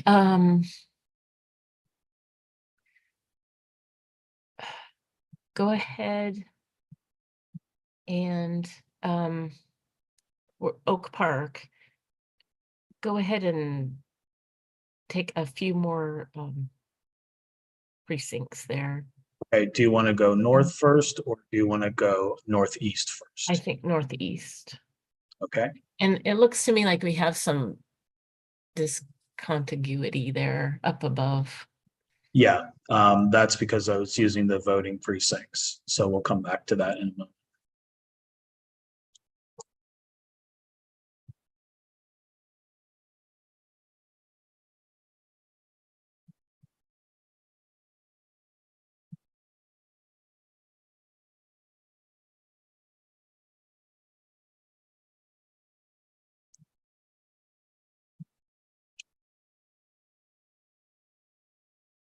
Okay, and so shall I take the rest of this or just enough to fix the discontiguity? Because this is, I believe, Royal Oak Township, this little piece. Yeah, just take enough to solve that discontiguity.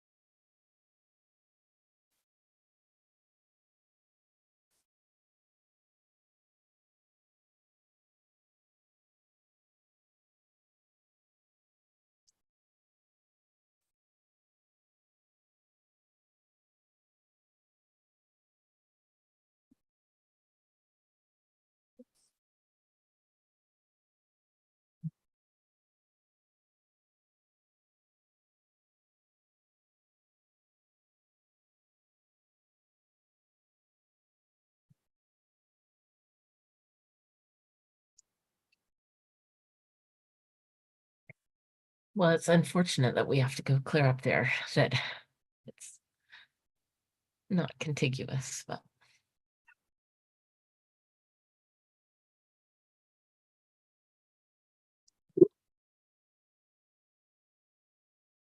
Can you just zoom back in where you were? Can you just take that little zero population part that pokes in there? Okay.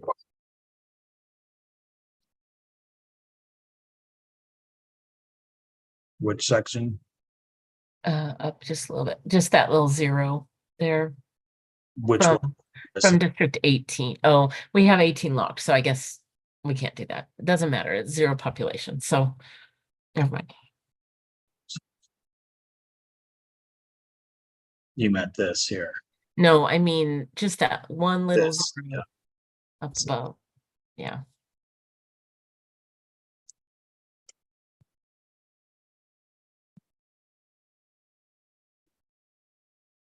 Okay, so now you've moved about 25,000 people. And you've taken in most of Oak Park in this area. And then Royal Oak Township. And now 6 is under. So you could take 6 into 7, or you could take 6 through 7 down into 5. If that's what you want to do. I think 6 into 7. That area, Royal Oak, the portion that was already kind of outlined there.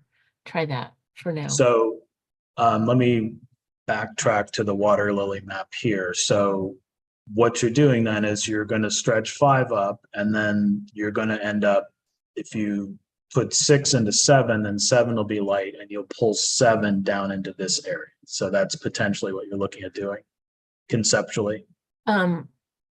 Yes, or maybe using part of 8 to do that as well. Okay. Was my thought. Okay.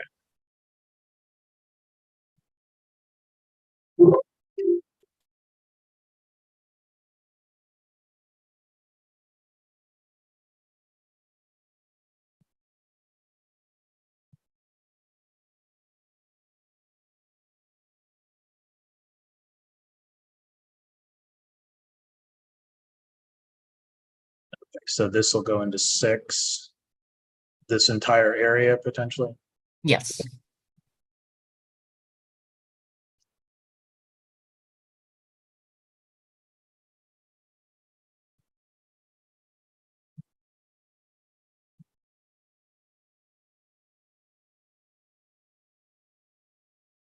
Okay, so 6 is a little over. Okay. And actually you can see, I'm not gonna, hang on. Let me just undo that selection. Okay, so you can see the blue line. If you did take up to the blue line, then that would be the same District 6 that's in the Spirit of Detroit, but you also know that it will work on population. So if you don't do that, then you could take a different portion of 6. If you wanted to use some of this into 7, you could also do that. Okay. So let me just look at it a second.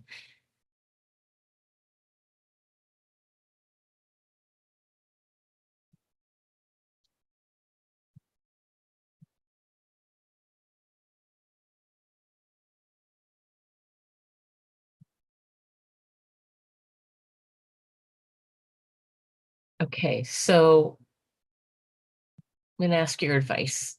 If you were looking at this, what would your first thought be?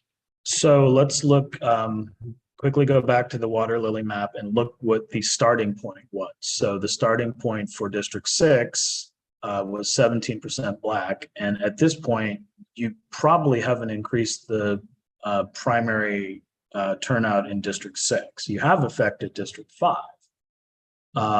But I'm guessing that this District 6 is probably not, and actually you could look at it. If you look at the Spirit of Detroit version 6, it's 3% Black. So if you were to recreate exactly that district, then that's what you'd end up with. And you haven't recreated it exactly, but just in general, you are knowing that you're probably going to end up with a district that is not moving towards being effective. Right. But then the next thing to do is I'd look at the spreadsheet. So bring up the water lily here. And the starting point for District 5, you do have the racial data here if you want to reference that or not, but it's available on this spreadsheet. But when we're talking about the primary, the number that was on the PDF map is this number here. So it's 92, and this is the Democrat primary pool. So going back to that number, that 92 and 3 is this number on the spreadsheet here. Okay. So you've probably reduced this number by adding this portion of Oak Park. So with that in mind, if you take away from 5, you're a long way from making 5 not effective. Right. So I think 5 has more opportunity. You can make more changes to 5 without affecting its effectiveness. Okay. And so yeah, and then, but keep in mind, so far you've only reduced 5's percentage of Black population and potentially the primary as well. You haven't increased 6, so 7 is the one that you would likely increase at this point. Yeah. Okay. So just from what I see, I can see Commissioner Kellum is uncomfortable, but I'm just trying here. So, does this make sense, John? Numbers wise, we're talking. If I took Bagley and those top, like Green Acres and Sherwood Forest and that area, and put it in 7. Sure. And so you do want to work on 8, or do you only want to take the 5 portion first? You can take the 5 portion first. Okay. All right, so we'll switch to blocks and we'll use the box, and that's going into 7, yes? Yes, I don't see any other way unless you have. No, this is what we were discussing before, is that you're looking to make 7 more effective. Yeah.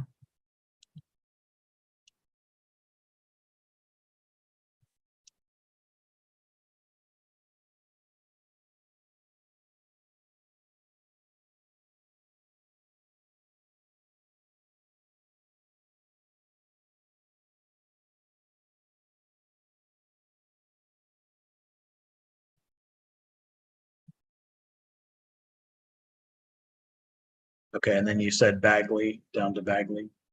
I believe so.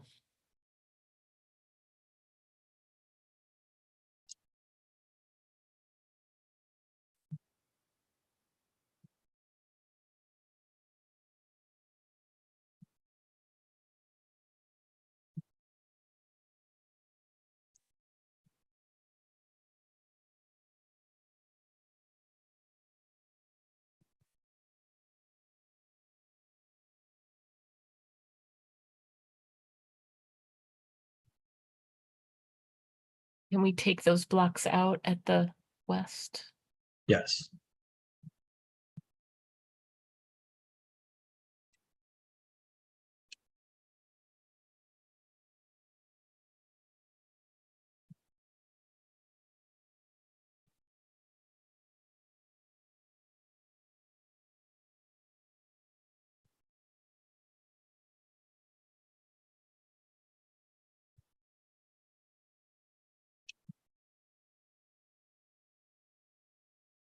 Okay, so I'm just going to do a save here since we've made several moves. Okay, thank you. And saved, I'll point out 6 is still not in alignment. So you have the option of putting 6 in alignment this way or doing something else to be determined later, like taking the northern part of 7 or taking this portion of 7 or something else. Okay. Okay, so 7 is currently down to Bagley. So you could continue to go south into 5, which is overpopulated, or you could take some of 8 if that makes more sense to you. Let's see, so out of 5, we do still need, we need to reduce 5 by 12,000 people approximately. Yes. So you could, like, if you're just keeping this to 5, you could go into this area, or you could take the green acres and stuff that's more proximate to the border of something. Yeah, I think I do want to take some of that up there, but we still need to reduce 5. So maybe we go west a little bit, Pembroke and McDowell.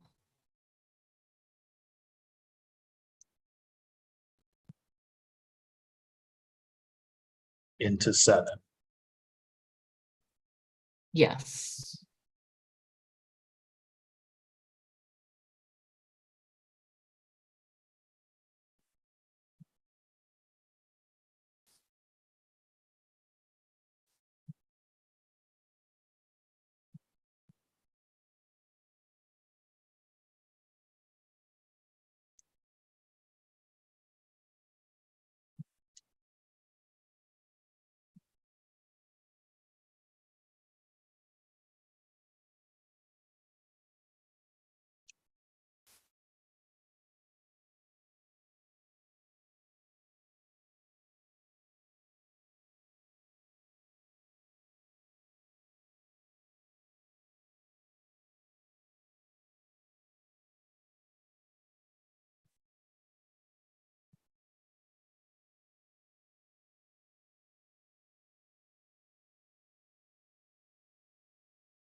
Can I see it, zoom out just a little bit to see?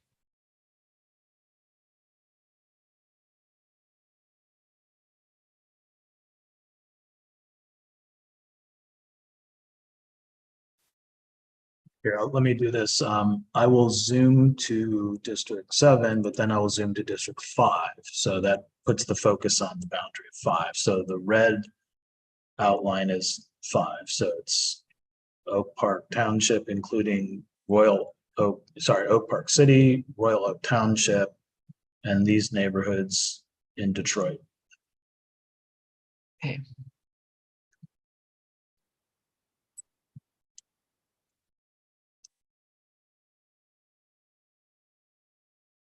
So you could look at this area, or you could look at, you still need more of 5. You could go south, or you could continue to go a little west, depending on what you What would you do?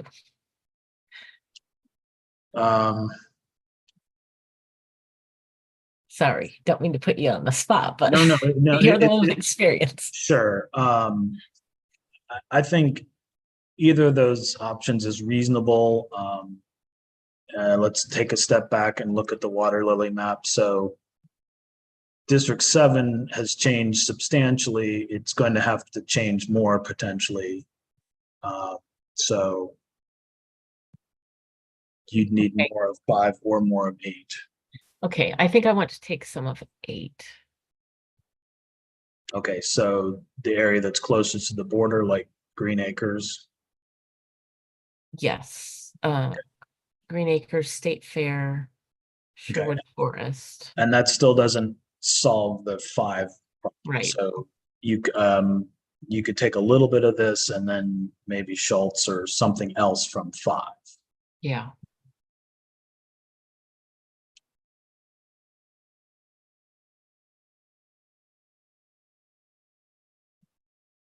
Does anyone have a suggestion, or no, should Palmer Park and Palmer Woods stay together? I've heard those names a lot. I don't know if they need to stay together.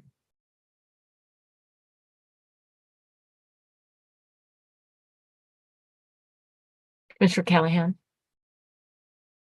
I thought Palmer Woods was going to go with, we had comments to put it with Ferndale.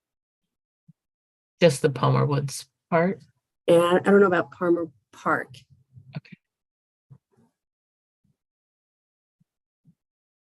Okay, so the program just crashed, so I'll have to take a moment to bring it back up. Okay.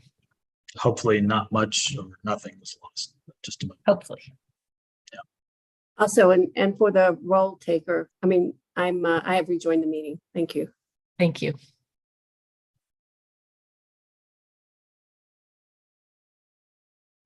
Donna, did you just say Palmer Park or Palmer Woods? Sorry. Palmer Woods. It's actually Palmer Park that wants to be with Ferndale. Palmer Park, not Palmer Woods. I Palmer get this Park. mixed I up. mean, they probably should both be, honestly. but Right. if you're gonna pick one, Palmer Park. That's where the LGBT community of interest that moves into Ferndale is. I wanted to be with Ferndale.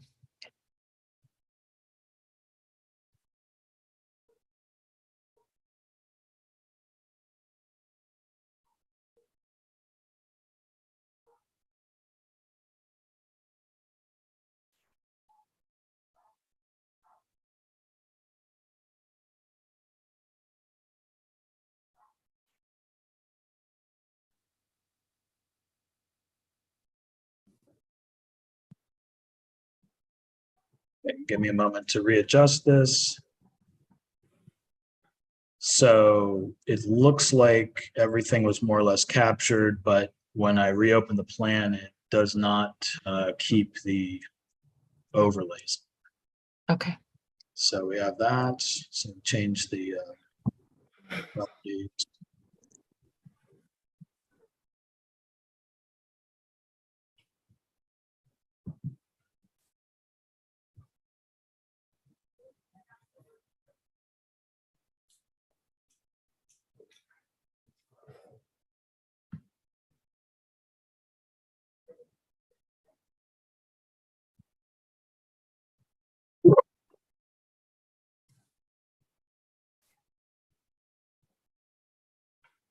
Commissioner Callahan, your hand's up. Is it again or? No. Okay.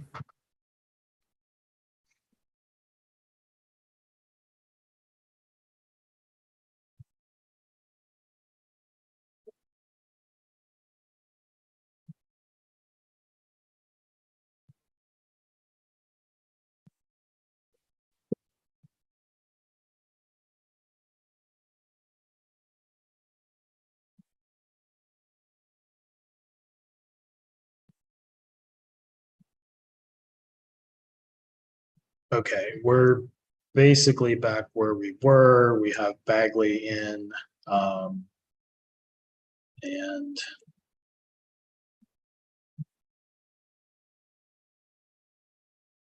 I don't think we've lost anything significant. We were just looking at the Green Acres area. Okay. So from what I understand, so Ferndale. point out- Ferndale's. So let's refer back to the Spirit of Detroit. So just Spirit of Detroit, yeah. So the Spirit of Detroit has the Ferndale area in with that area in 8, and you're potentially putting it in 7, but keeping it together.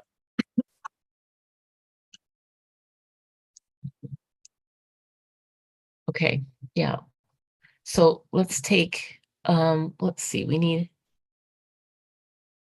Okay, let's take the top 3 right there. First of all, Green Acres, Sherwood Forest, and Palmer Woods, just to get an idea of population first.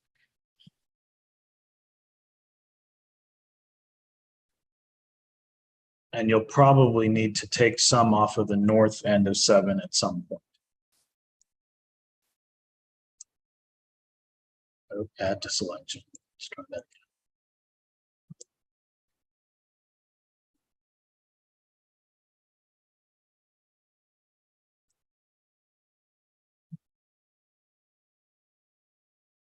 Okay, so this potentially satisfies the Ferndale community of interest you were discussing.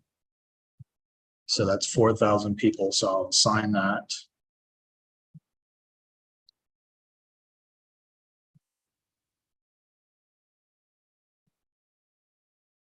And then you're still going to need to lose some population from 5. Yeah. 7, let's see. Okay, so I think for 7, go down kind of one more layer. Okay, so Fitzgerald potentially. I was thinking beside, but Yes, try that. Okay, so either Fitzgerald, Marygrove, or something to the west over here, depending on what you prefer. Try Fitzgerald Marygrove, sorry.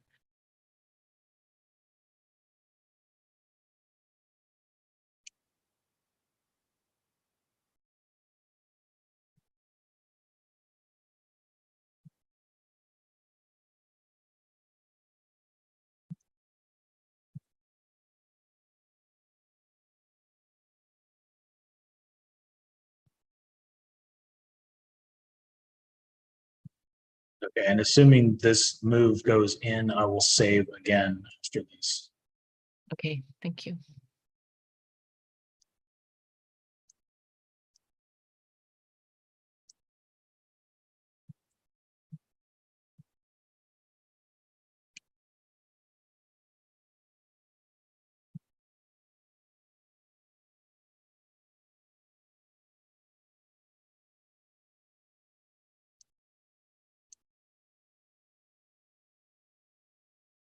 Just while you're doing that, I just wanted to check with Mr. Stegall that the last changes that we made on Spirit of Detroit got sent through to be evaluated VRA. Yes, they were passed on to Killam and Thank you.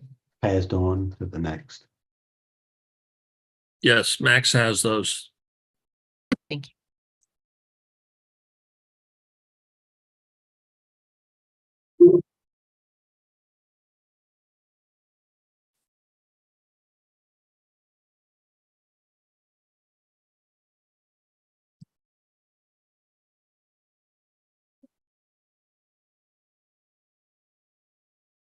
Okay. Okay, so yeah, you still have to move some out of 5. While 7 is okay, keep in mind it's still going quite a ways north here, and this might not help you with what you're looking to do. Yeah, so zoom in a little bit more to 7 and 8. There. Yeah. I wanted to take. I Did didn't you? want. Sorry, you did or did not want to take Chalfont to the 7? Well, I kind of do because I don't like it hanging out there. Okay, then let's do that because that'll put 5 pretty close to where you might want it to be. Okay.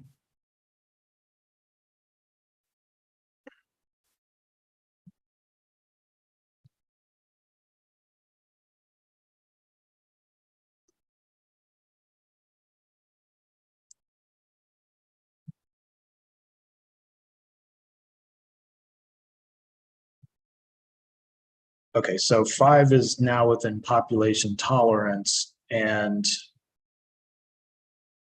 looking back at this configuration of 5, I'm just going to turn off the neighborhoods for just a second.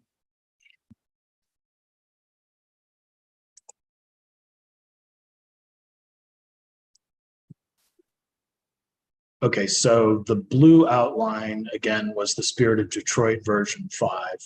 And the current version of 5 goes a little further south. But keeping in mind where our starting point was with 5, it probably would still be performing in that configuration if the Spirit of Detroit configuration was performing, which it was. Okay. So a 7 is good on population, but I feel like we need to zoom in right there. Yeah, kind of where your cursor is. Yeah, I think you probably don't want to go all the way as far north as this for 7, because using the Spirit of Detroit outline, it doesn't have a 7, but this District 8 was performing, and then backing up to Daisy or another version.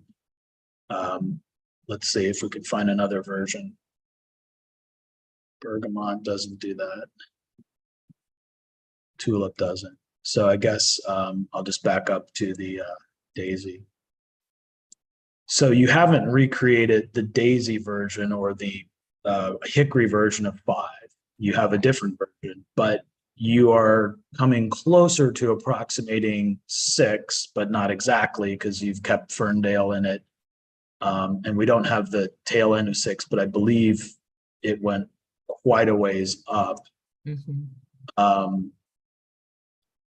Yeah, so I think you potentially might cut off the northern part of 7 or something like that for Okay. 14 or 13. Okay, well, I want to take in, can you zoom in just a little bit more right where your cursor is? Okay, I'll put the neighborhoods back on.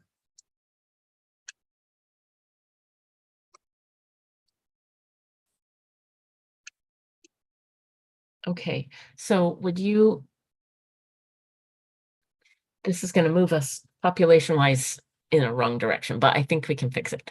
Can you choose from, so to go into 7 from 8, University District, and then the golf and the park. Yeah, clear over to Gricksdale Farms and then up, everything up. So Penrose and State Fair. Can you, that kind of block, can you move all that? Okay, into 7. Including State Fair? Yes, please. Okay.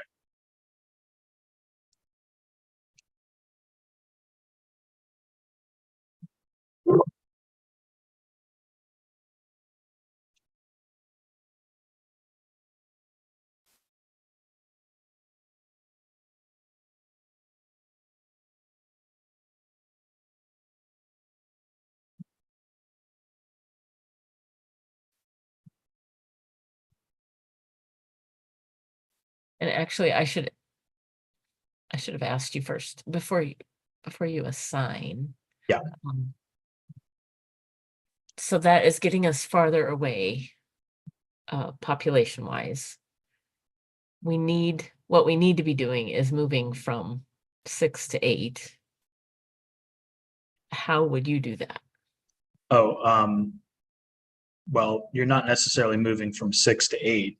Before you do anything here, what you're really doing effectively is you're changing 7 to go Right. south into 5. So 6 is going to end up being closer to what's in the Spirit of Detroit map, but not exactly. Right. I'm just saying population wise, we need. Yeah, this represents 7,000 people, so you have to take off 7,000 people on the north end of 7, which you were probably going to do anyway. Right, okay.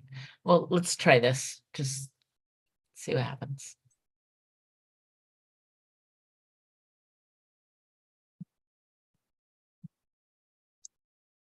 Okay, and you wanted the State Fair in Penrose as well. Maybe we should move up first and take some off the top of 7.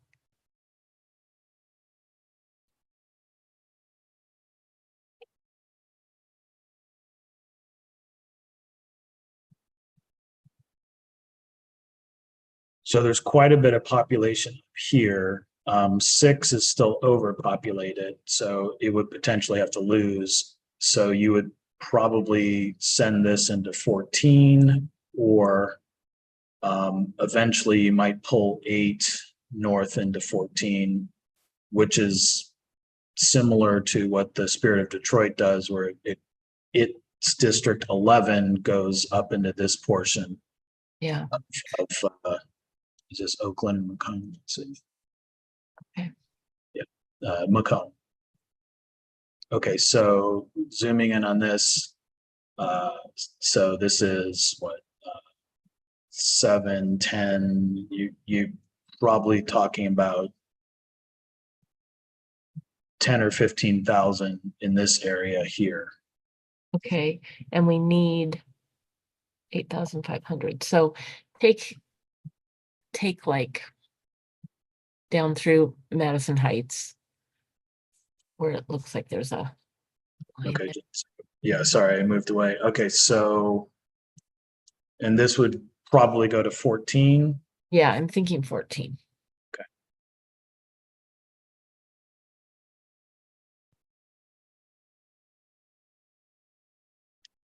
All right. I'm going to lock 57 and 58 in case these voting precincts are not wholly contained in 7. Thank you.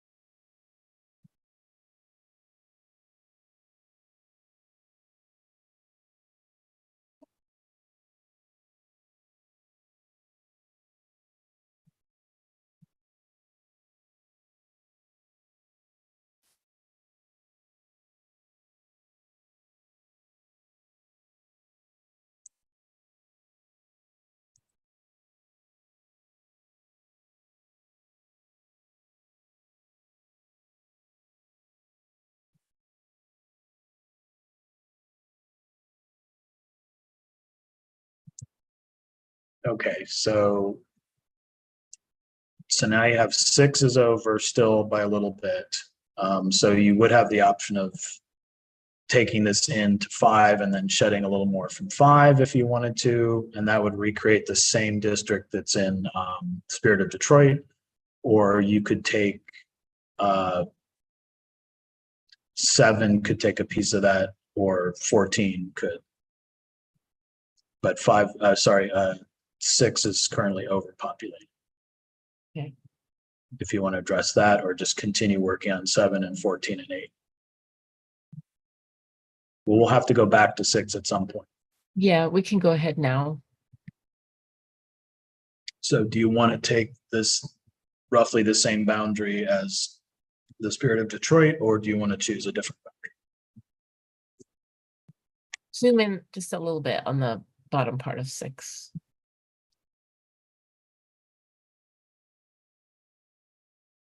So currently 5 comes up Yeah. just north of 10 Mile, just barely to get that Royal Oak Township portion.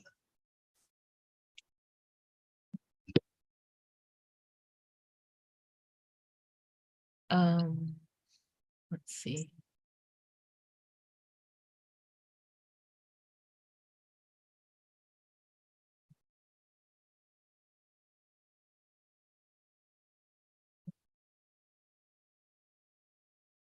Any input from anyone in that area?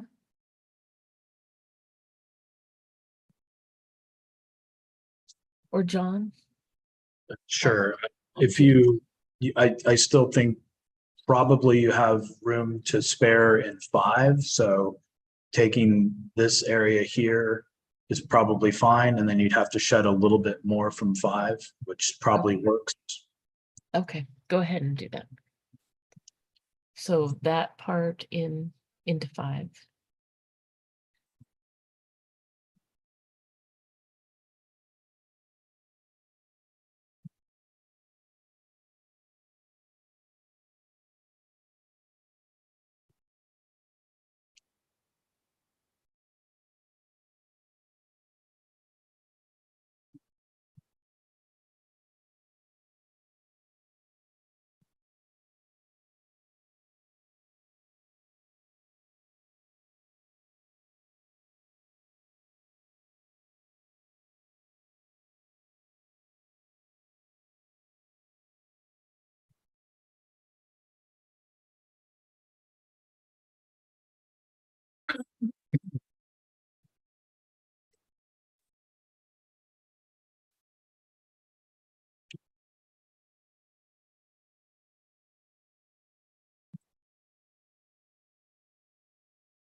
Okay, so you could potentially lose a little more of 5 to 7, or to balance those out.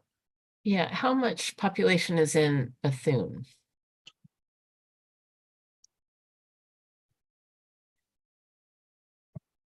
And we'll see what the population says, but I'm thinking the whole neighborhood. It looks to me like it's split in that overlay. Yeah, looks like Bethune was split.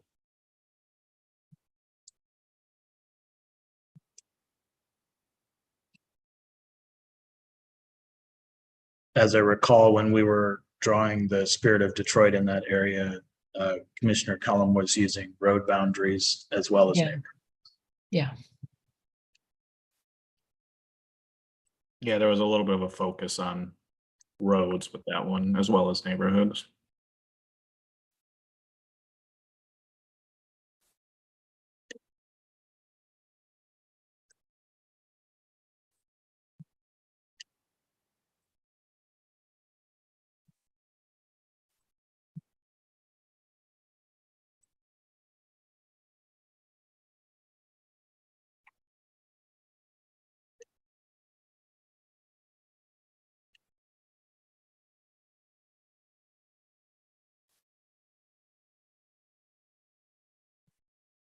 Okay, so that's 7,800. Probably That- can't do more than that.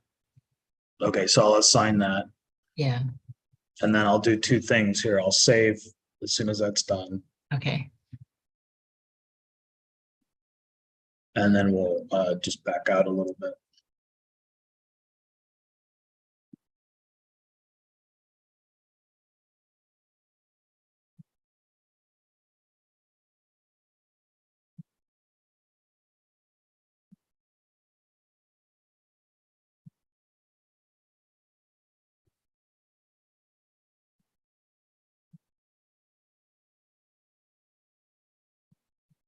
Okay, well, silly me not to do that again. Because I assigned it from 5 to 5. Okay. Sorry about that. That's your one mistake that you're allowed for the day. Yeah, I'll get that one. Oh, no problem. I might get called. I'm on a Zoom call, but at the Mr. moment, Braden, you're not muted.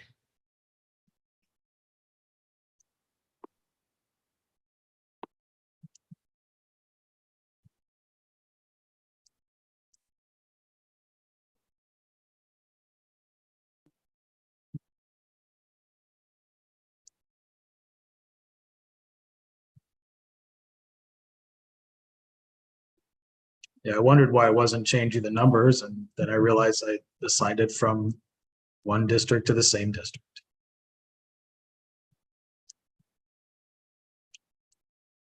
That has happened to me before too. Yeah.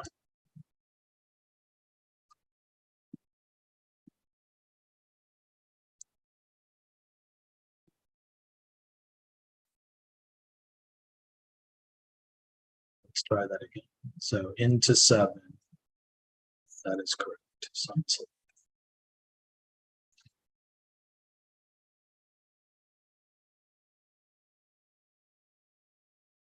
Okay, so 7 is a little high, but That's 8 and 14. yeah, you were also looking at possibly taking more off on the north end of 7. Right.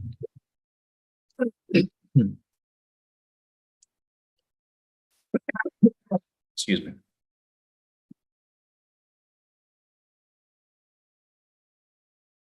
So we did not take the state fair Penrose yet. That could be done, or you could, yeah, sorry, let me turn off the neighborhood so you can get a better view of that.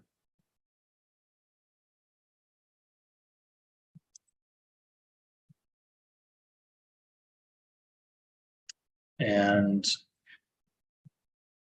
because of the parks, I think you can see the boundary. Yeah, I can. Okay, so you would, 8 and 14 are at alignment, and then 7 is, you might put some of the northern part of 7 into 14. I think that's what I would like to do. Okay, and then if you leave 5 alone, that's fine, but you also have the option of taking the state fair area into 7 if you needed to. Okay, up above, let's take some of that. You've saved, right? I will do that again. And Mr. Segal pointed out we do history. So if something goes wrong, we can pull it up from a previous save point with no great trouble. Okay. Okay, so you're looking at taking this area first. Yes, let me see. Population. Yeah, just that first precinct right there, the 2139. Try that into. Can't see the 14. 14. Okay. Yeah.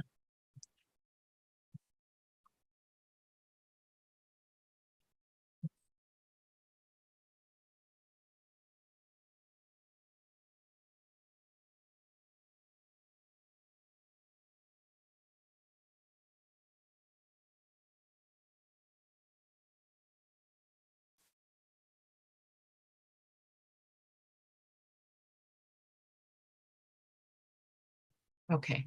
So now You might need a little bit more, but you can leave this as is if you like. where let's see.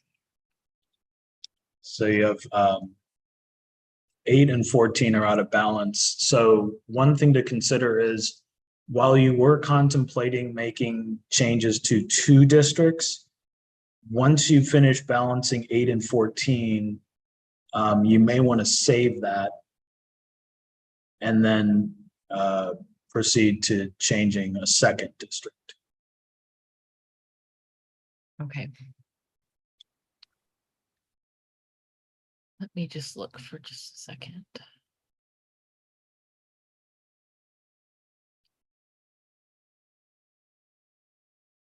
Okay, so we're just going to move some from 14 to 8. And the neighborhoods don't go up that high, so I don't think we need the overlay on for the neighborhoods. Yes, so let's see. These do show the population of the voting precincts. So we do have this voting precinct here is currently an 8. And then, okay, so now you're looking at moving from 14 into 8. Yeah. So probably take these 3. Yeah, but just start right there.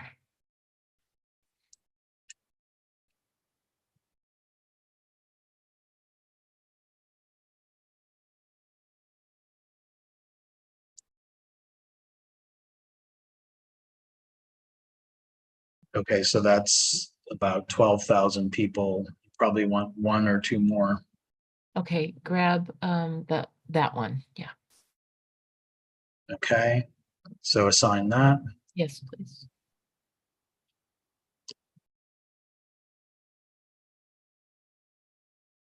Okay, so 14 is slightly over, so you might want to take another precinct. 8 is on, so if you took that whole precinct, it's probably too much, but you're select that precinct though, and then or do blocks and part of that precinct. okay. You could do that. You could also add this to 8 and take this into 7. 7 has it's at 0, and this is 1100. So 0 plus 1100 is within toleration. Oh, So yeah, that's try that. I like that. I wanted those in there anyway. So okay. So let's try going into 7. And these are 2 neighborhoods, but it's 1 voting precinct. So if I click on the precinct, it's that area, and we're assigning that to 7.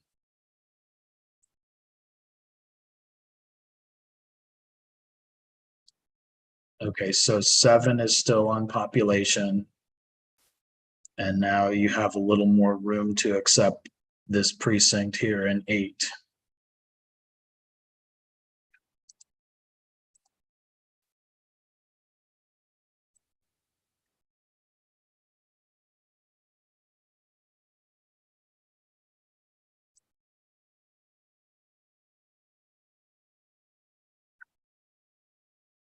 Okay, so the plan is within plus or minus 2%. The smallest, largest are two districts that are not configured. So my recommendation would be if, again, it's likely that District 7 in this configuration, in my opinion, would probably show as a performing district. If not, it would be close. So my suggestion is to save this as it is, which gives you a one district shift, and then continue if you want to do a second district shift into this. Does that make sense? Yes, I would like you to save this. I don't know what we're calling these as we save a different version. Okay. So Maybe Sarah, a suggestion? Or John, suggestion? well, normally we would give it today's date, so it would be today's date, version 1, keeping the water lily designation. Okay. All right, that's fine. And going to Director Wood's point,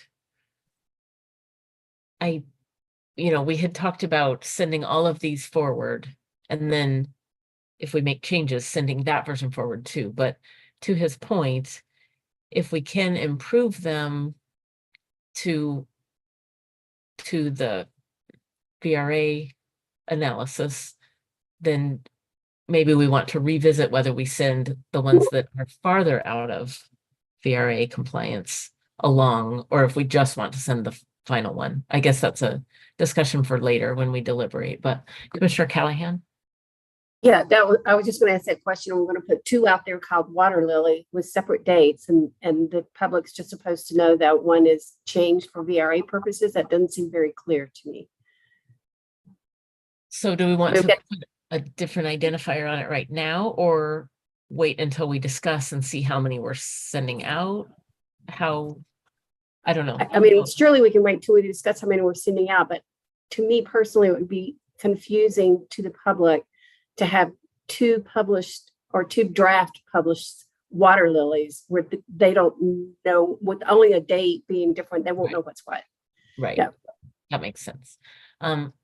Commissioner Muldoon. I think we should just put like a B, so it'd be water lily B. So then we know originally that just a straight water lily, and then B would be the second version. Okay.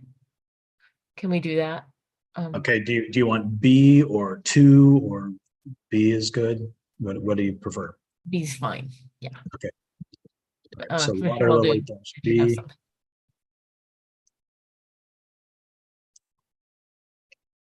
Okay, so if you wanted to do that as a standalone plan, you can, but then what I'll do now is I'll copy that we just saved.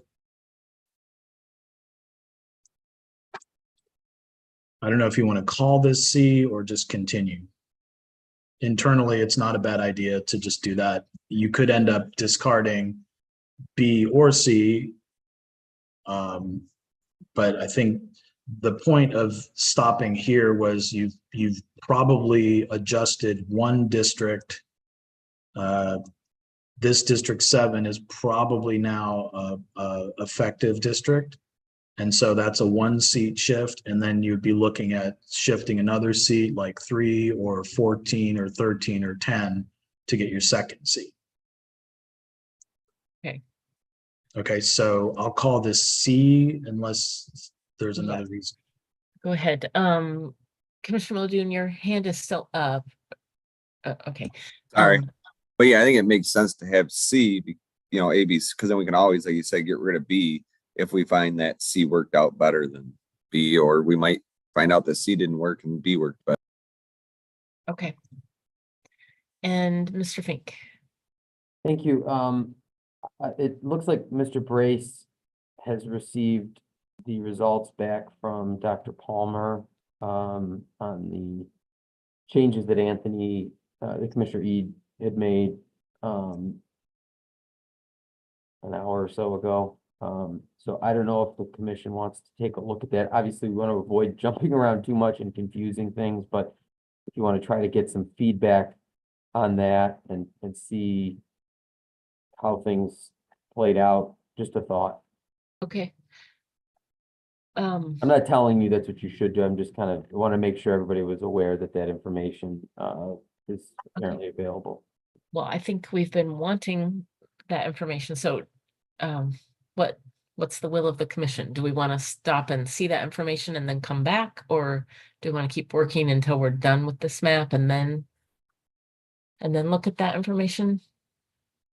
I guess maybe I should, if I may, if I can clarify, it looked like maybe you're doing a couple different versions of the modifications to Water Lily. Is that right? Yes. So that B is now complete, right? Right. So that could be, I recommend you maybe send that on to Max, to Dr. Palmer, so he can get started on that. And then maybe hit pause and look back at the results and then jump back in on this version C that you were going to start working on. Just a thought. Okay. So, Mr. Morgan, do you Yeah. think you could send that off while we're looking at the results, the VRA results, and then come back and continue helping me? Yes. So what I'll do is, since I potentially will continue drawing, I will send the shape file to the rest of the team, and then I think that they can extract what they need to send it to the VRA. Is that okay, Kim? You need to send a shape file plus extracted spreadsheet. Yes, just send me the shape file. I'll build the rest. Okay, so Spreadsheet, reports and everything. So Kim, is that okay? Kent will build that. Sure, that'd be fine. Yep. Okay, so I'll take my screen down and then you can bring up the VRA discussion. Okay. Send it to me, John. All right. Thank 1 you. minute to stop share. Okay. So, Dr. Palmer, are you? Actually, Madam Chairman, I have the results from Dr. Palmer, Okay. so I can share my screen. Provided I can. Yes, okay.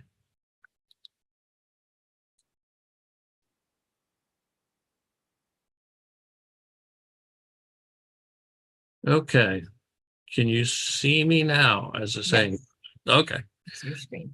All right, so what we have is we've called this revision 1-31 for today's date on the Spirit of Detroit. You ended up making changes in districts 10 and 11 or 10 and 12. I'm trying to remember. 10 and 12. 10 and 12. Okay. So let me get.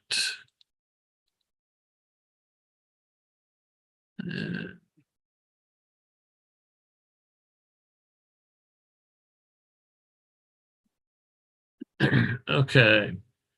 So from the population side or the voting age population side, what you've done is made District 10. It is still a majority white seat, and District 12 is still a majority white vote. These are voting age population, as you can see here from this yellow column. If we go over to the other side of the spreadsheet, what you've done is with District 10, it is still a majority African-American seat in terms of turnout for 10, but for 12, it is not a majority African-American seat for turnout. Both of them are effective. If you look over here in column AH, you see yes and yeses, but you've got a no here in column Z. So what it means is basically you've kind of switched between the two of which is effective or not. Both of them have a majority African-American in terms of the electorate, percent of the electorate here in columns AD as in dog. But it's not in terms of the estimated turnout. So District 12 is a little bit on the thin side from that side. Okay. So any questions or comments? Oh, go ahead, Commissioner Ede.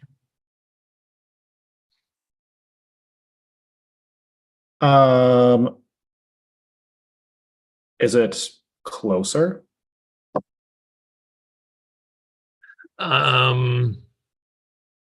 That's a good question. I don't have the spreadsheet right now before the change. I might. And was the primary metric that we were using, was it in the original SOD, Spirit of Detroit? I understand we're using column Z, but was column AH, the one in blue, did that change, or does that still have the same amount of districts that say yes in that column? As I recall, I think both of them were yeses. Okay. Go ahead, Mark. Yeah, I'm just looking at the chart here. What I believe to be the case is that in the column with Democratic primary turnout, there were 10 districts. I'm assuming we're not counting the extra. This is the district so we had 10 in the prior plan, and I gather here there's still 10. I count them up right. Yeah. Yes, there are still 10. So but in the Democratic primary potential, in other words, the pool of Democrat primary voters, there's an additional district that's majority Black potential primary voters. So that's one more. So in the sense of the argument as to whether this district would perform for likely to elect a candidate of choice of the Black community, or at least provide, the actual question is, will it give them an equal opportunity to elect a candidate of choice? I would be inclined to say that this plan's slightly better than the prior plan, and I would think that it probably does. That's the way I would interpret it. It does slightly improve on the prior plan in the Democratic primary pool of voters, and it makes them a majority. So the concept there, just so how everybody understands why I say that, is if you have a majority of the potential Black voters, the potential people to vote in the primary are Black, that would be my definition of the floor on which you would base the notion that they have the equal opportunity to elect. Okay, Commissioner Callahan. So this is different from what we were looking at yesterday, because yesterday we were counting yeses in the other column, which have not changed.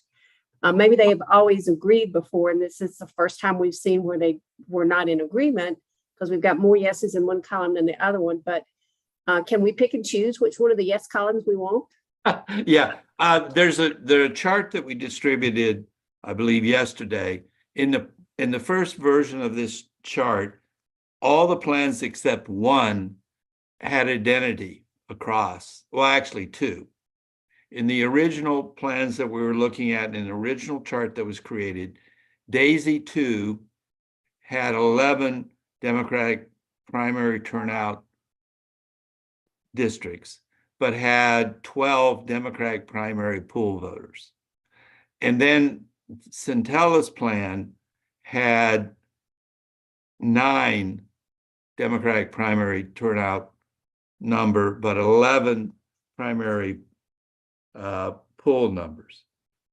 Which one to use? Well, the easier ones to defend in court, or to argue to the court, is a Democratic primary turnout numbers, because there has been some history of issues about differential primary turnout and issues like that. That said, what we're really looking at is whether or not the actual district lines, the procedure is a procedure that provides less opportunity to choose the candidate of choice. My view is basically that it is in fact easier to argue from the primary, but I also think it's a pretty compelling argument if you have a district where the pool of primary voters is majority Black. It's hard to argue that that district doesn't give them an equal opportunity to elect their candidates of choice. And the question of turnout is simply another subject. That's a political, dependent upon the candidates, et cetera, et cetera. So the original chart we used has both of them. And since there hadn't been a difference, generally, we had principally talked about the primary turnout number. But yeah, so two different ways to look at it. This clearly does seem to improve the performance or the number of districts by one, where the Democrat primary pool is above a majority. Right. So basically, you're kind of caught the same way if you looked at the original spirit of Detroit, or I'm sorry, the Daisy 2 map that we had shown earlier today, where there was the box around the numbers. That's basically what you're seeing in this one now, the change. Okay. So does anyone have anything else about that? I think it kind of felt like a shot in the dark because we were doing it without any data there. So I guess So I guess my question would be, I missed this part of the mapping and I apologize for that. I had another commitment, but based on the changes that were made, we saw a teeny tiny improvement towards the voting rights score. How did we improve or degrade the map on the other criteria? Can anybody speak to whether it was an improvement or a degradation of the other criteria? well, I think Commissioner E did it just so we could get a start on changing things and see what would happen. He stated that he wasn't real happy with the changes. I don't think anyone was really wanting to make changes to that map. So I understand that. I'm just trying to get, now that we've gone through this exercise, when the commission looks at this changed map, if you look at the spirit of Detroit and you look at the revised spirit of Detroit, how would you compare those maps other than the voting right, the tiny improvement for the voting right? Is it basically the same map? Have we hurt an interest of community in trying to achieve BRA compliance? What's the consensus on what the change did so far? Commissioner E. Can anybody give an opinion? Yeah, I certainly think it's, from a community standpoint, it's worse. But for a few reasons. Harper Woods, East English Village, Morningside, I don't believe they want to be with Grosse Pointe, which is what we did. And then I also I don't know this for sure because we haven't heard it directly, but I kind of doubt that St. Clair Shores wants to be with East Point going down into Detroit. And that's what the changes were. So while this may have helped, let's call it 10.5 or something on the VRA measure, I certainly think it made a significant downgrade in the COI consideration. Commissioner Kellum, I see your hand went down. I assume you're going to say the same type of Yeah, it completely the exact same thing. Communities that have literally said the words, please do not put us with the points, because their resources and their voice get drowned out. That's what was done with the map. Okay. So I think we'll come back to each map, each version of each map, and decide, what we want to do with them. But at this point, are we okay just moving forward with what we're doing, trying to get more compliant districts in the maps that we have left? Mr. Fink. Thank you. I just want to remind the commission that part of the concept with those modifications that were made and putting it through the VRA analysis was sort of see how the commission did with making modifications without looking at any of the race data for these narrowly tailored revisions. You've now seen how one round of that went, so perhaps it would be appropriate to discuss whether the commission now wants to take a stab at doing revisions using perhaps some of that that racial information rather than just, kind of trying to figure out where there might be communities that can be moved around. So just wanted to throw that out there. Thanks. Commissioner Eid. I think Brittany's hand was up first. Okay. Brittany. I don't even know where to begin. I think, and I don't want to speak for the rest of the commissioners, but I do think that I'm a bit intuitive. I don't know if this is a Fink question, a Mr. Braden question. I don't know where this is going to land, but I get the sense that the commission as a whole is very uncomfortable. Folks are off camera, they're not talking because we don't know what this process is. And for some of us that have drawn before, this feels dangerously close. Like I can feel the tension across the screen as to what this process was before. So that aside, because we've heard different versions of that all day, if we could have some clear legal guidance, and I know this gets sticky because no one wants to recommend things to the commission because we are clearly confused and uncomfortable. So please, because I know these people, say something that is going to be clear. Hi, guys, this is an exercise. We need you to do this so that the courts can see this is not going to work. Hi, we need you to do this because we have to hear the because at this point, or it is going to be folks drifting off into sleep, people not walking away, but then clearly they don't want to be on record earlier. I am a big fan of transparency. So what is this so we can get it over with and move on to something that represents how we have drawn all last week when folks were excited and chatty. And for me in particular, as a Detroiter, it is uncomfortable to see people grapple with the city. It seems like it's just maps, but there are Black people, there are African immigrants, there are people behind these decisions. So we can't be so disconnected and uncomfortable. Let's just talk about it. Let's just have a nice, resolute conversation so that we can do whatever the work requires and someone can inform this decision. I think our experts and staff have tried their best to couch this conversation, but just speaking from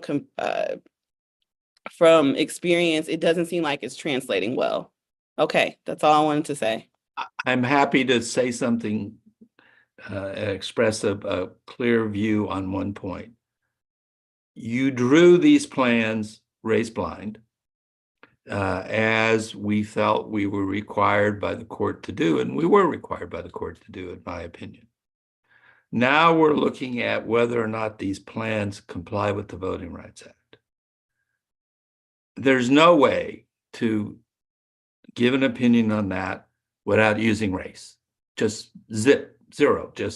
You have to use race to try to identify how many of these districts are likely to elect a candidate of choice of the minority community.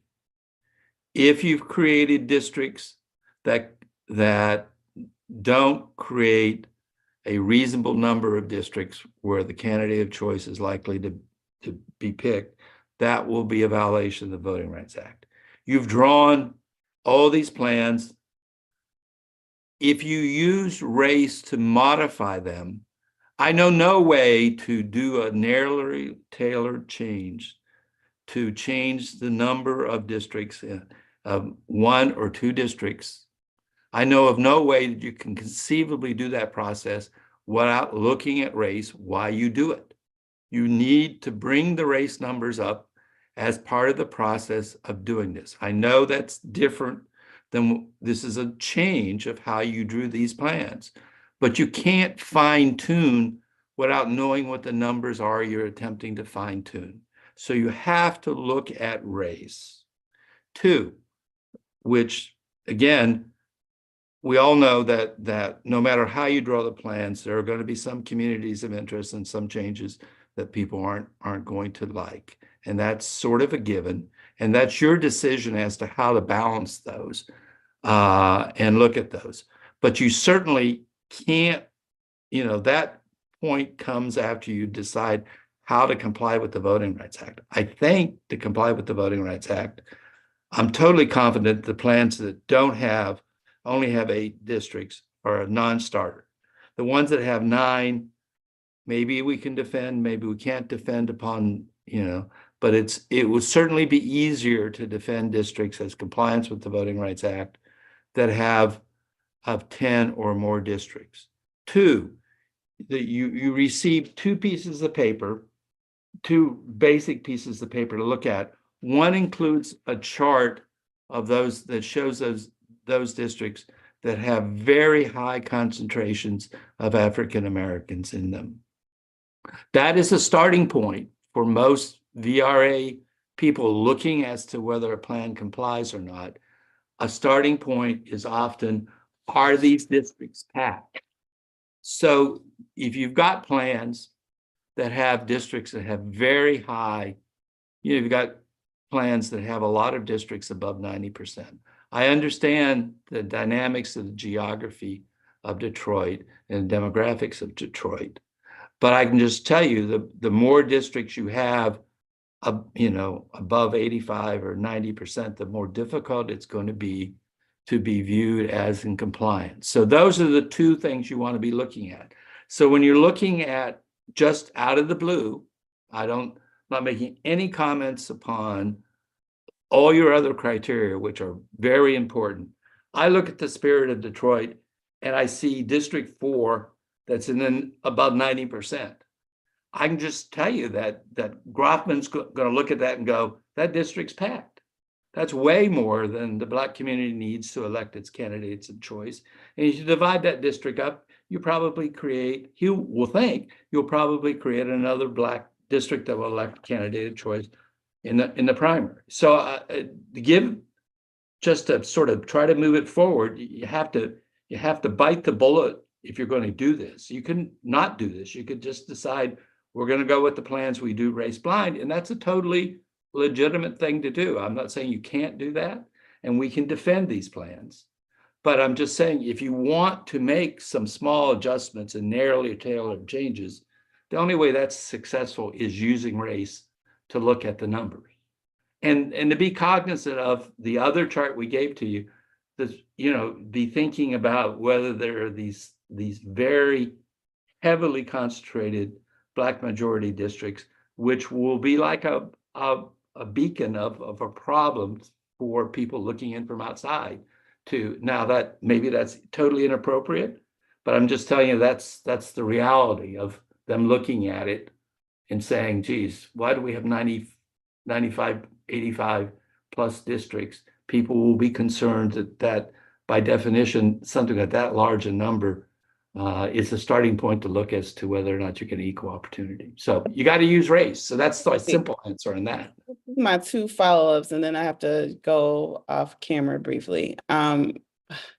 So then I feel like the other criteria could be used to make that a defensible map. This area, District 4, is nestled within an area that has lots of Black people. You got Brightmoor, so there aren't a lot of choices when you are dealing with a city like Detroit that is bliggly, bliggly, bliggly, bliggly Black, Black.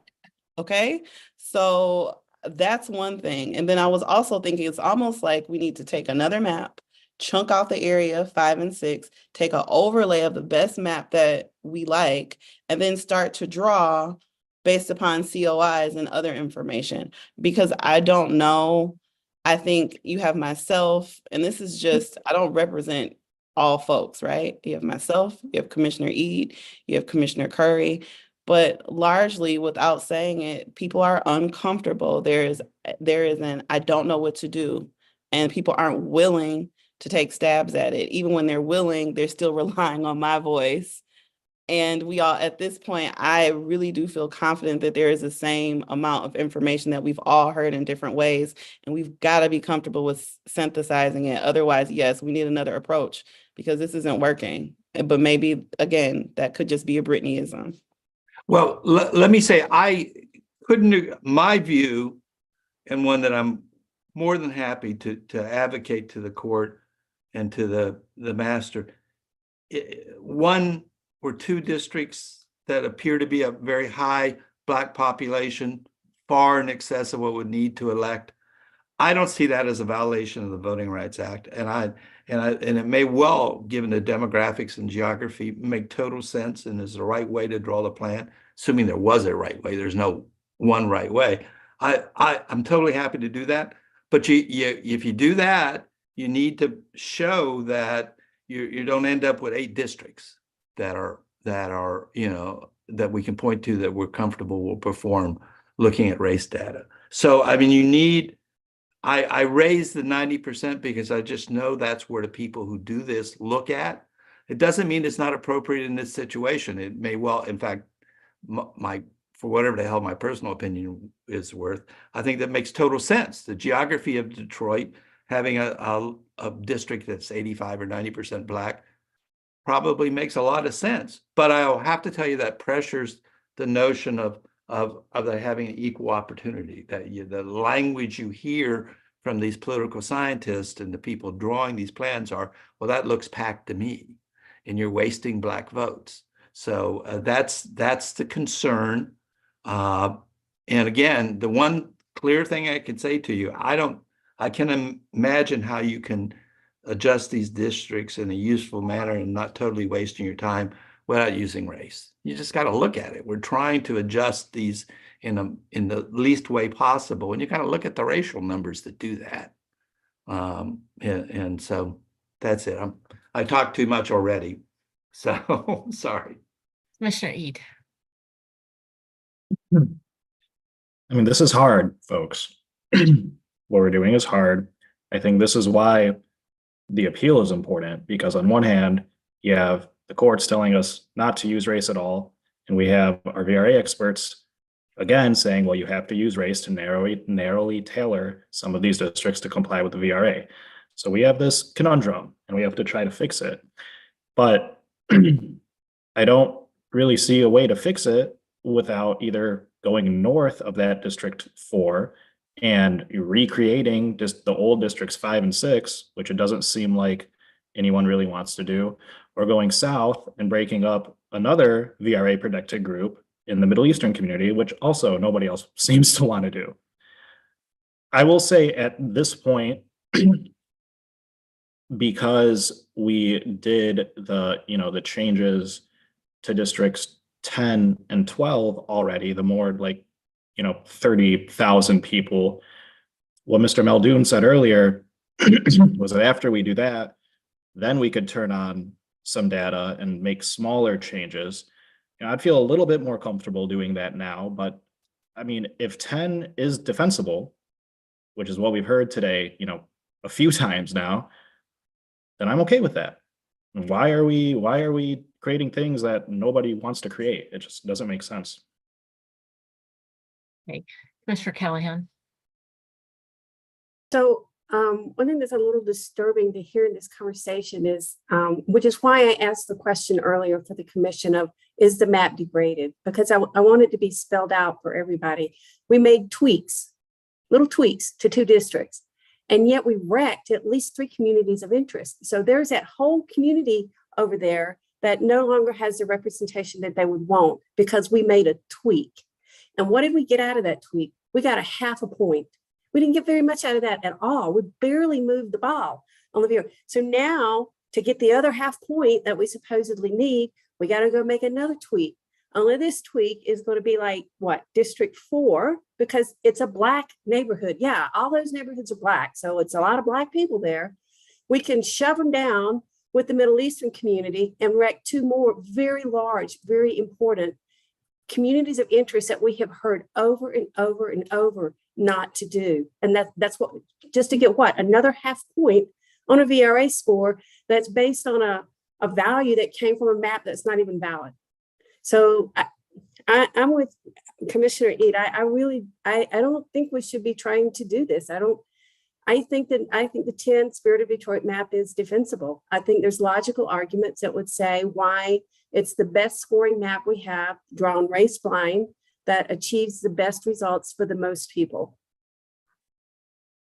Commissioner Lang. Can I make a motion that we move forward with the Spirit of Detroit as is to the public comment? Can we at least get one that's going forward? So my motion is to move forward the Spirit of Detroit map for public comment. If I can get a second. I'll second that if that's the original. Yes, the original. Okay. Seconded. Okay, so we have a motion and a second to move the original Spirit of Detroit map onto public comment. Do we have any discussion on that? I don't see any, so all in favor, raise your hand and say aye. Aye. Aye. All opposed, raise your hand and say nay. I can't see everyone, so make sure you make an audible if there is. Do you want a roll call, Cynthia? I guess so.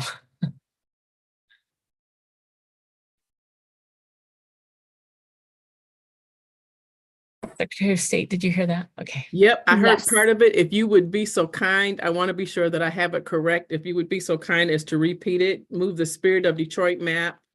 The original Spirit of Detroit map Or forward. original, that's the word I missed. Okay, hang on. The original Spirit of Detroit map. Go ahead, I'm sorry. Forward to public comment. Okay. Got it.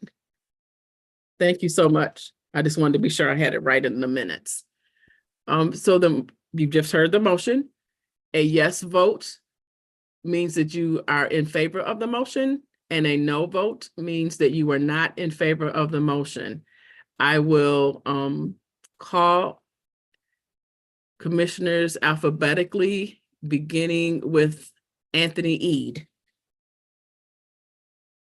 Yes. Brittany Kellum, Yes.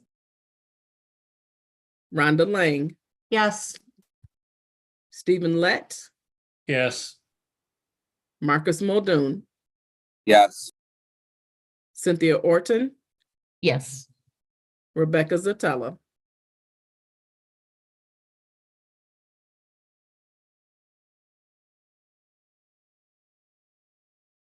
Janice Villette. I didn't hear you, Janice. I'm sorry. Yes. Thank you. You're welcome. Aaron Wagner, Yes. Richard Weiss, Yes. Elaine Andrade, Yes. Donna Callahan, Yes. Juanita Curry.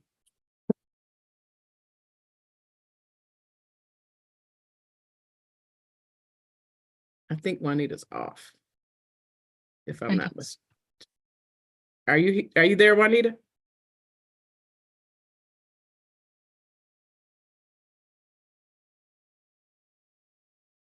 Back to Rebecca Zatella.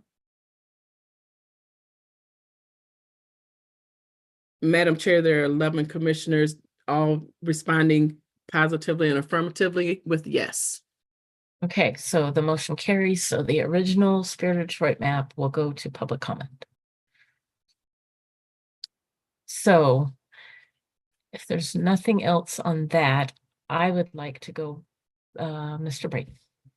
I'm confused now because I thought at the beginning of this process the commission had made a decision that they were going to submit all of the plans that we're talking about right now for public comment in their original form.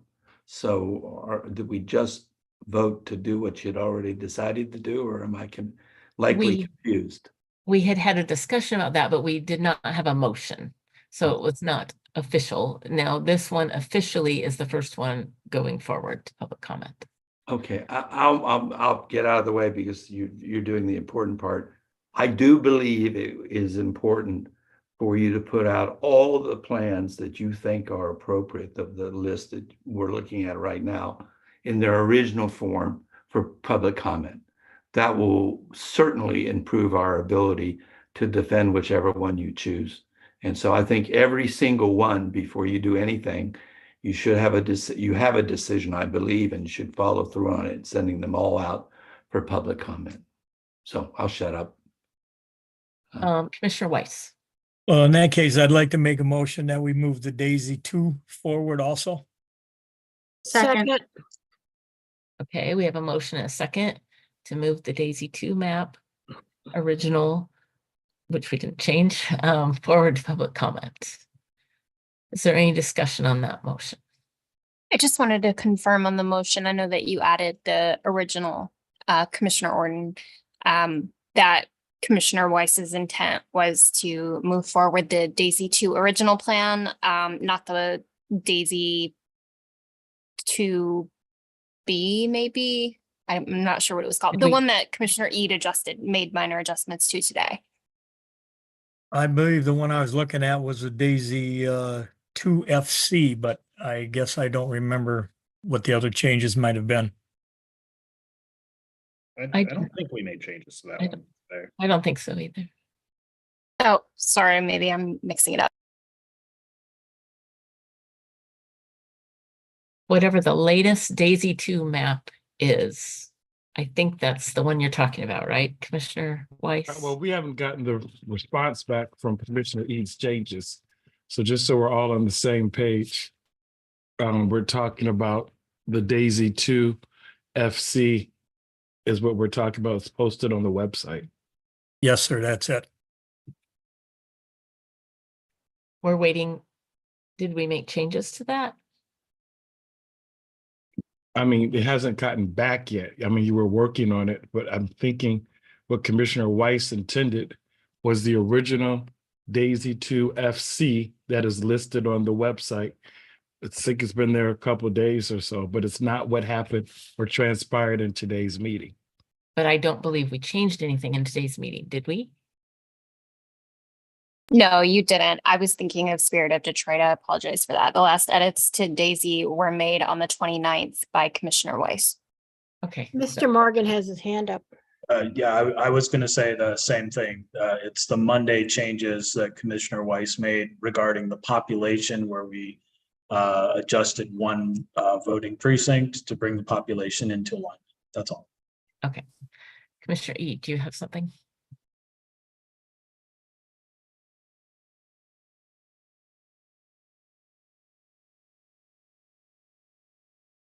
Oh, we're good. Keep going. Okay. Okay. So if there's no more discussion, then all in favor of moving Daisy 2 forward to public comment, raise your hand and say aye. Aye. Aye. Any opposed, raise your hand and say nay. Nay. Nay. That's Commissioner Kellum saying nay. Okay, I believe there's 2 nays. Commissioner Orton, can we just make sure we do a roll call vote on these, just so it's Okay. for the record? Thank you. Okay. Good afternoon, and Commissioner Orton, I just want to be sure that we are talking about Daisy 2 FC. Yes. Okay, thank you. The motion before you is to move Daisy 2 FC map forward to public comment. A yes vote means that you are in favor of moving the map forward, and a no vote means that you are not. I will begin with Commissioner Kellum. Nay. Commissioner Lang. Yes. Commissioner Lett.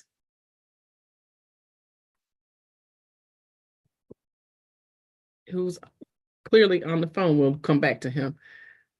Marcus Muldoon, Commissioner Muldoon, Yes. Commissioner Orton, Yes. Commissioner Zatala, Yes. Commissioner Villette, Yes.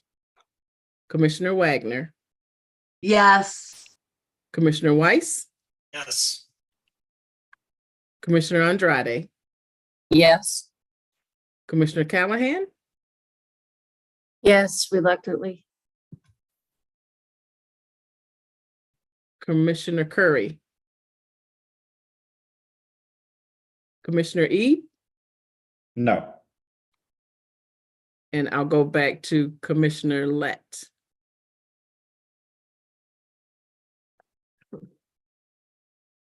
Who is on the phone?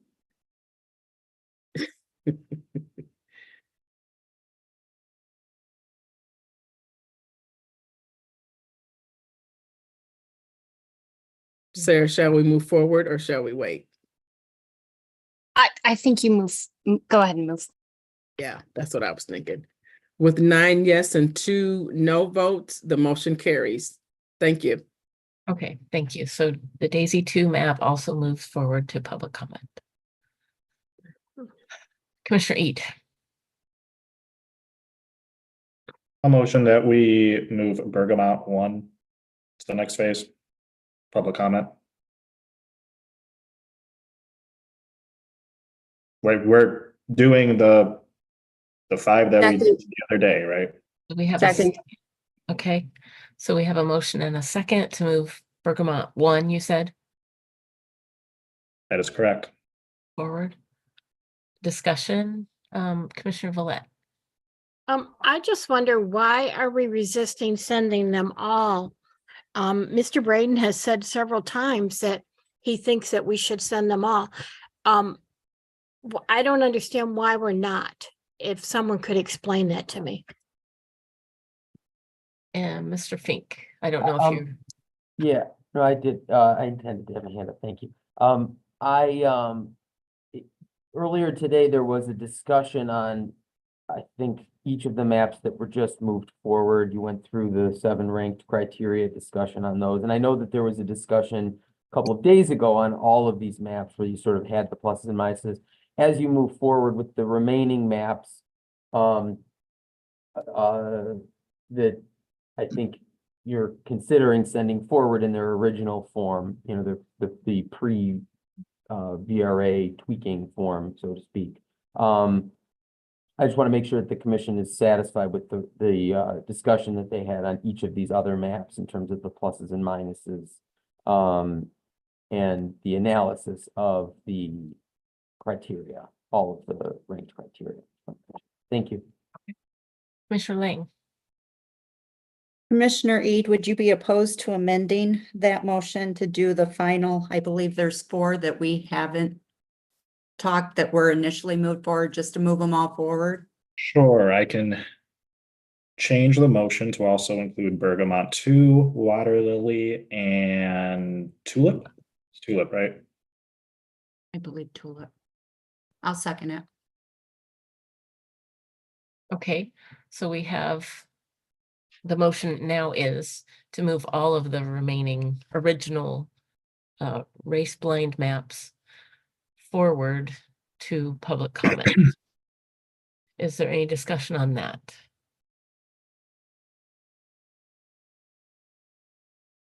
Okay, so can we have a roll call vote on that, please? Absolutely. Having heard the motion, commissioners, I'll begin alphabetically. A yes vote means that you are for moving the maps forward, and a no vote means that you are not in favor of moving the maps forward. I will begin with Commissioner Lang.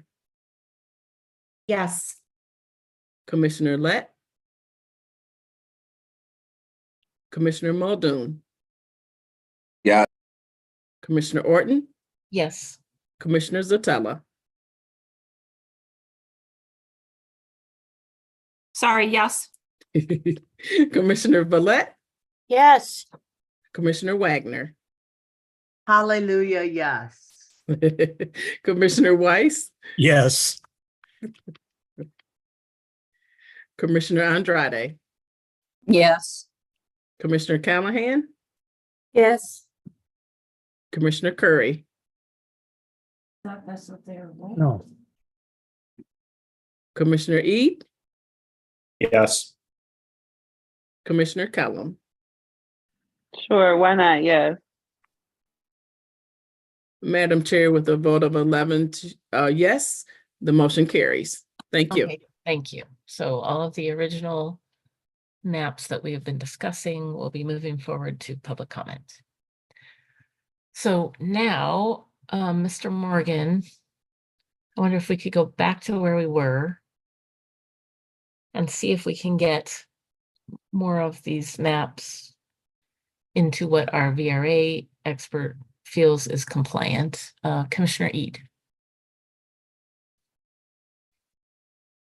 Thank you, Madam Chair. I do not want to stop the positive momentum, but how about a recess until 4 p.m.?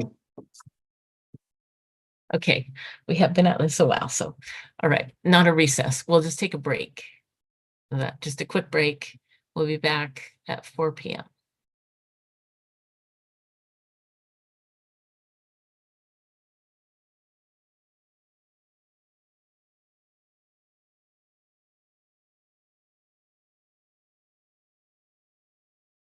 Oh, yeah, Brittany didn't want it because You're not muted. Commissioner Weiss, You are not you're muted. unmuted.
Okay, it's 4 o'clock.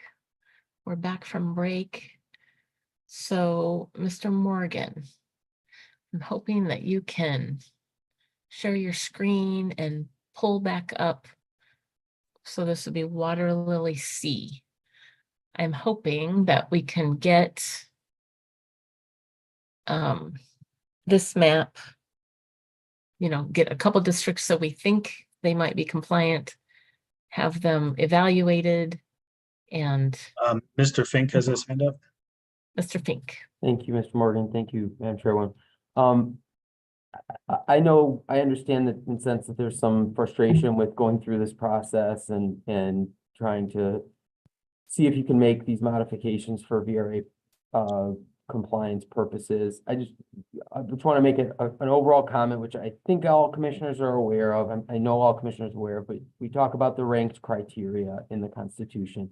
And VRA ranks above a lot of these other considerations, including communities of interest. It's not to say that you discard or don't consider communities of interest at all. I'm not saying that at all, but it's just try to keep that in mind as you're trying to, push through and see what you can do to address the VRA compliance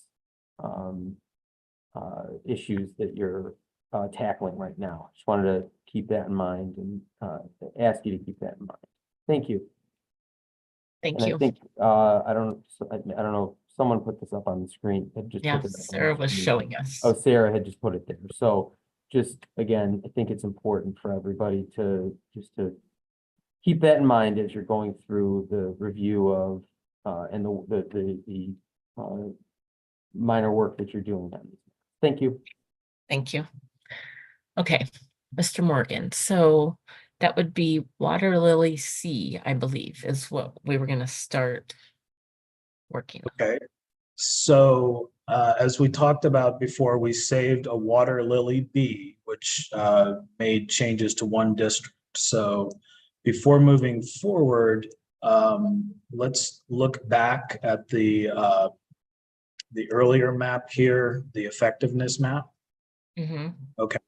So you can kind of follow along in your head. We changed 5, 6, and 7. We did affect 8 a little bit, and we definitely affected 14.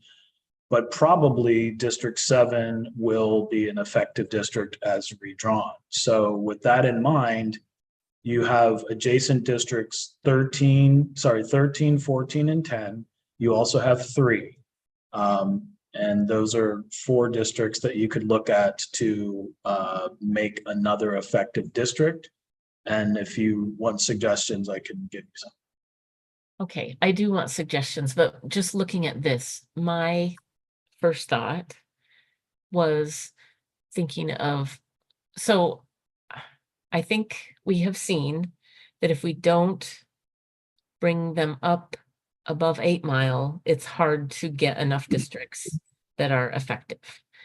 And I think that's why Hickory was effective in that way, had more districts that were effective, because we did take them out of Detroit and past 8 Mile. That being said, I think your screen went away, but I think I want your opinion anyway on bringing 8 and 11 kind of going clockwise from 8 and 11 up through 14, 13, and 12 in that area. Does that make sense? So sure. So 2 things. I think this is a 2-step process. So let's go back and look at some other versions of 13 and 14. So look at the Daisy 13 and 14, right? So we understand that Daisy didn't touch 13 at all. So this is the same 13 that was not struck down by the court, but this shows up as a performing district. 14 in this configuration does as well. All right. And then let's look at the Tulip version. So the Tulip version, District 14 is not performing, but it's close. And then if we bring up the spreadsheet for Tulip and we focus on District 14, which I just pointed out was close, if we look at the primary turnout here, it doesn't have a yes. It's 41 black, 46 white for the estimated primary turnout, and then 38-47. So those numbers are fairly close. And then lastly, over here on the primary pool, it's 29-31. So that's also close. So that configuration is tulip 14. So what does tulip 14 look like? So one thing we could do is we could bring up an overlay of the tulip version of this. You could also bring up the daisy version of 13 and 14. Not that you create those exactly, but the concepts are there. So that's stage one, is that I'd encourage you to look at those, because those are examples of performing districts that are in that area. And then the second thing to consider, going back to the autobound, when you said about 8 and 11,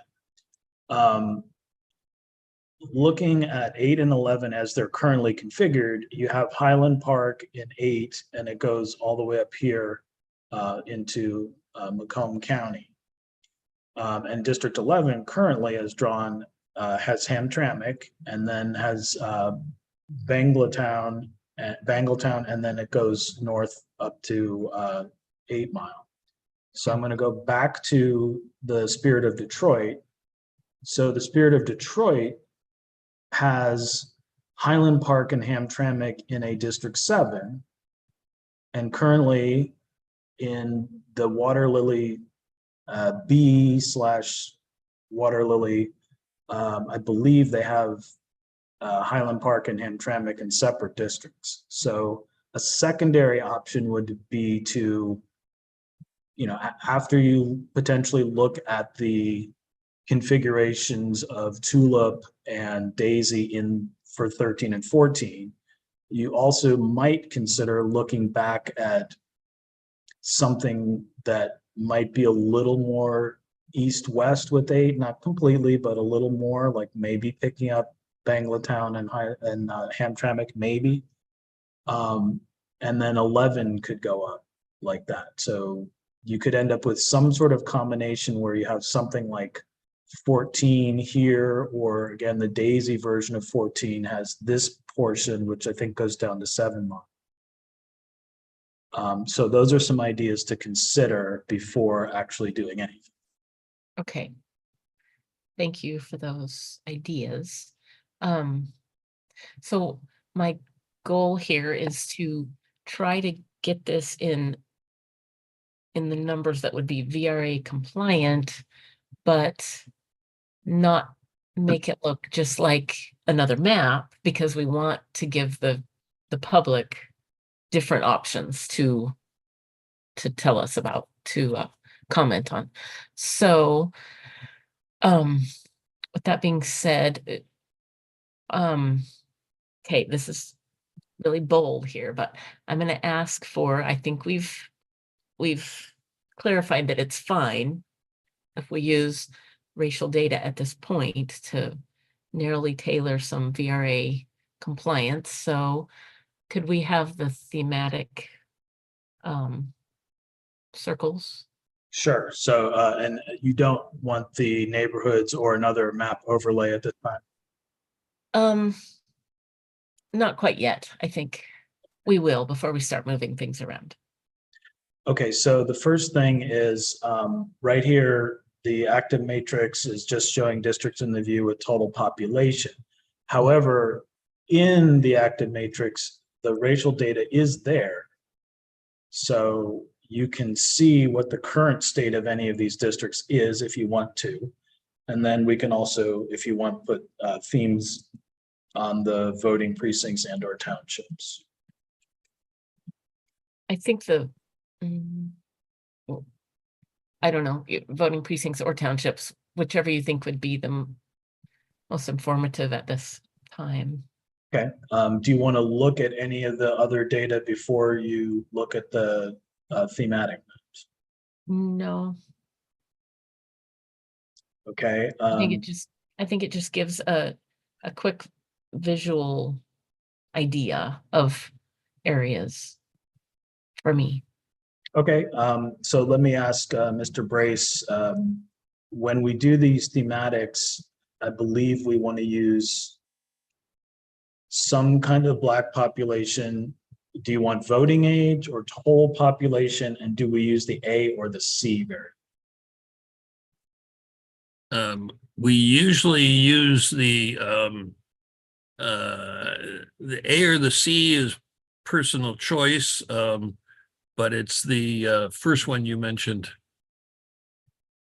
Okay, so this would be voting age population Black A. Is that like all persons?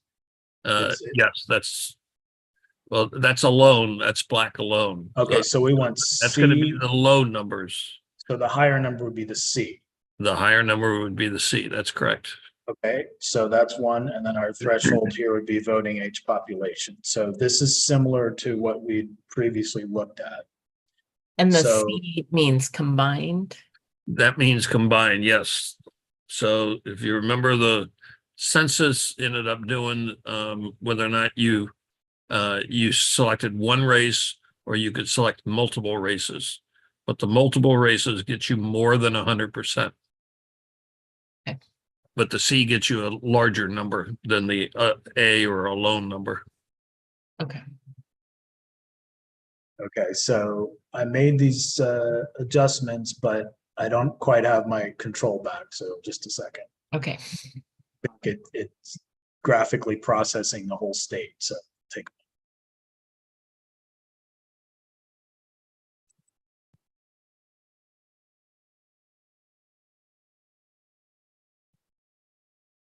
Okay, so then, so I don't have the labels are in population, but if I do a pointer on it, when I click on it, I believe that's showing us the percentage. So it's voting age Black C, which is the more inclusive number, and the total voting age pop is there, and that's 18%, which is basically correct.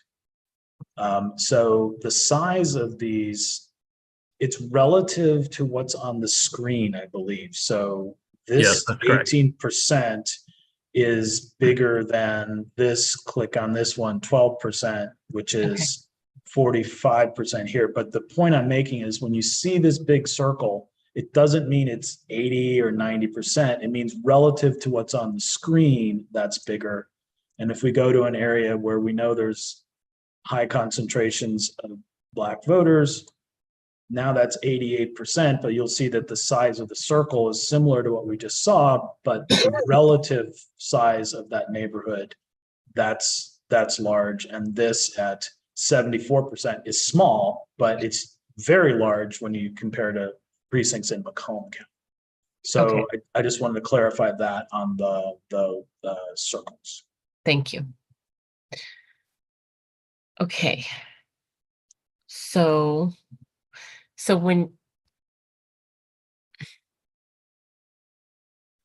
in thinking of how to do this, we're trying to come into VRA compliance with another district. Do you feel that these dots are not as helpful as the information on the matrix? What would you I think that you could use these dots for fine tuning or to help your understanding of what's on the screen, certainly. What I was suggesting before is to use an overlay of one of the other plans, which has a district that you know is in compliance or close to being in compliance or effective, rather. Yeah. So you can still use these circles if you like. But I also think it's a broader brush stroke to look at an entire district rather than these precinct dots. Okay. So but we have them and they're available. Okay. So I think they can go off for right now, but thank you for showing them. And then, so I think maybe look at can we look at the effectiveness map of not tulip? Okay. Yeah, Daisy, I think. Daisy, okay, so I put up Tulip because this is close, and then Daisy has a 14 and a 13. So you can't recreate both of these as it stands now in Water Lily, but you could approximate one of these two. So you could, again, 14 might be easier to do, but you That's could what I'm also thinking. approximate 13. Yeah, so why don't we overlay the, what was that one again? Oh, okay, so, sorry, Daisy. that is Daisy or Tulip. Tulip is not quite there, but Daisy is. Okay, and So overlay the Daisy. let me see the current Water Lily that we're working on right now. So the current Water Lily, I believe the Daisy 14 will be basically this township and then potentially down to 7 Mile, approximately. Okay, so yeah, so please overlay, I forget these names, Daisy. Daisy, okay. So we go to the layer manager, Daisy, and the layer properties, purple.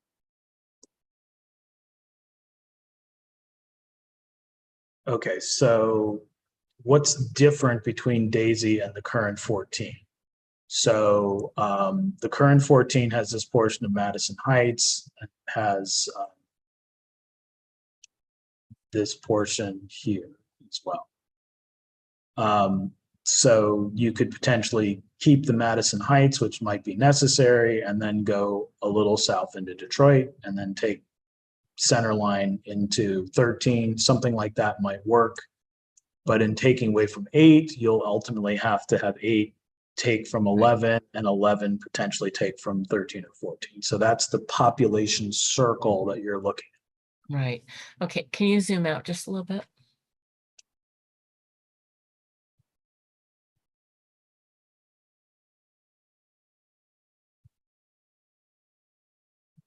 So my thought is to maybe into 14 add from 11 instead of 8, but does anyone else have thoughts? Commissioner Wagner. I actually have a question that now that this map is up. 8 seems to me so oddly configured that northeast portion of it. How can they be a COI with the bottom portion of 8 to the southwest? So anyway, if anybody could answer that, I'd appreciate it. But no, I have no comment on that other map. Okay, well, we were trying not to break up COIs while trying to comply with Voting Rights Act. So that's why it went up farther.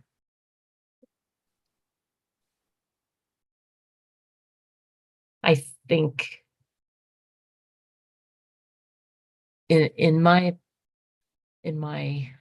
view of this, at this point, it's not that we're trying to, how do I say it? It's not, I don't know how to say it, except I remember Dustin Witches said, COIs are not who you don't want to be with, they're who you want to be with. So that's kind of how I see it, is we can't necessarily put everyone together that wants to be together, but we can try not to break up people that want to be together. Does that make sense? I don't know if that makes sense, but anyway. Makes sense to me, Commissioner Orton. Okay, I just know, again, if we don't try to comply with the Voting Rights Act, we're basically saying, take the special master's map. And I'm not ready to give up. So I just want to keep trying. And I'm happy if anyone else is willing to help. So John, what is your thought about if we brought 14 down into 11 instead of taking 8 further?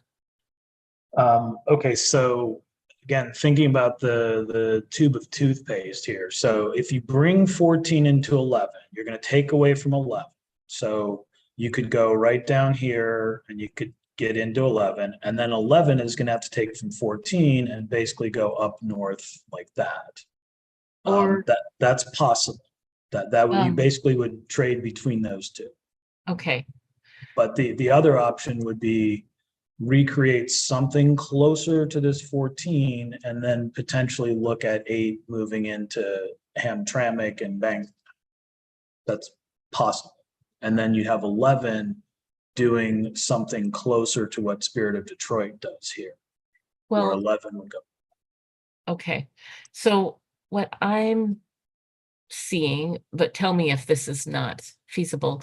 I'm seeing 14, like the right edge, the east edge of 14 coming down, crossing 8 Mile, and then scoot up just a little bit, please. No, the other way up.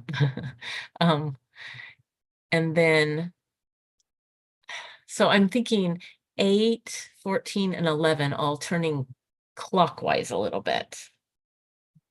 Does that make That's what I was sense? thinking too, Cynthia. Okay, I think that's something good to try. okay, good. Okay. Help me. All right, and then what that might end up doing is going back to the DAISY configuration, you might end up something closer to what 13 is, not exactly, but that might be something closer to that. Oh, I Because see. see, this is 13 in DAISY. I And see. this is 14 in DAISY. So what you might end up doing is recreating something closer to 13, which also works because you have the DAISY version of 13, which is exactly the same as Hickory. Yeah. Well, again, my goal is not to recreate any map because I want to give more options, but I think let's just try this. Unless you think it's really helpful, I would be okay with taking away this overlay and just putting up the neighborhoods Okay, so with that in mind, that we're gonna kind of, with those 3 districts, kind of Okay. turn clockwise. okay, But you're the expert, so what do you think? What do you think we should have on?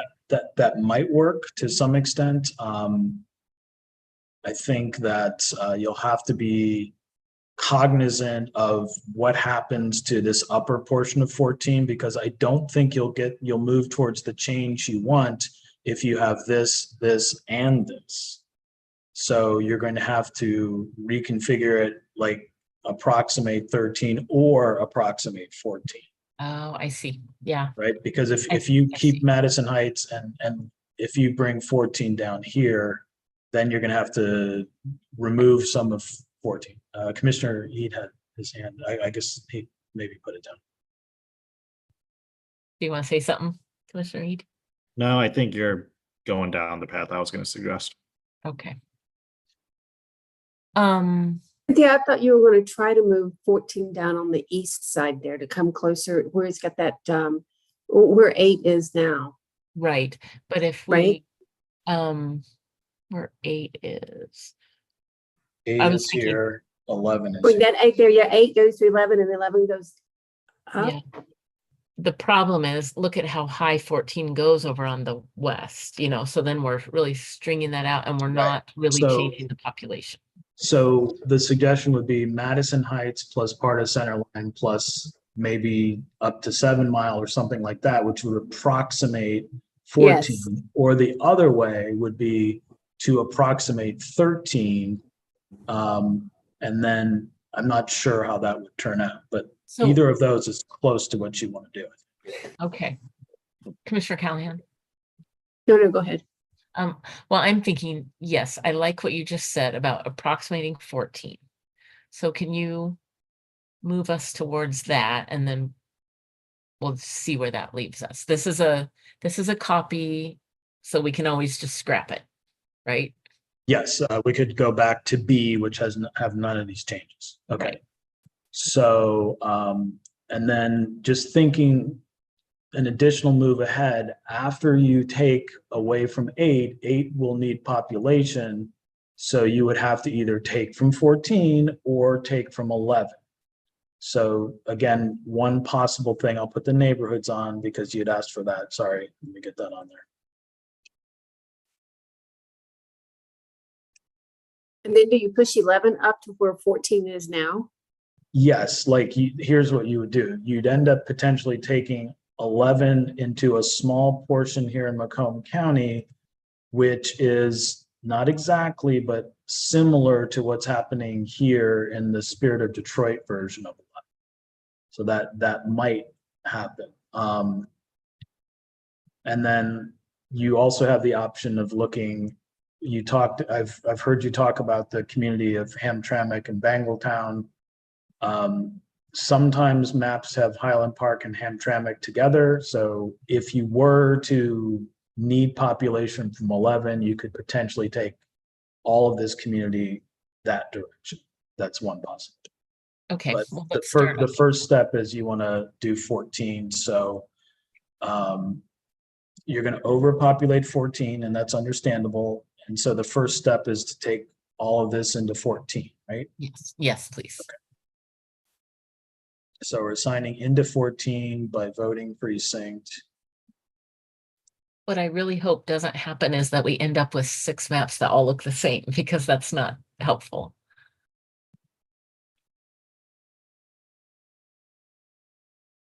It would be confirming though, that you always get to the same endpoint. Right? Mr. Segal has his hand up. Yeah. Well, that 14 that you're drawing is the 14 that is in Bergamot. If you take Farewell, Pershing, and Butler and put it in 14, that's what's in Bergamot 1. Right, but that's not quite performing, but it's I close. know, but that's where So, you're hit it with the way. Yeah. yeah, that's correct. So you're going to go down to 7 Mile or something. Okay, so, and then you'll probably have to take off later this portion and put it into 11 or 13 or something. Yeah. Oh, that northern part of 14, there's a couple of precincts. I mean, this is something I looked at for Bergamot because it stuck out my head. But those 2 precincts sticking up near Warren County, you can 58 can hold at least one of those.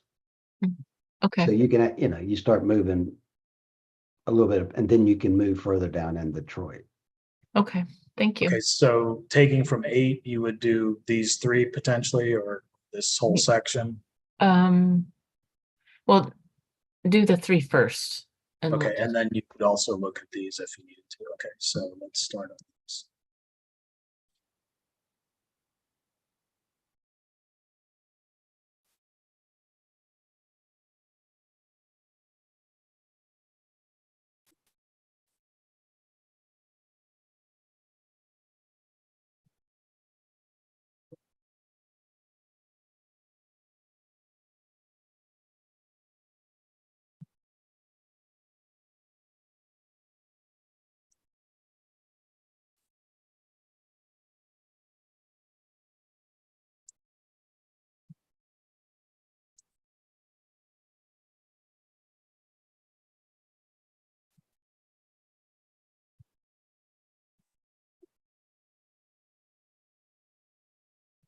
Commissioner Wagner.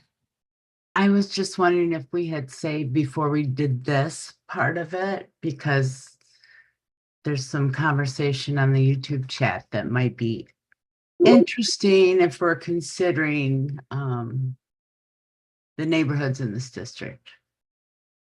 This was brand new version of just a copy of this. So there was nothing to save before we started making these moves. All right, thanks. Yeah, this is the continuation of Water Lily B. Now it's Water Lily C. I think Mr. Segal has his hand up. I think it was still up, but Okay. Yeah. Got it. So I'm not looking at YouTube chat or anything, but if any commissioners have anything to add that's pertinent to these neighborhoods, please add. I'm just trying to get to VRA compliance at this point.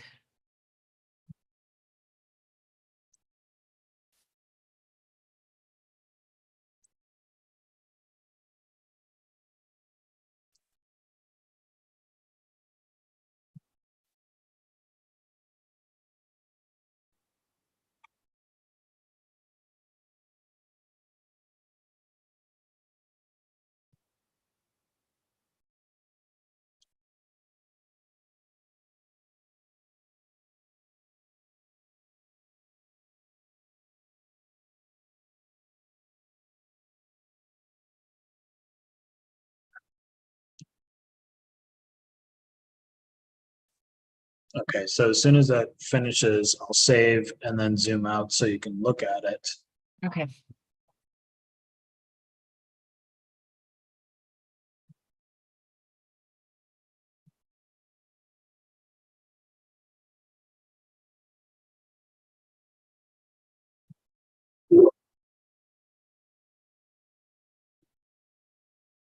Okay, so as we said, 14 will be overpopulated, and that's to be expected. And since you've got this piece here of Madison Heights that 14 probably has to keep, so you would potentially look at shedding population into 11 or 13 somewhere over here when you're ready for that. And then when you adjust 8, you have the option of going north. But keep in mind, let's go back to the starting point here of Water Lily. The original 8 before any adjustments was very strong on the black to white Democratic primary. And then you moved north and lost a little bit of 8 here. So there was probably plenty of population that could have been moved without affecting the effectiveness, without affecting the effectiveness of this. Okay. So that's where we were, and this is where we are. Okay. So up top of 14, where Mr. Stegall pointed out that top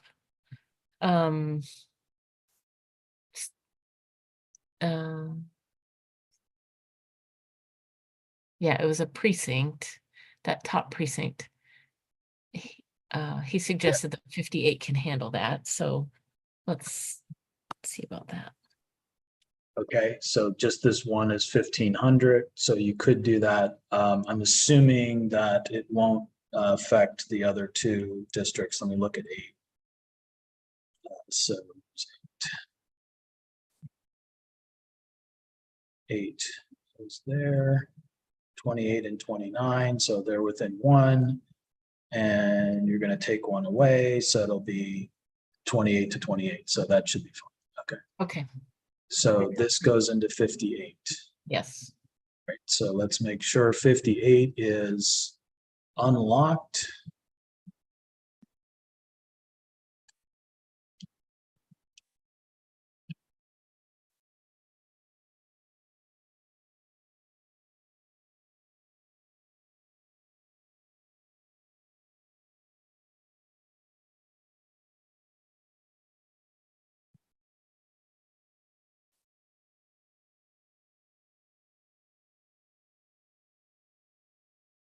But actually, before you do that. Yeah. We have not touched 58 up to this point. That's correct. So if you want to keep it that way, don't make that move now.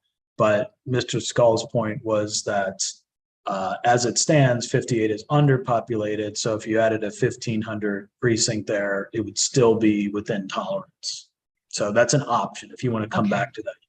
Yeah, I think we should come back to that because I'm not sure we want to touch districts that are, you know, out farther that we haven't touched. Okay. So do you want to put a portion of 14 and 11 as a holding place? or, Yes, I do. okay, Um, so But I 14 think- is over by 26,000, so you'd probably have to take, let's see, 8, 11, 15, 18,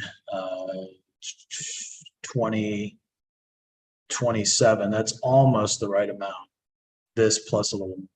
but I don't like that.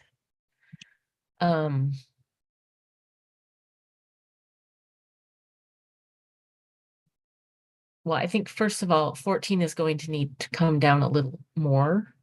Okay. Do you want to reference 14 in one of the other plans or bring an overlay on top? Would I turn the overlay? Or wait, I have the overlay on, I'm sorry, but it's hard to read. Yeah. And that's the daisy.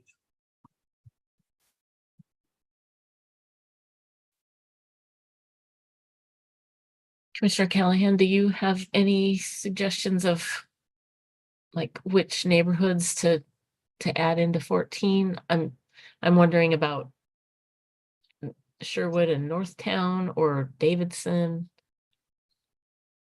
Or, and Krenz Woods, the ones that we've gotten to, but not gone into. I honestly don't have any specific guidance about those particular neighborhoods. I guess I would just move east. Yeah, that's what I'm thinking. Okay, so yeah, that little section there that your cursor is near. Start there, John. Okay, so we're adding more to 14. Yes.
Okay, so now 14 is 33,000 over.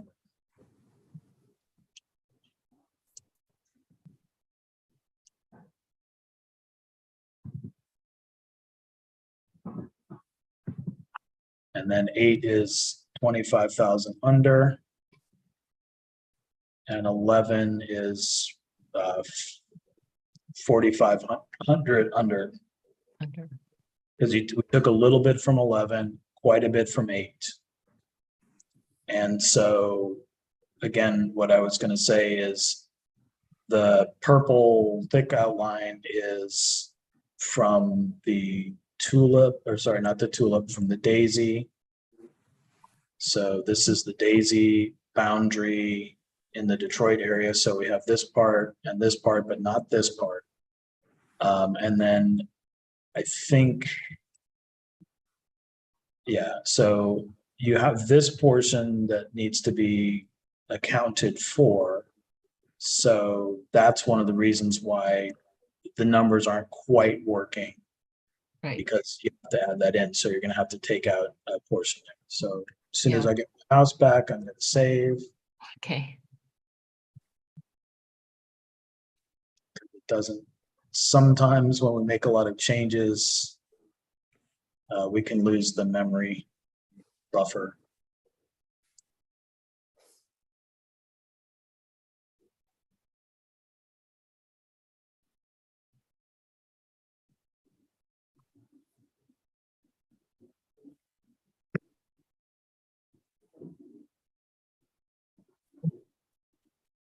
Okay, so while that's saving, where would you go from here?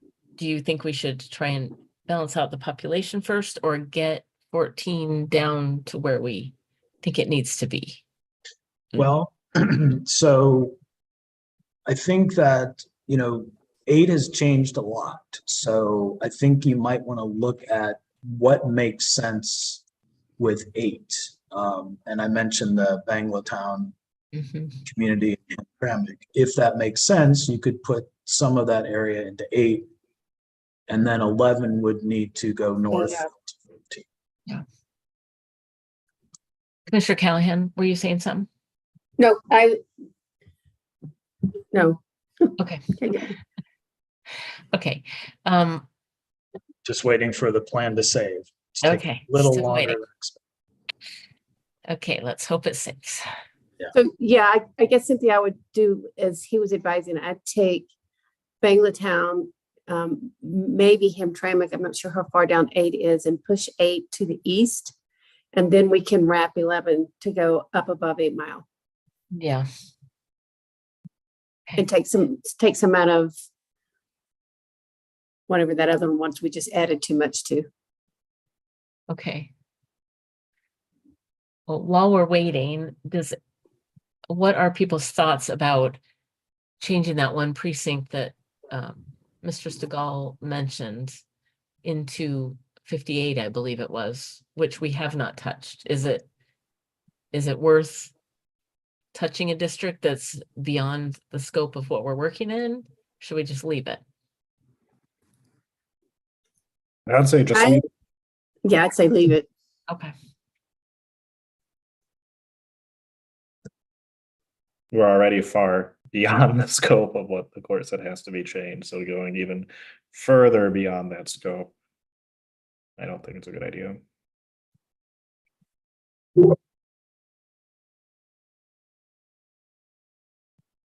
So, Okay, I think it's saving. Yes, it just saved. So, okay, and you're not sharing your screen, just yeah, in case you thought you were. yeah, I thought it was going to drop out, but it's okay.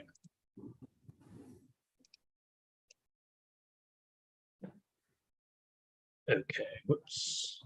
That's here. Okay, so it just completed a save. It did slow down a little bit. So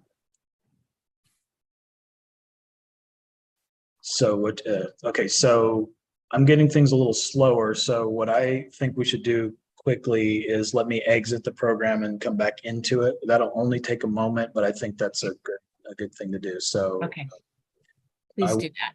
I will put another map up for you to look at there. Okay, thank you. Is that like a splash page or something? Almost. Oh. Yeah, because but I just took it down for a second because Audubon Edge is going really slow. And it quit sharing, just so you know. Yeah.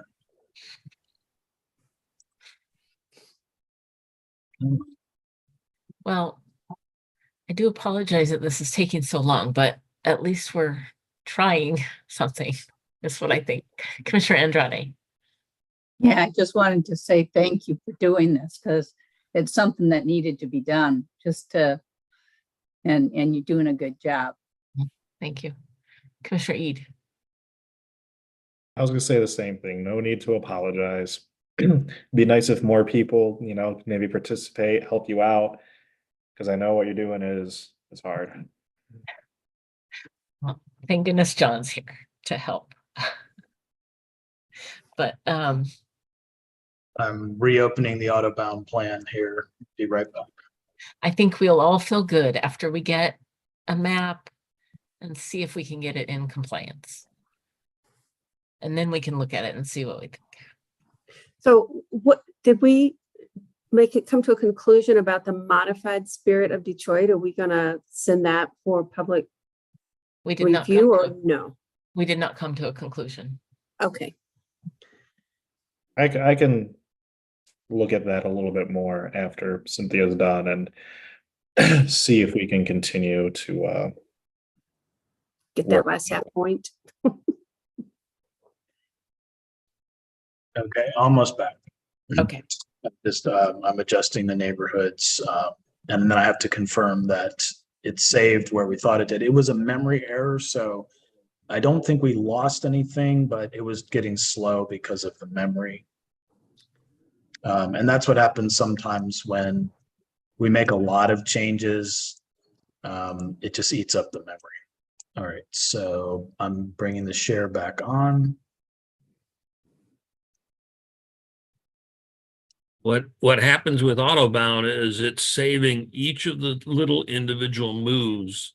And so that's what's eating up the memory. Exactly. okay, so we need to be more efficient with our moves. No, it's okay. I mean, it's doing what it's supposed to do. Okay, so if you would move down to Hamtramck.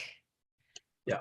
We just need to make sure that we keep that whole community of interest together that we know about. So, Okay, so 8 needs a lot of population. So I'm pretty sure in terms of just population and also the community of interest, if you take Banglatown, Hamtramck, and potentially all of this area, it probably will be, it will affect the population without being too much. okay, that would look good too, just from a compactness. So try that.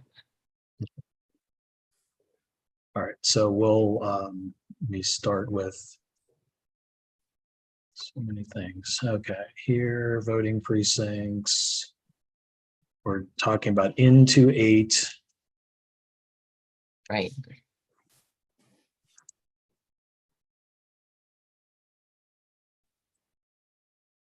Into 8.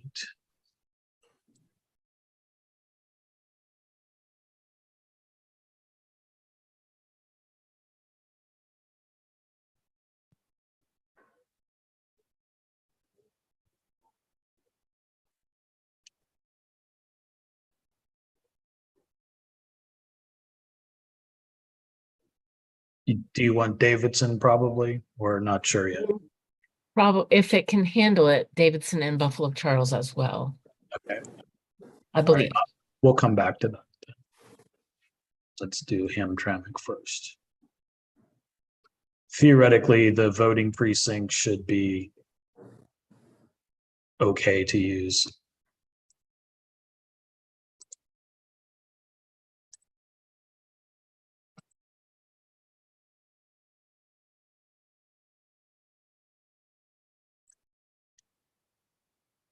Okay, so I'll assign those. That was a lot of population. Okay.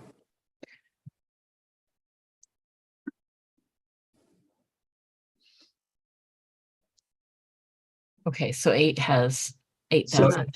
Yeah, 8 is over, but keep in mind, we still potentially could add or change things around up here in the north. And you also have Nolan and these other Cranswoods, Covenant Gardens areas to consider. Okay.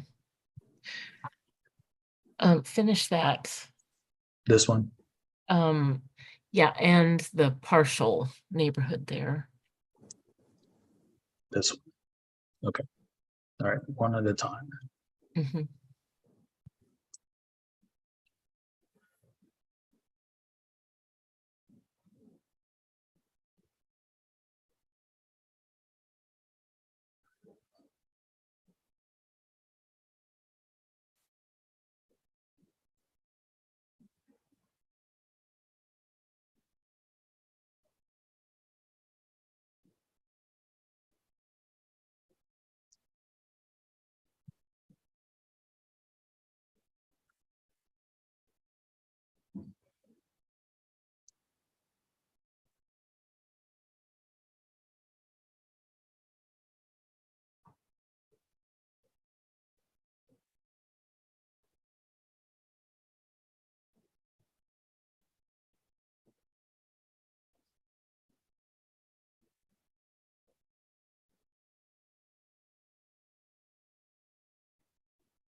Okay, and then I'll take the rest of this Davidson portion back into 11, just so that we're following the neighborhood boundaries and you can adjust from there.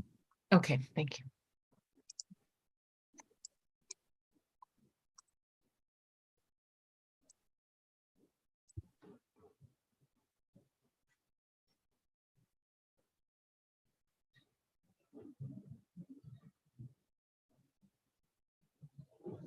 I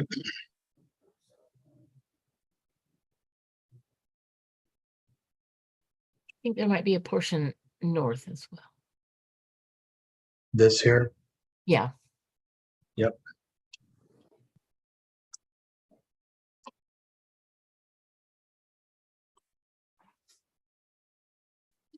Okay, so 8 is 10,000 over.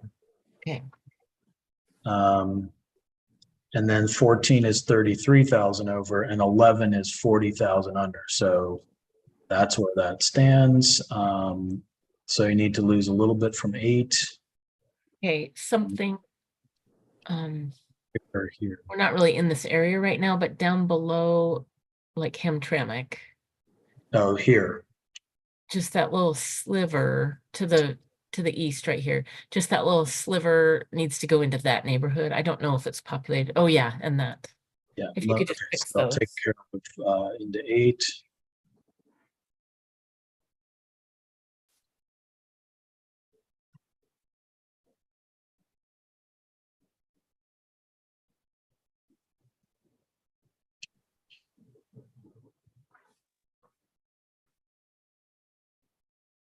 So that's just a choice. So the neighborhood boundary, yeah.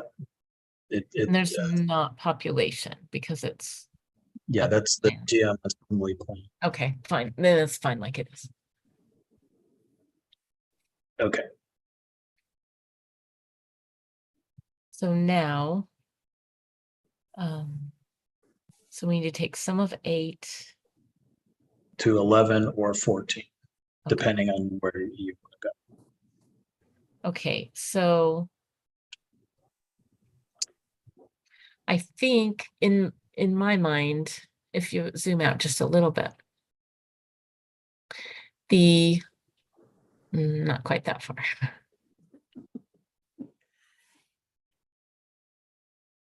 Why don't you take that little arm off of 11, off of 8? So what I'm thinking is, so we need to take away from 8. So I'm thinking the northern part of 8, including that little arm, to go to 11. I was originally thinking 11, but I don't know, 11 or 14. Then 14 needs to come down on the east side of it, on the. When you say come down, you mean 11 goes up into. Yeah. Okay. Okay. Yeah. Okay, so I'll put the neighborhoods back on. Neighborhoods on. Okay, so the first step would be to put these into 11. Potentially. Let me see. Yes. Okay. Yeah, over to Nolan, I believe. Unless somebody has a Well, you wouldn't want to put this into 11 automatically, right? You want to wait and see what this is first. okay. But yeah, just the 8 portion, not the what we have at 14.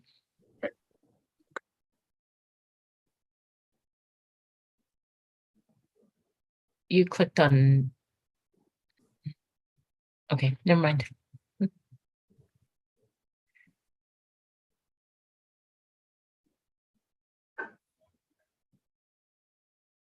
think my screen might be a little delayed, so try not to backseat drive.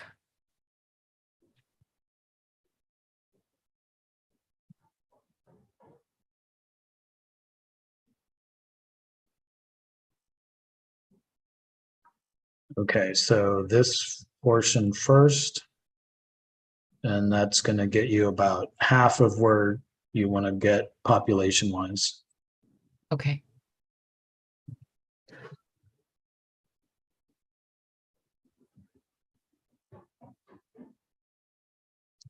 And then you want to take 11 north into 14? Or do you want to No. finish, Or- do you want to no. finish 8? Yeah, it needs to do 8. I think. Okay, so when I switch to the voting precincts, it should give us the population of this area. So let's see, so 12, 24, 33, 4,000, that's almost exactly what you need. That's not contiguous, really. Oh, no, into 14. Oh, into 14. Okay. Or not, if you want to do something else. Well, we're wanting to move a little bit more from 8. Yeah, so this is the right amount of population to take from 8. And then the other consideration is if you were to take from 8 down here, that just undoes the community of interest that you kept intact in this area. Right. So potentially put this in 14. And then 11 takes the rest of 14? 11 would go north and take Okay. the east side of 14. Yeah. Do that, please, John. Okay. All right, so we'll try this into 14.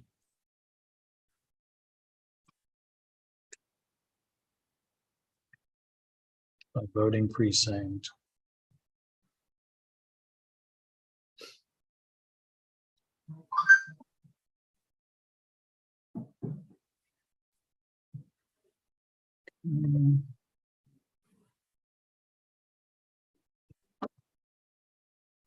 Okay, and a little more here.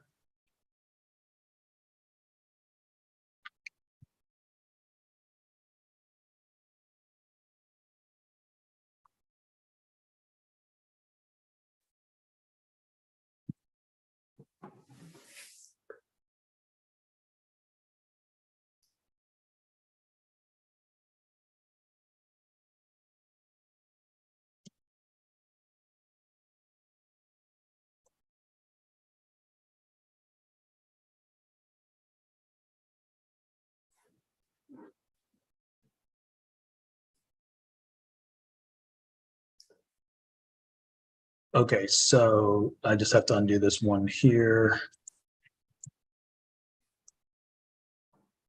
Okay, we're getting close. This is exciting. At least close on population. That's all we know. Okay, so I'm going to save this now because we just made a bunch of changes. Okay.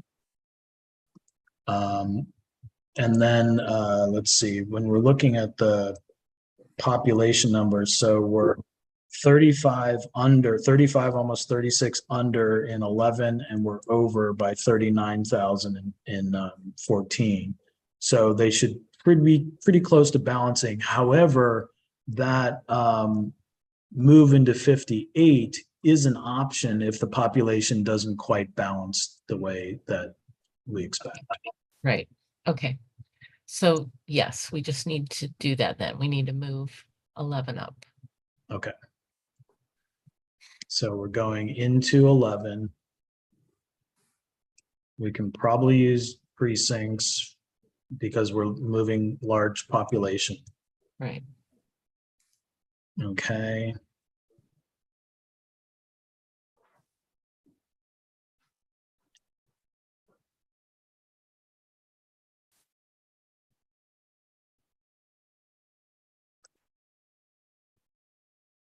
So start with that first.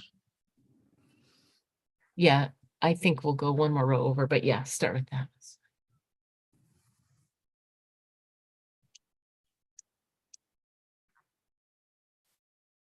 Okay, and then you probably will need to go north. You can also go here, but you probably will need to go north as well, because remember, you've got this piece of Madison Heights,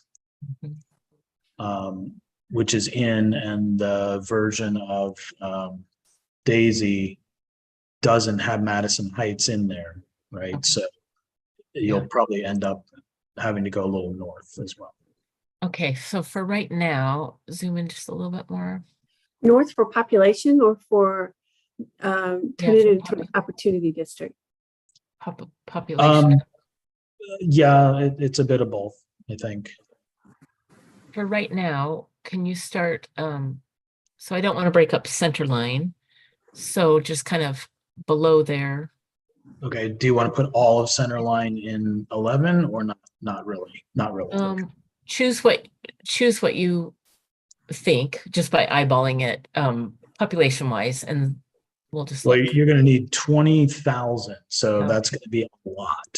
So yeah, I guess all of that. and then 3, below. that's 7, 9, 10.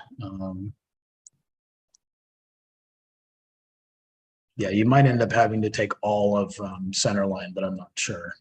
Okay. Go ahead and take all of it. I don't want to take part of it.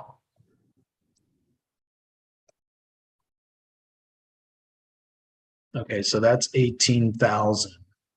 So start with that and then see what you want to do after. I want that one precinct.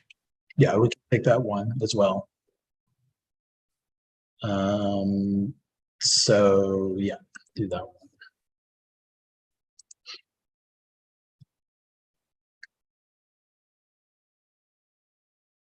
Okay, so 11 is okay, 14 is just a little bit over, so Okay.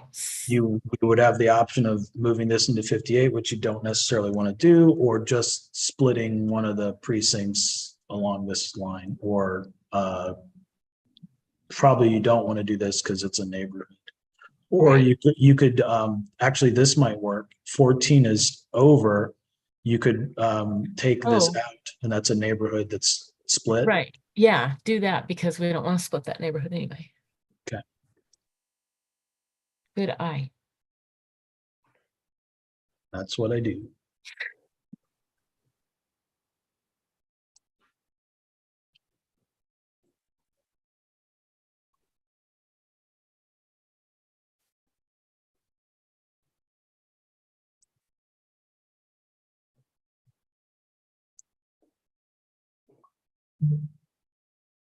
Okay, that's a little more than I thought, but it should be okay.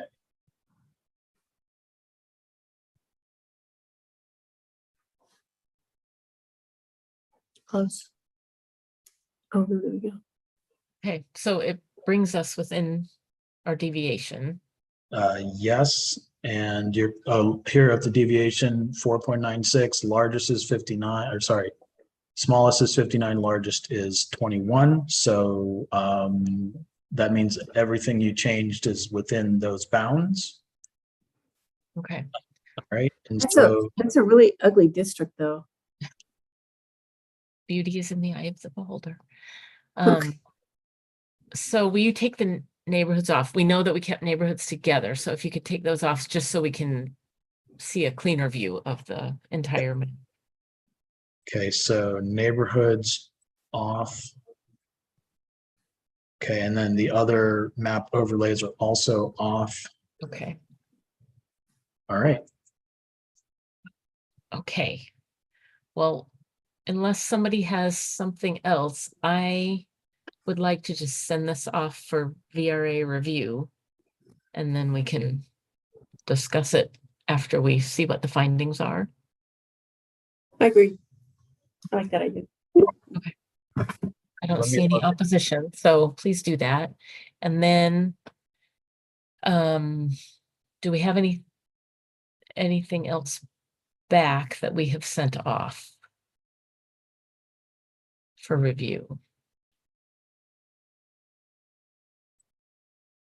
No. Okay, so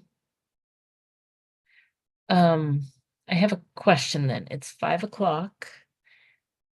We have an hour left. Do we just want to go on to the next? Next is Bergamot 1 and then Bergamot 2, and I'm gonna say if we change one of those, it'll be easy to change the other one, you know, because they're the same, but Commissioner E, do you have an idea? I'd be willing to take another shot at. Oh, I forgot. Detroit changes more now that we move Okay. the large population around in a race blind fashion. Okay, thank you for reminding me. I forgot that you had already said that. Mr. Morgan, did you have something first? Yeah, I was gonna say, if Mr. Segal is available, we could switch map drawers and I could, send this off to the team. Great. Yep, I'm here. Thank you. Just where do you want to start, or who's going to start, or? Bring up Spirit of Detroit, the one we already worked on, right, Commissioner Eid? Yeah, I guess it's Spirit of Detroit 2 or today's date. I don't know. I think I put today's date and B on it. Okay, cool. I've looked at so many this last 3 hours, make sure this is the edited.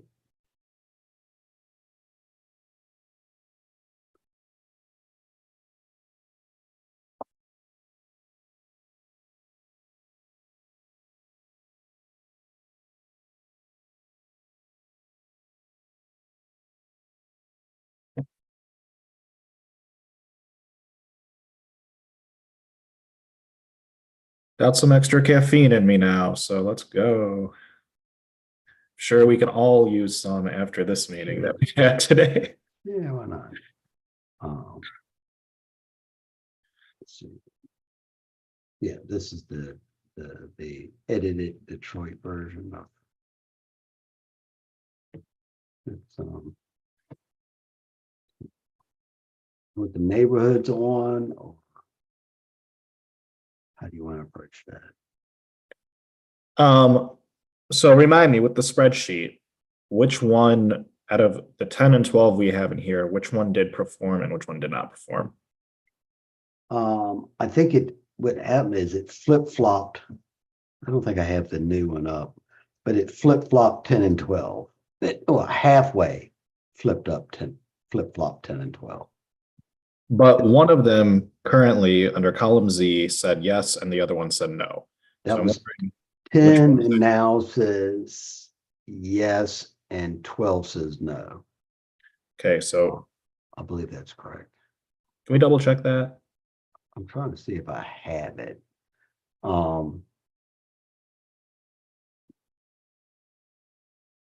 In the old version, 12 was a yes and 10 was a no.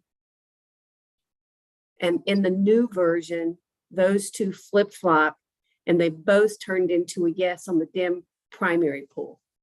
Yeah, but I'm looking at column Z, the primary turnout So pool. this is the old. Yeah, one. so in the old plan, in the original Spirit of Detroit, District 12 is a yes, and District 10 was a no. After changes, those That's 12. The first one is 12 and the last one's 10. So it was yes and no. 12 was a yes and 10 was a no. correct. And 10 was no and no in the old version. In the new version, it's yes, and 12 is no and yes. Is that not Correct. Okay. I believe that is correct. I don't have the new numbers. I just have the old numbers. Yeah, that's what I'm looking at, the old one, but it essentially, it got them halfway because one district had 2 no's and now one district only has 1 no. So. Right. Right. Okay, so in this version then,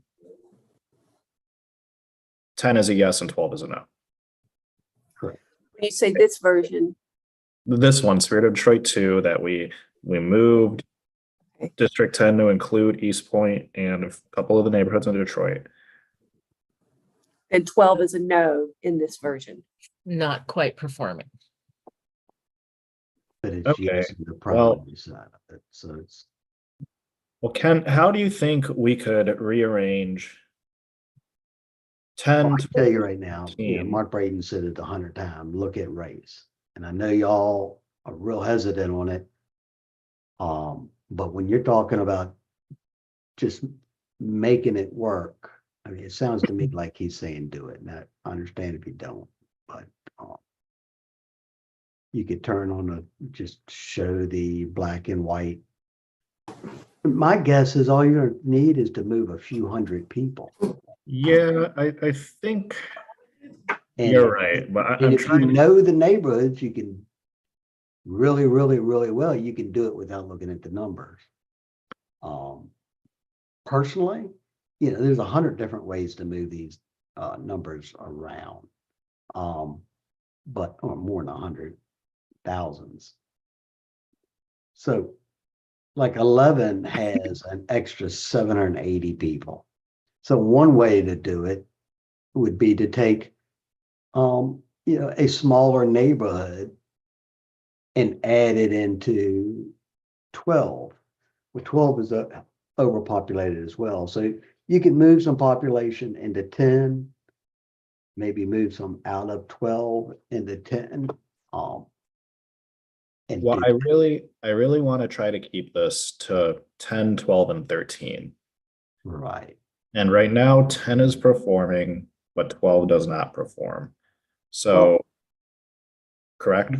And when I'm looking right here, like Franklin, and I know what you said, but Franklin right now is a split neighborhood. And in my mind, when you can do small changes, tailored, that will make a measurable difference. I mean, that's the impression I've gotten, but I'm not a legal consultant either. Okay, so let's try to put.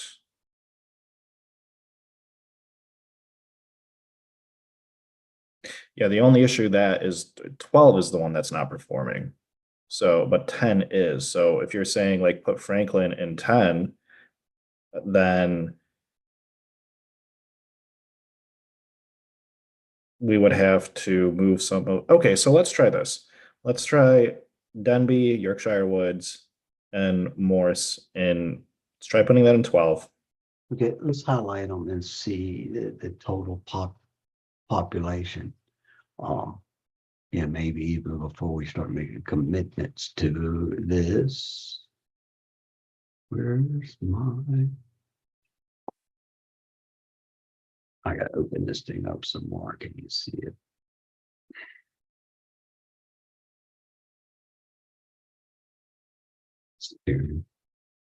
So.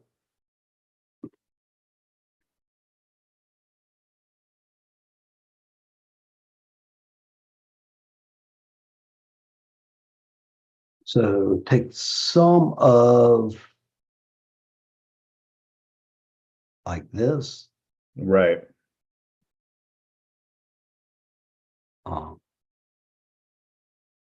Not really why I didn't show the numbers.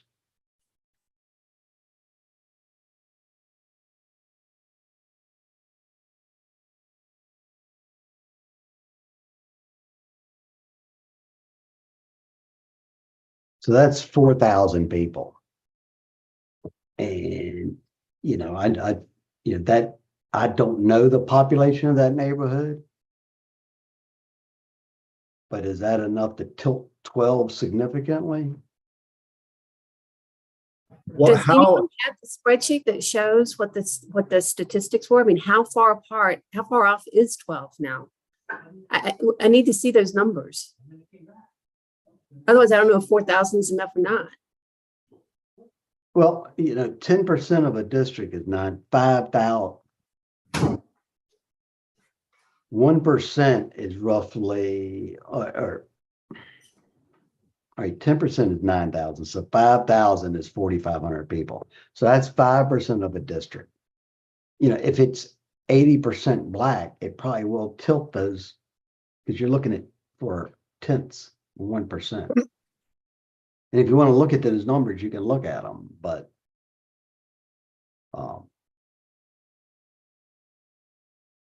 So Anthony, maybe to help, maybe we could zoom out and probably get criticism for this, but look at the shape of the district and just see kind of what do you think? Well, it seems to me you're going to have to put some people in perhaps the neighbor that's highlighted into 12. At least, yeah.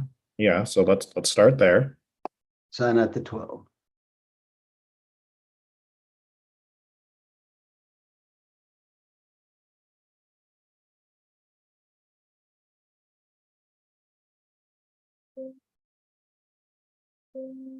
Not, huh?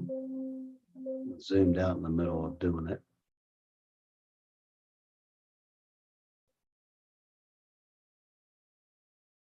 I just want to be sure that we don't flip flop the neighborhoods again, right?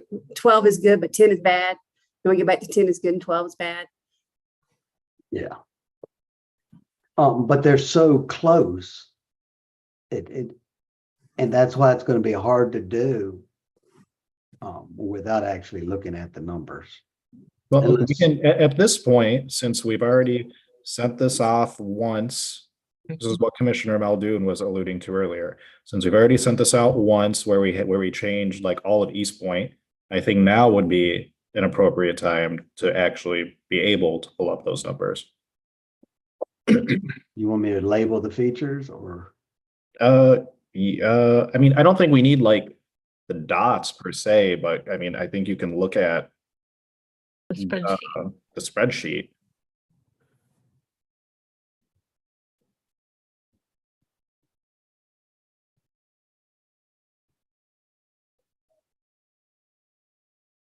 So, this is aggravating.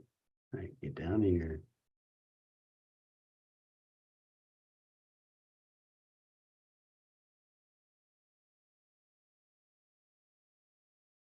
So right now, we're looking at what 10 is down a bunch of people, but you can see it, you know, by moving that number. I don't know if you want to look at voting age or total population, but just for a general idea, that right there, what 10 is still, you know, with the word of woman, it's still majority minority or whatever label you want to, how you want to look at it.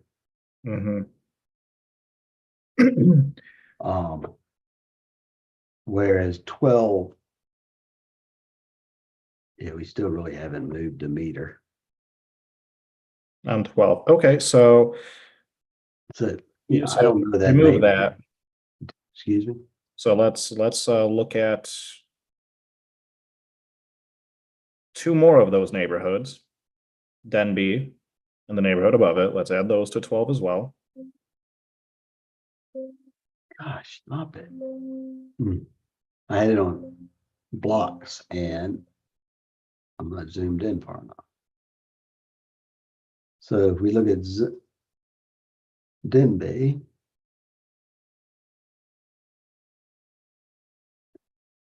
and we're looking at 2,600 more people, and we put those in 12. Put those in 12.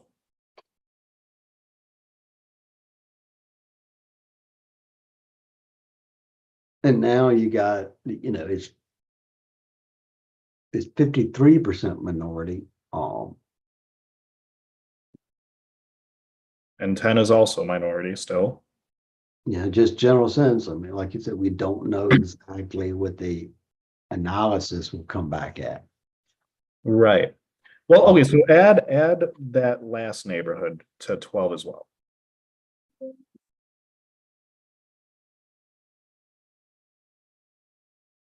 Those are total populations.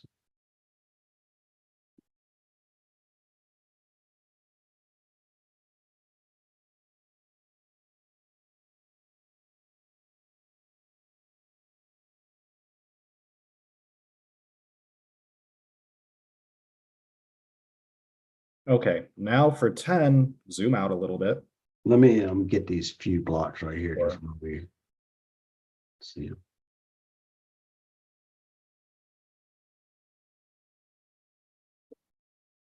Is Harper Woods? Harper Woods is in 12.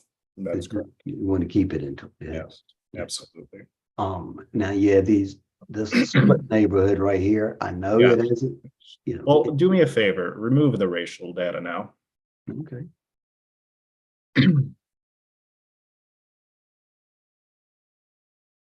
All right, here's what we're gonna do. We're gonna, let's go to the border of 10 and 11.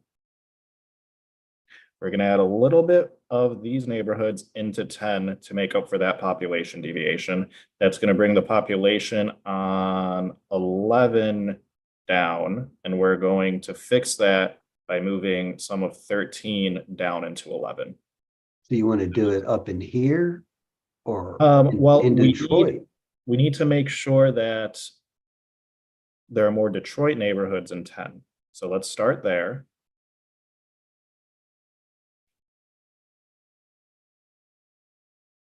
So And that's you can put 3,000. Franklin in there too. Excuse me? And you can add Franklin in there too, Okay. into 10. Yeah.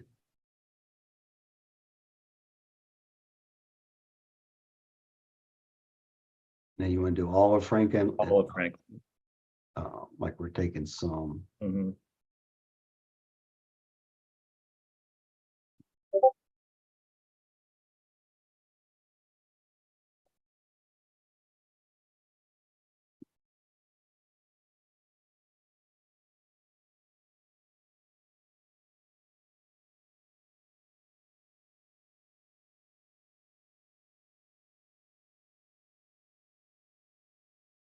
And I did a terrible job. Okay. Hold a second.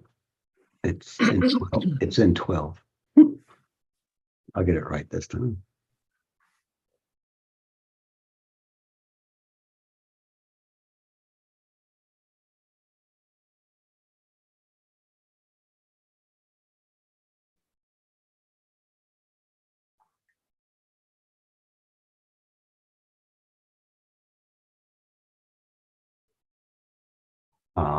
So at this point, 11 is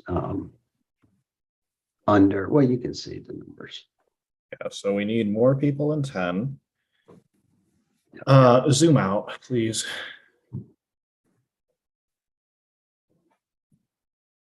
Um, 13 could give up a precinct. Yeah, so what we're gonna do you see that precinct exactly right there? Read my mind. Yeah. It has an interesting shape. But I mean, the question is, what's the demographic of that precinct? Right? Exactly. Because you don't want to.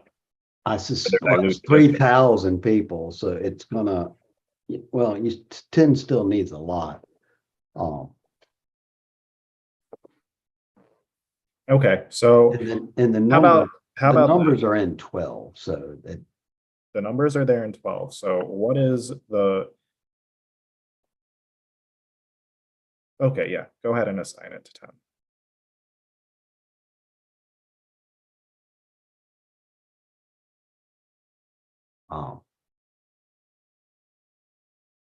Okay, can you look at the graph for 10 now to see how that changed?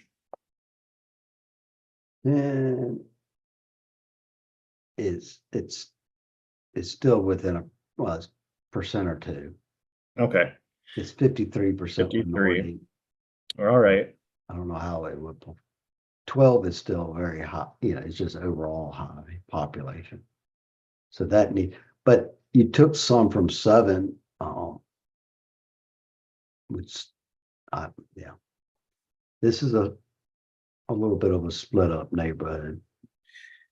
Yeah, I'm just trying to think about how do we. But 7 still works, actually.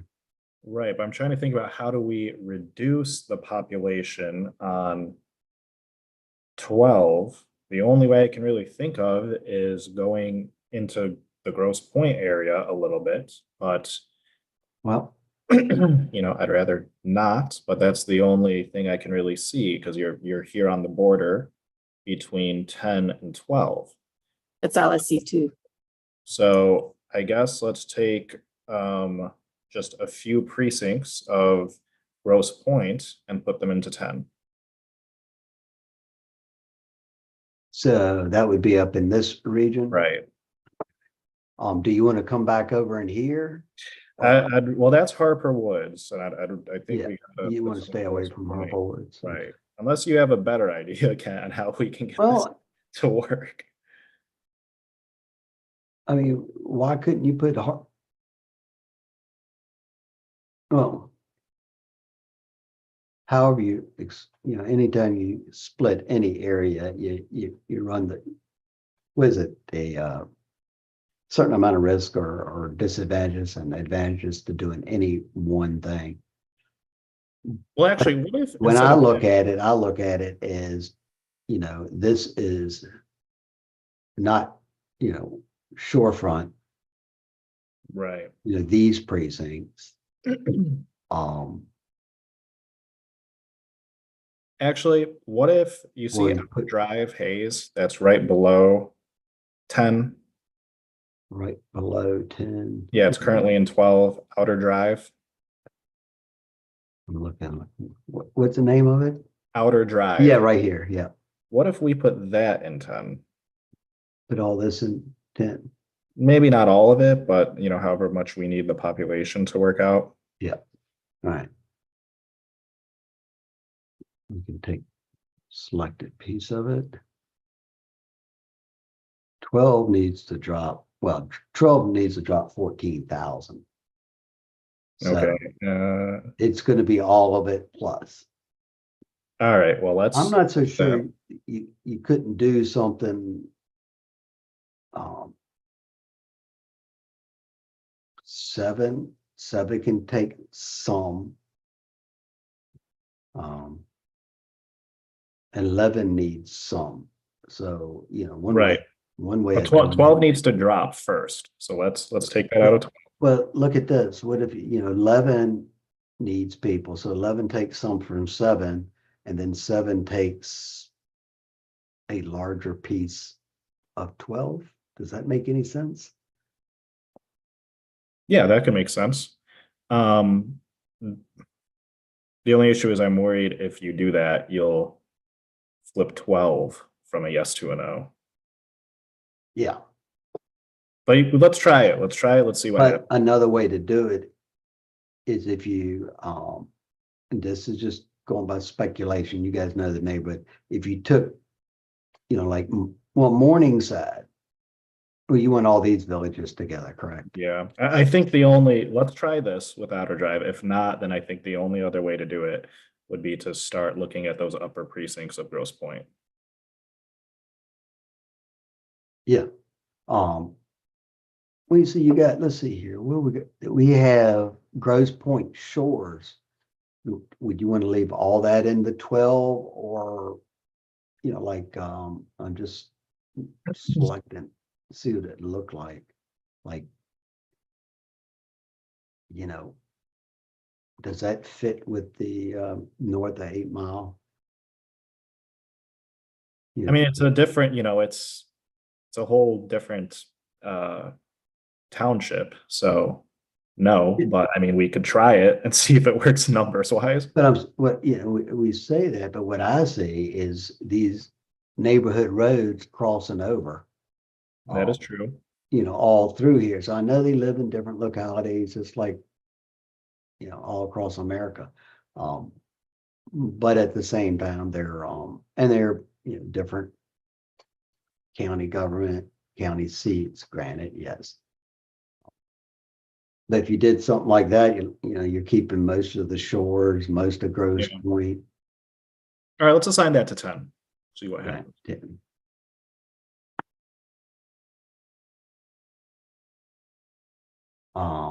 And just guessing, as everybody is, that if anything, you improve the minority percentage. I'm guessing. So the 10 is right on. 12 still has to drop some, and 11 still needs a chunk. And it's probably going to get to 11 through. Right. Well, what I'm thinking is 13 is going to have to end up going south a little bit. Yeah. Right. If we put some of 10 into 13, 13 can go south, and then 11 can come up. Like, put that in the 13, and 13 would be good. That number 2994. Yeah. That fits right into 13. Does that make sense to you? That's All what I was saying. So we dropped that in the 13. And now 10 is a little low, but they're all together now. 10, 11, and 12 And, Yeah, but but the 12 is too high, right? So let's try taking out that outer drive haze area, yeah, putting it in either 12 or 7, or sorry, either 10 or 7. I'm just gonna select it.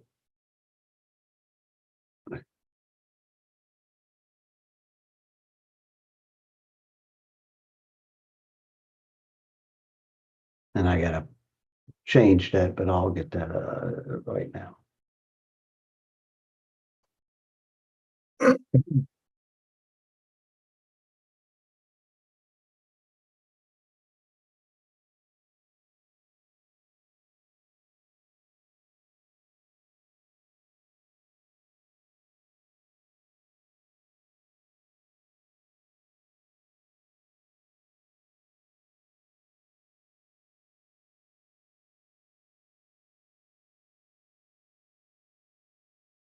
Okay, now 10 is high.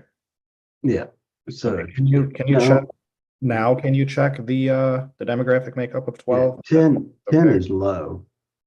12 is good.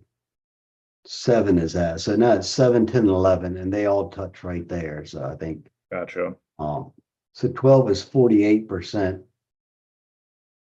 The largest yeah, and it's up to 55. Okay, and 10. But now 10 is swung.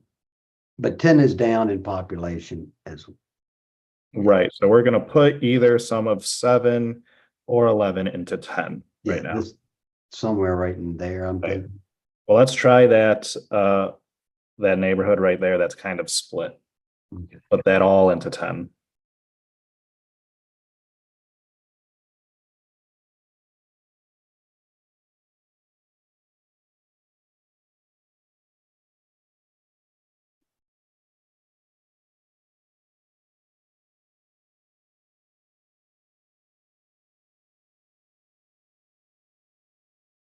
So that's 4,500, and that's going to make 10 just about exactly right. Now you might want to flip it and put Von Steuben into 11, or and 7 is still high. 7 is still high. Okay, let's go. But you look at these whole neighborhoods, and you can kind of get a pretty good idea where you want to.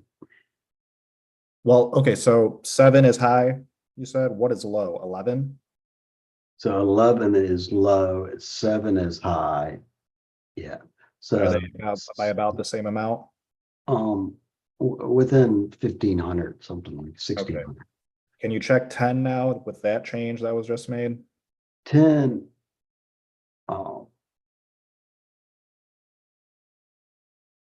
you see, it's running 44% black, but it's not 50% black white either, and it's 53% minority.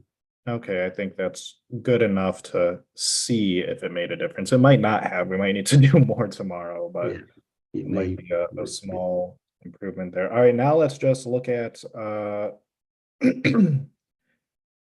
7 and 11 and normalize the population there. You know, yeah, I guess it can. I mean, 10 could come down in here further. I don't know if that's something you wanted. No, actually, what I want you to do is I want you to put outer drive in 10. But I'll drive back into 10. Yeah, outer drive back into 10. Okay.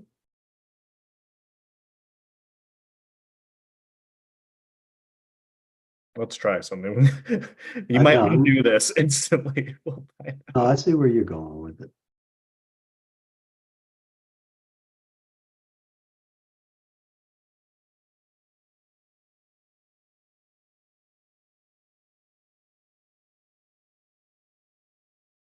Okay, and now the neighborhoods on the west end of 10 that we previously put into 10, let's put those into 7 or 11, whichever way it makes sense.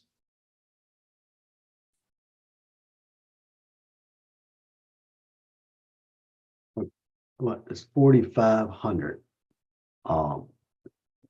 So you're going to need to take more out of there, but Right, so And let's it could put be that in that seven. singular precinct, I don't know, so put Right. that in 7. Put that in 7. Yeah, let me bring up the populations for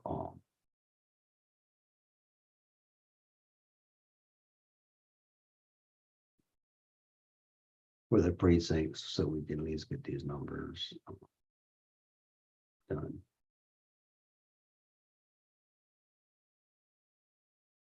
So these are precincts, but you see that'll be about 3,500 or 3,300, which would put 10 about right. And those would go into 11, correct? Yeah, yes, that's Okay, do that, and then we'll see if that helps 10 perform or not. If it did good, if not, we'll undo that outer drive change and try a different thing.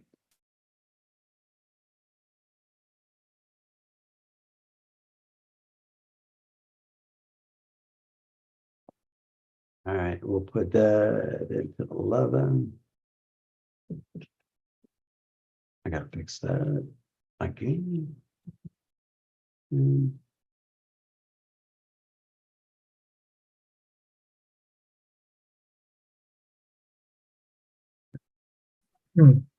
Okay, so 11 is just a little high. And what did I just do? I didn't put all of it over there. Assign all that into 11.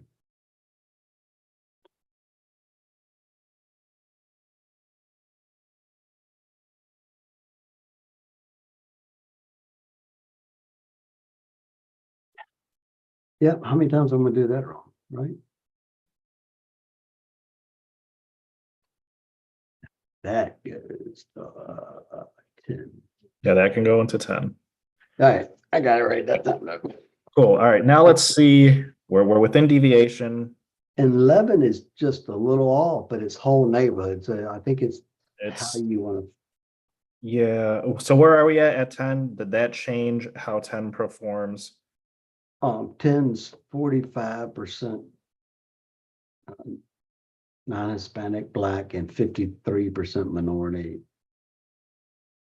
So how's that going to turn up on, Dr. Palmer's spreadsheet? Where we won't know until we try it, right? I mean, I certainly don't know. I mean, if we bring up, the people, if you have been moving, predominantly like this, from what I understand, is predominant or heavily white, and we moved those into 10, which made 12 better. But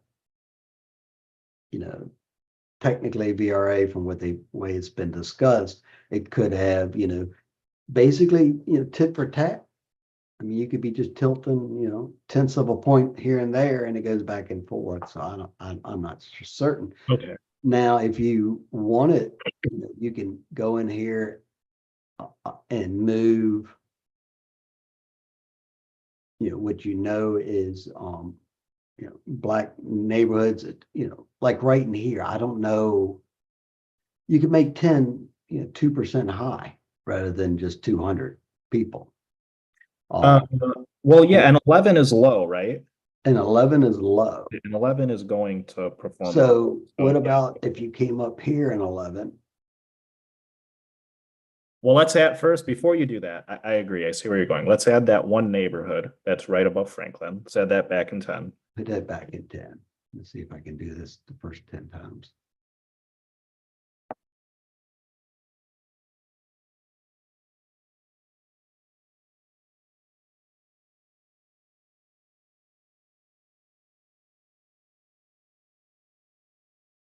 Put 10 and 11, and then do you have another area you want to move or attempt to move? There are more people in that neighborhood than I thought. Yeah, you can see it's dense urban. Yes. So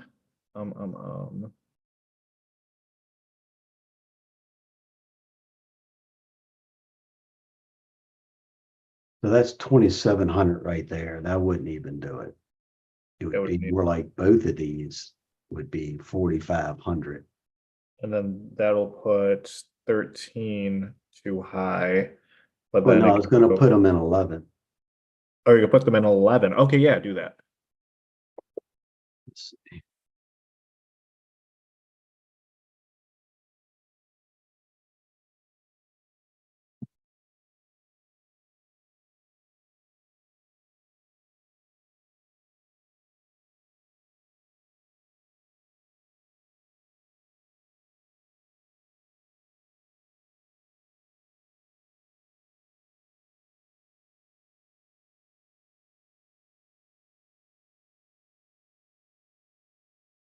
The total population, they're all in place now, correct? Yeah. Looks like it.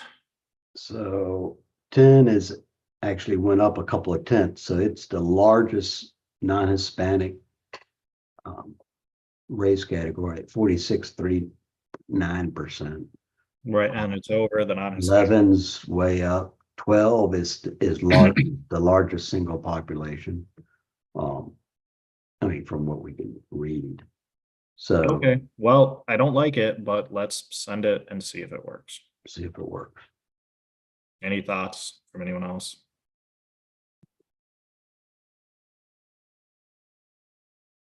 Good job, Anthony. Thanks for working on that. So we want to stop right here on this Detroit. This is Detroit B. Do we want to save it as Detroit? It was B. Yeah, I think now you could have a C. Yeah, save it as a C. And I'll get the previous version as B, right? Is that the deal? Yeah. So let me. That is correct. Yeah. Or do you want to move this forward as B? No, I think C, having the progression could be good. Because on B, it did flip on the one metric, at least. The half metric, whatever we're calling it. So we're gonna rename. I would agree. You want to keep versions so that we can backtrack and see where we are. Make sure all the reports are correctly Well, labeled. that's. This is going to be underscore C. Okay, so Kent, you could on your screen and do what you need to do. Okay. And we will move on to Executive Director report.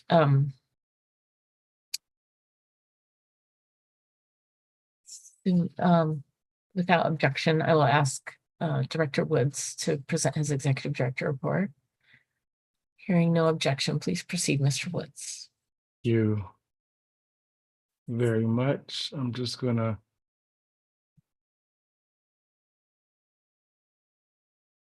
put one slide on my on the screen so everybody knows our meeting dates for February, so that there's no ambiguity and there's complete clarity for the public.